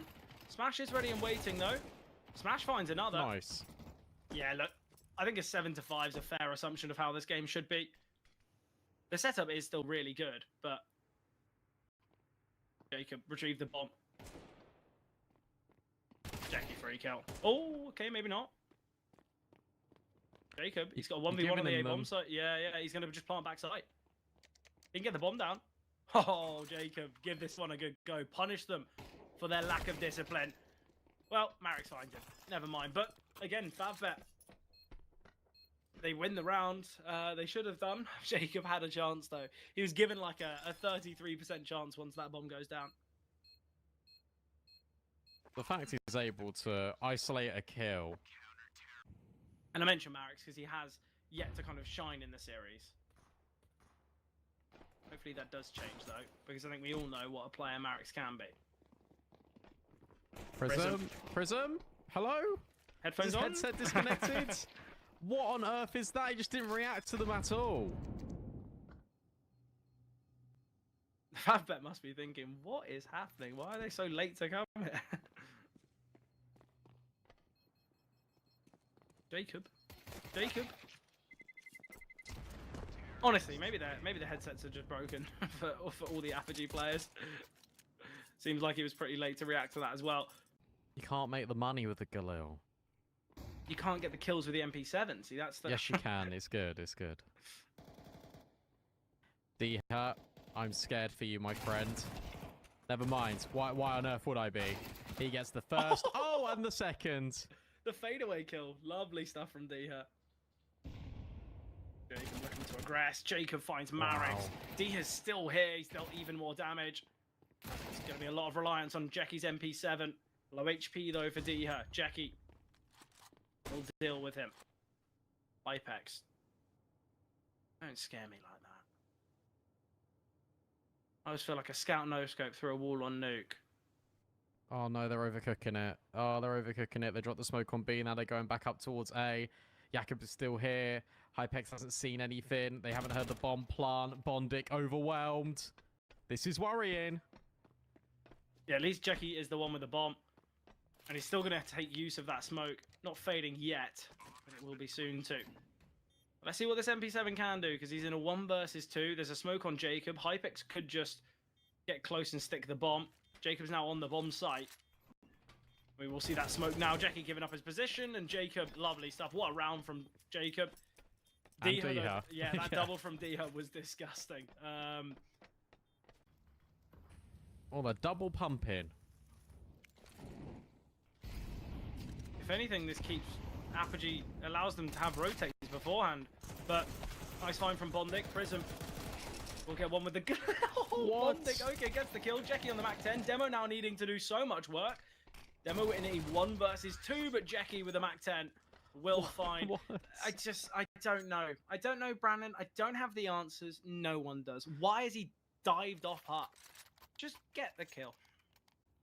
Because no, we're not there yet. Like they're gonna, it'll be 8-8. They lose eco 9-8. I just think losing. It's one of them. I think just losing against that half buy when you've actually been given a lot of information beforehand doesn't really give me much confidence. Okay, well, Demo's got all this information. He's just heard all 4 of them step and then heard them back away. But Bondic intention, it doesn't bother them as they deal with the A defenders, and Bondic gets another. Hypex rotate up heaven, though, to find 2. Demo's taken the space that's just been evacuated, though, by Favbet. And this is going to be such an unknown. Needing to deal with heaven here. Bondic will goes into hut, but great shot there from Demo. It's all on tension. The reposition from tension should be pretty well known, or at least well understood. Smoke on the bomb. Tap as well. Tension going to be spotted in a second, and Hypex, nice shot there. Apogee, they find 9. So that might be something they could look to address. We've got Marix in secret, which is why I'm mentioning it, because it's the first time we've had someone this deep invested. Out ramp they go, and Demo's overwhelmed. An important kill here for Favbet, because remember, they still got Marix down B. Yeah, obviously Hypex has taken a lot of space here, and he will be able to give this information that it is the B bomb site. And actually, if Jakob is able to take contact, it just baits Hypex in even more. Look, there we go, completely unaware of him. Diha finds 1 as well, and it's on Jackie and Bondic. Bondic's now going to be making his way through ramp. He will get 1. Jacob falling as well, and it's all on Prism now. 2 players, both have been chipped away at. Prism, freebie, and he knows where the last is. He's on the bomb. Prism, you've got a Molotov. You can't just keep your gun out. But he goes for the molly. It's going to force Jackie into the open. And Jackie thinks he can escape the flames, but does fall. So Apogee victorious. I don't know if Favbet are going to go for an investment again. They've done it before where there's only 1 survivor and they feel like the force is good because it can break the money. Yeah, I think for Favbet, things have looked much better here on Nuke than they did on Train, but still doesn't mean it's looked good. Smash, though, we'll find 1. Jacob. Nice trade from Jackie. Denying all of that. Demo, though, he's just able to take that fight with no swing. Oh, this nade's going to find Jackie. What? 4 No HP. way. How has he survived that? Tension deals with Demo as well. Hypex has taken up this space. And the fact there's no swing coming through after Tension gets that kill, yeah, he's going to have quite a while of jiggling because they are still just shifting towards outside. Hasn't checked outside in a while, so could go for the jiggle now. Seen it now. Spotted all 3, and he's sometimes in those moments you feel like you've got to fight your way out. Hypex worried about a late play through heaven, but with that molly should confirm. Oh, don't go up the vents, guys. Don't go up the vents. Okay, Hypex tucked in the corner. This could be it. He gets the first and the second. Tech 9 in hand. Again, Brandon, it's Hypex in the clutch. There is not much that this man can't do in a clutch. With a Tech 9, they just don't check him. And for Favbet, they think they've just done the smartest play possible. Well, D has spotted us cross down secret, so let's path our way up to vent. But sadly for them, that it's likely going to be an interesting situation. 190 to 180, and 500 are the ones to begin on this T side, starting with a quick pace approaching Cybershock's defense. Yeah, already played 1 official earlier on today. That was a 2-0 win over 9 in the proving ground. So getting a little bit of action. Pissed around already out in towards the bomb side. Bolt will get one of those kills. Forrester tapping away, unable to find a target. Going On the outside looking in, waiting for his teammates to reposition as well, have Heaven under control. Notineki lining up his flashbang. Glowing gets caught. Fold. What a drive-by of a peak. That is completely going to hurt Cyberfolk's chances. Something good about 500 recently is that their pistols, for some reason, are just really, really damn good. I mean, when you look at his team, we had that conversation a couple days ago, me and you, when we were casting them here in the group stage of the Thunder Pick, when they were getting their 2-0 wins to make it to the playoffs.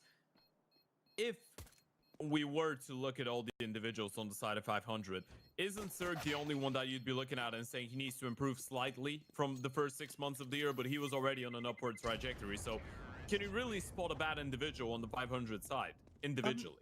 He's trying, I think, to put some of the youngsters in front of himself, if that makes any sense. Makes complete sense.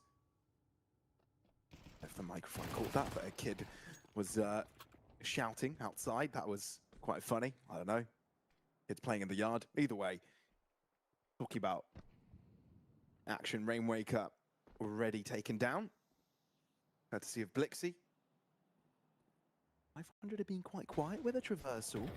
Closing up the distance could be quite the surprise. Look how Hampus is closing in Fenneman. Not surprised. Instead, turns his attention right towards his opposing IGL. And already 500 in a bit of a pickle. Red Star desperately trying to give 500 away back in this one, but you're losing damage left and right, which makes this a lot more complicated. Yeah, this one's over already. Red Star still going to try and find something, glowing with the one decon to Vault and Fenneman, who's had a banger of a round with the Scout. Has taken quite a bit of damage, down to 22 points of health overall. Vault also looking to see if he can distract enough players in this side of the map while the rest of the 500 squad can move into A. Fenneman's got himself an upgrade though. A big green. In contrast to the scout he had earlier on, he gets the first pick, a leg shot onto one of his opponents, and now Cybershock. No, that 500 no longer testing ramp. Surely they need to focus on A. Look at how low they are, right? And you didn't even spot Rainwaker, who's usually the lobby player, right? You kill Volt, or you kill Hampus, you leg shot Zerg. You know this was supposed to be a round play right now, so it's a perfect call, and Fenneman is already keeping him mobile, already readjusting, going in towards how ready for that outside wrap potentially, but 500 should be saving here. In 90 days. Means that they've had the opportunity to learn quite a lot, right? Establish a style that they're comfortable with. Some of their individuals, if not all of them, get comfortable with the map. So they're definitely not a team that's the best on nuke in the tier 2 space, but definitely not one to be overlooked as well.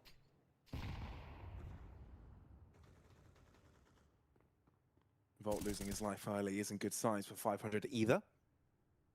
Notineki missing the timing in regards to the first spray, but he's well positioned for this, and he's got Fenneman as well near him if needed. Molly by Fenneman's feet, so flushed out. Glowing's around, Zerk ready for it. Smoke deep, Fenneman goes in for the second swing. Notineki able to catch one off guard, and all of a sudden it's gone awry. Rainwaker, a bit of an answer back, and a rifle upgrade. AWP doing him favors, and now a 2v2, very much doable. Campuses and events though, how do you connect the dots? Rainwaker needs to pick up the bomb and try and go down that B bomb side, but he's so afraid about a potential push. If he's able to make it down B, this round is on, but does he really want to do that? They're just slowing down. He's just waiting for Hampus.